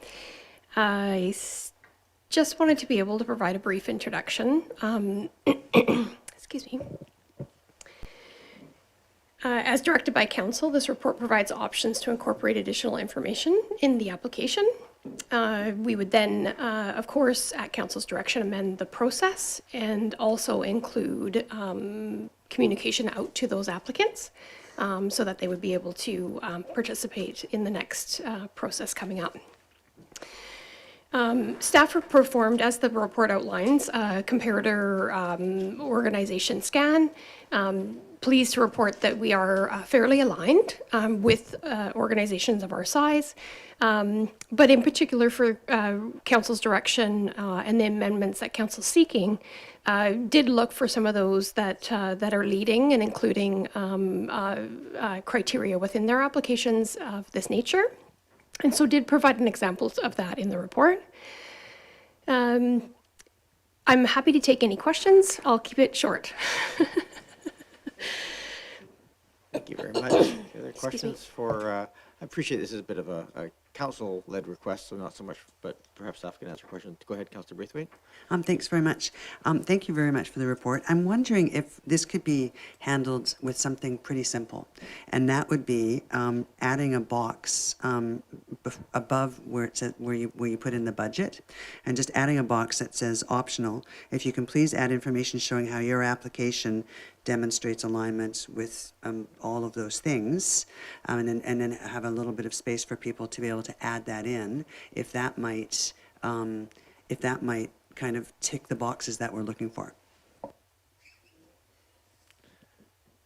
I think that's probably a question more for council. If you feel comfortable with that approach, then Ms. LaChance. Other questions? Or it's kind of awkward here with questions. I should ask them of ourselves, and there's philosophy of where we want to go with this, but go ahead, Councillor Smart. What Councillor Braithwaite describes is essentially what I imagined. I imagined 3 or 4 boxes versus 1, but I don't mind putting the word optional. I didn't see this as a complicated thing. In fact, when it was first brought forward, it wasn't even formally a motion because it was something that was understood would just happen. Now it's a staff report, that's fine.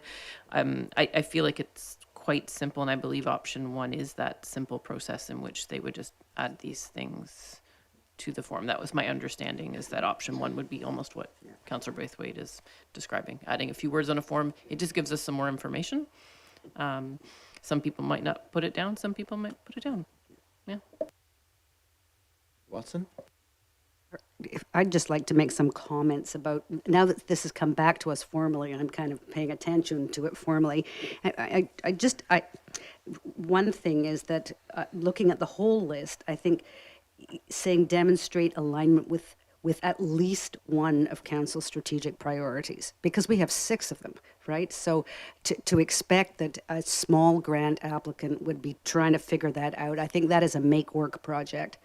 And I am cautious about asking for more information. The average grant, I don't know what the median is, but the average grant that we give out is about $3,500, and some of them are as small as $1,200.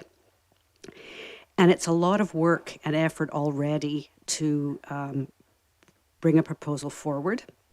And I'm concerned that some of the sort of newer folks in the game, or youth initiatives, I think about the folks at the Martlet, or people that we've given small amounts of money to, seeing additional things that they have to do, will be reluctant to apply for money, because it's not without cost to actually have to tick a box and then justify why you ticked it. So I don't have any difficulty with asking them to demonstrate their alignment with one or more of council's strategic priorities. I think that's a fair request, because we are giving grant money to support things happening in the community. But I am not so sure that the other things are really necessary, and may actually provide a barrier to involvement of groups who could benefit from a small grant to do good work in the community. And even just picking on, for example, appropriate compensation for artists and Indigenous elders. That would only maybe apply in some cases, but I think that the artists and the Indigenous elders themselves are the ones who are going to kind of moderate that process. If they're involved in a project and they volunteered to do it, who are we to say what's appropriate? Like that's for the participant in a way to figure out. So I'm not quite sure. I think we're putting too much onus on potentially small applicants, small scale projects and applicants to actually demonstrate things. And to some extent, I think a little bit of it looks to me a bit like, I will use the phrase virtue signaling. By adding these, we're trying to say, oh yes, aren't we great? We're paying attention to all these things. But I think that given the kinds of grants that we have been giving and the groups we're responding to, we are seeing that already. So I'm not really sure it adds value, and it may actually be a barrier to participation.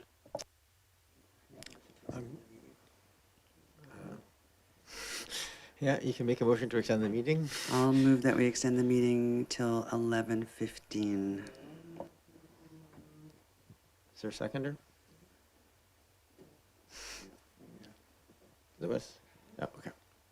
So I'm going to call the question on the extension. All those in favor?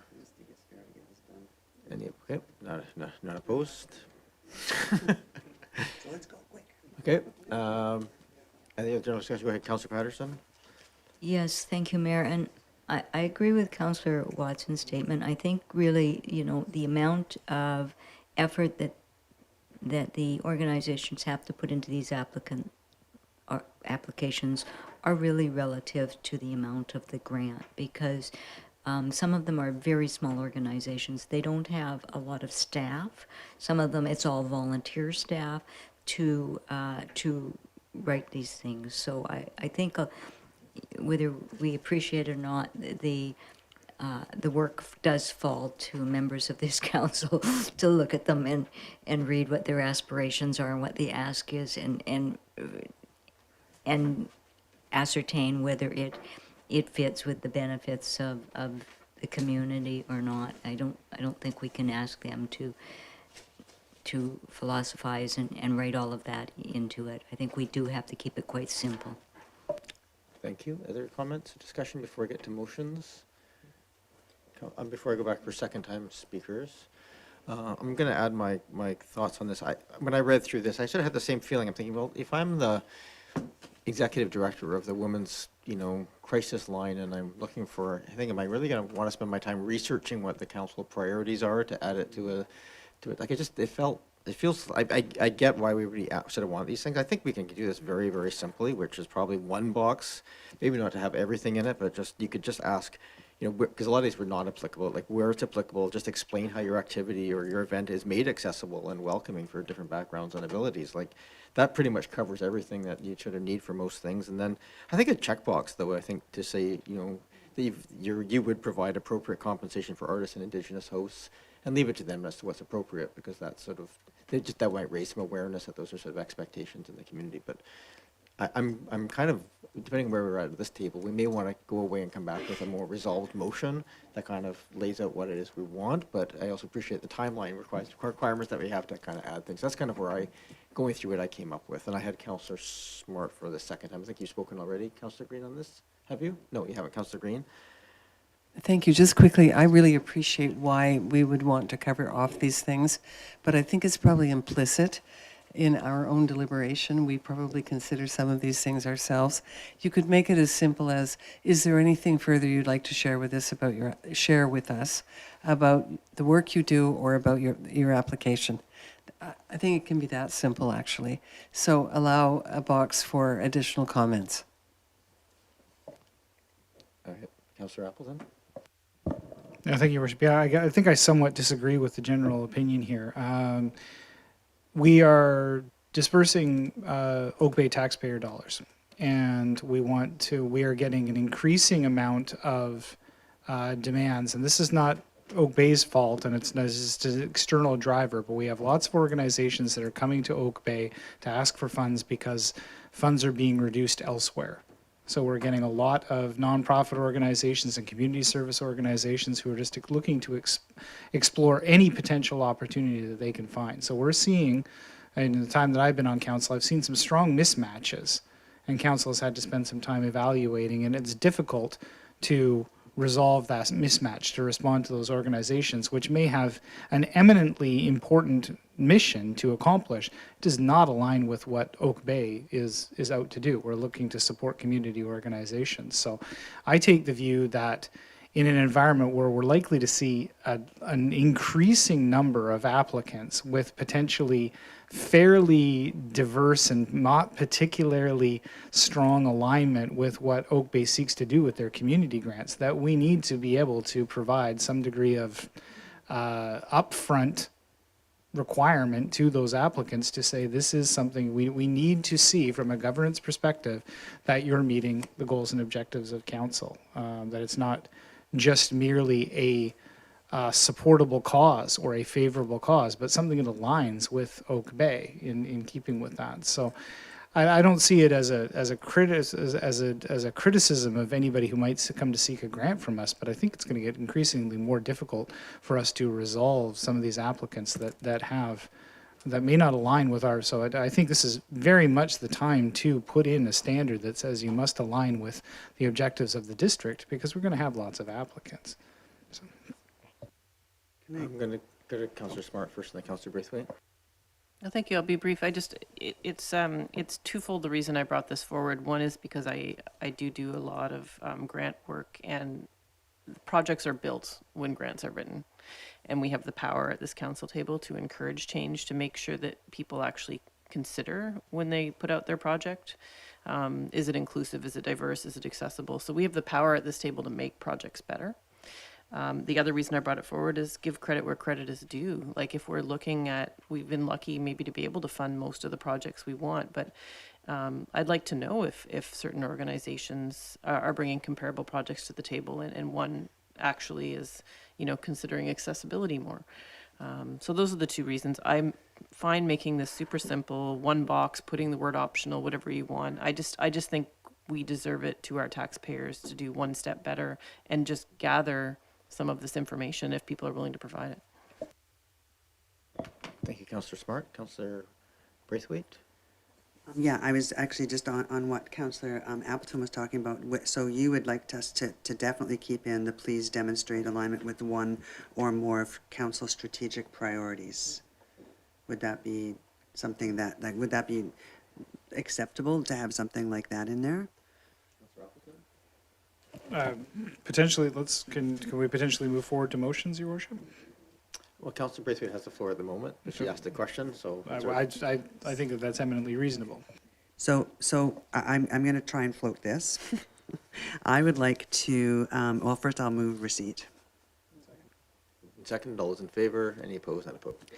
And then I'd like to move that staff be directed to develop and amend the grant and aid application form to include a section that states, or that asks, oh gosh, now I've lost it. Oh, here. That, and the word optional, no. Yes, optional. Could you please demonstrate alignment with one or more of Council's strategic priorities? Demonstrate commitment to inclusion, equity, and diversity. Demonstrate appropriate compensation for artists. No, I don't want that one in there. I think that one should not be in there, sorry. And addressing accessibility for events. So those three things I would add in. So it would be, again, optional. Please demonstrate alignment with one or more of Council's strategic priorities. Demonstrate commitment to inclusion, equity, and diversity, and address accessibility for events. There could be a different verbiage in there. Is there a second for that motion? Councillor Watson? And if anybody is looking to amend that in any way, shape, or form, I'd be happy with that too, in 9 minutes. Councillor Patterson? Yeah, I'd just like a point of clarification here. When we say addressing accessibility for events, what do we mean by accessibility for the events? Is that accessibility for, different beliefs, different physical abilities? Is it accessibility to all members of the public based on funds? Accessibility is such a broadly used term these days that it's hard to understand when you put it down on a form what people are looking for. And I would be happy to take that one out, actually, if it's I'm just going to deal with the motions on seconder. the floor at the moment. I have Councillor Appleton and Smart. Okay, well then, if the fourth bullet, addressing accessibility for events, has been officially removed from the motion by the mover. At this point. Okay, it has not been, okay. Then I would move to amend that appropriate compensation for artists and Indigenous elders be included. Is there a seconder? Seconded. I think it's a valuable thing to include, Your Worship, but it is to the will of council. To the motion to amend to include that, go ahead, Councillor Patterson. Yes, and the word that bothers me there is appropriate compensation. How do you define appropriate compensation? Considering that some of these are going to be very small organizations, how do you define what is appropriate for them? All right.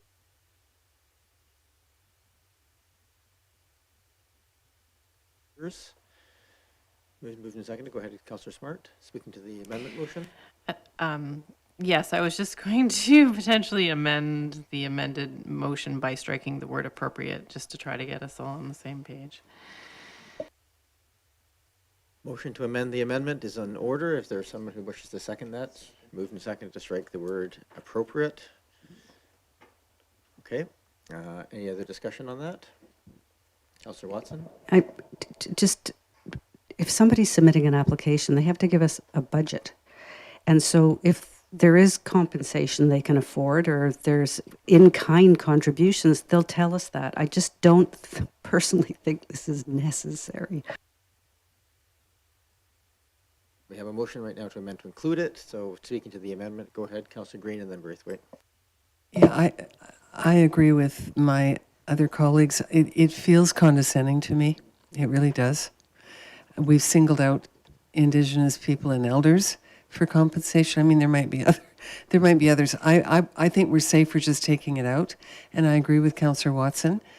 Some of these groups have tiny. The motion right now is to remove appropriate. That's right now. That's the motion. Okay, well.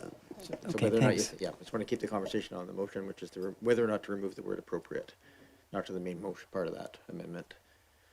Okay. I will call a question on removing the word appropriate. I'm going to speak, just for the record, I will speak against it. I think if we don't have appropriate in there, then we're essentially demanding compensation for artists and Indigenous elders, which is not necessarily the case in many cases where, in fact, artists may be paying to participate in an event so they can sell their wares. So I just think it just gets very confusing very fast. So on the motion to strike the word appropriate, all those in favor? And those opposed? Councillor Patterson, Braithwaite, myself, Watson, and Green opposed. So we're back to the amendment motion, which is to add the word appropriate compensation for artists and Indigenous elders. So on that amendment, go ahead, Councillor Braithwaite. Yeah, I think I'm going to vote against this motion, and for the reasons that Councillor Patterson commented on. Thank you. Okay. On the motion to include that language in here, I guess since I haven't really spoken on this, I'm again going to I'll vote against this. I think this is better done just by a tick box, that this is, if anything, just to kind of thing. I struggle with it for all the same reasons that it seems a lot, but I think wording it in there somewhere that it's an expectation perhaps in our policy that be expected. So without that, call the question then. All those in favor of adding that language, all those in favor, and those opposed? I have Green, Watson, myself, Braithwaite, and Patterson opposed. So we're back to the main motion, which is basically one box that includes demonstrate alignment with council's strategic priorities, commitment to inclusion. One or more, sorry. Thank you. So that's the motion that we're looking at right now, is one box with 3 things in it. Okay. I'm not seeing any other conversation on this. I just, because I like speaking, I'm not going to support this. Even this feels like I think we need some time to take this away and actually ask what we're asking and think about the scale of it is. Like, honestly, if we have an application outside of alignment with our priorities, we're not going to approve it. Like, that's the bottom line. And so it seems like we're super loading onto other people. I do think having a box in here, though, that asks the question just to demonstrate that they've thought about it. I do fully buy that the point of this is to make sure that people who may not otherwise think of, have they thought about making their event accessible? Have they made sure that if there's people with different backgrounds, that they're feeling welcome? I think that's a super viable thing. I actually don't think this does a very good job of that. Like, inclusion, equity, and diversity is very vague, kind of in its own pieces. People are sort of tied to a very specific set of expectations of an organization, which may not be applicable to a thing. So I'm not going to vote for this. I think there's a better way of managing the language and the ask, although I do support the intent of it. I just think this is cumbersome. Unfortunately, just late at night. So then, I mean, So I hear Councillor what you're saying. Braithwaite? I hear what you're saying. And so then what would you suggest that we do then? Wait and bring this back at another time to discuss it further? Or? Fair. It's a fair question. So my take of this is just to have some language of a box that suggests, and ask, just ask that they, where it's applicable, explain how their activity or event is made accessible and welcoming for different backgrounds and abilities. Something like that. That just gives them a chance. If they have it, if they have thought of it, they can put it down. If they haven't, it might trigger them to actually think of it without getting too cumbersome. So at this point, we have a motion on the floor with the language as it is, and so I just think it's too much. So that's just me, and I appreciate that the majority may feel that this is a reasonable approach forward.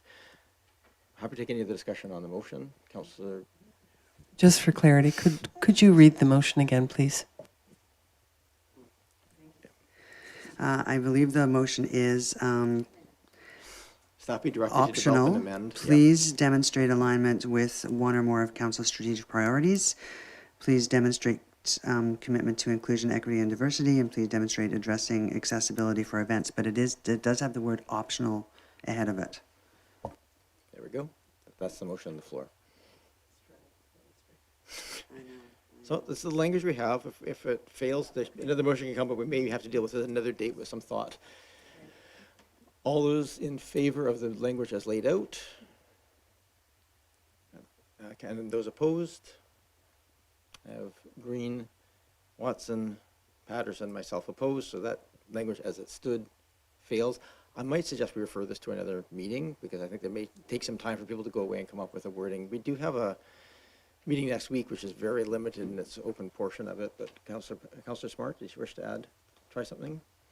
Well, I was just going to suggest using the wording you had just mentioned potentially. The motion would be Extend this meeting by 5 minutes, please. Move to extend by 5 minutes. Moved and seconded. I'm going to call the question. All those in favor? Any opposed? None opposed? Councillor Smart. the beginning of the motion would be the same as the one just moved by Councillor Braithwaite, but instead would have wording around please share any details around how you have made your I'm trying to remember what you just said, event more yeah, if you have it, sure. I have it, where applicable, explain how your activity or event is made accessible and welcoming for different abilities and backgrounds. Second. So one box. Okay, moved and seconded. Any other discussion on that? Addition of that box? Councillor Smart? Just a clarification, are we still adding the first part around one or more strategic priorities and then that, or just, you're just, okay. All right, I still have to get through this in the next 5 minutes. Any other discussion on that motion? All right, I'm going to call the question. All those in favor? Yes. Any opposed? Councillor Appleton opposed. That carries. Seeing no other motions on this, I'm going to take that as complete. Any new business or?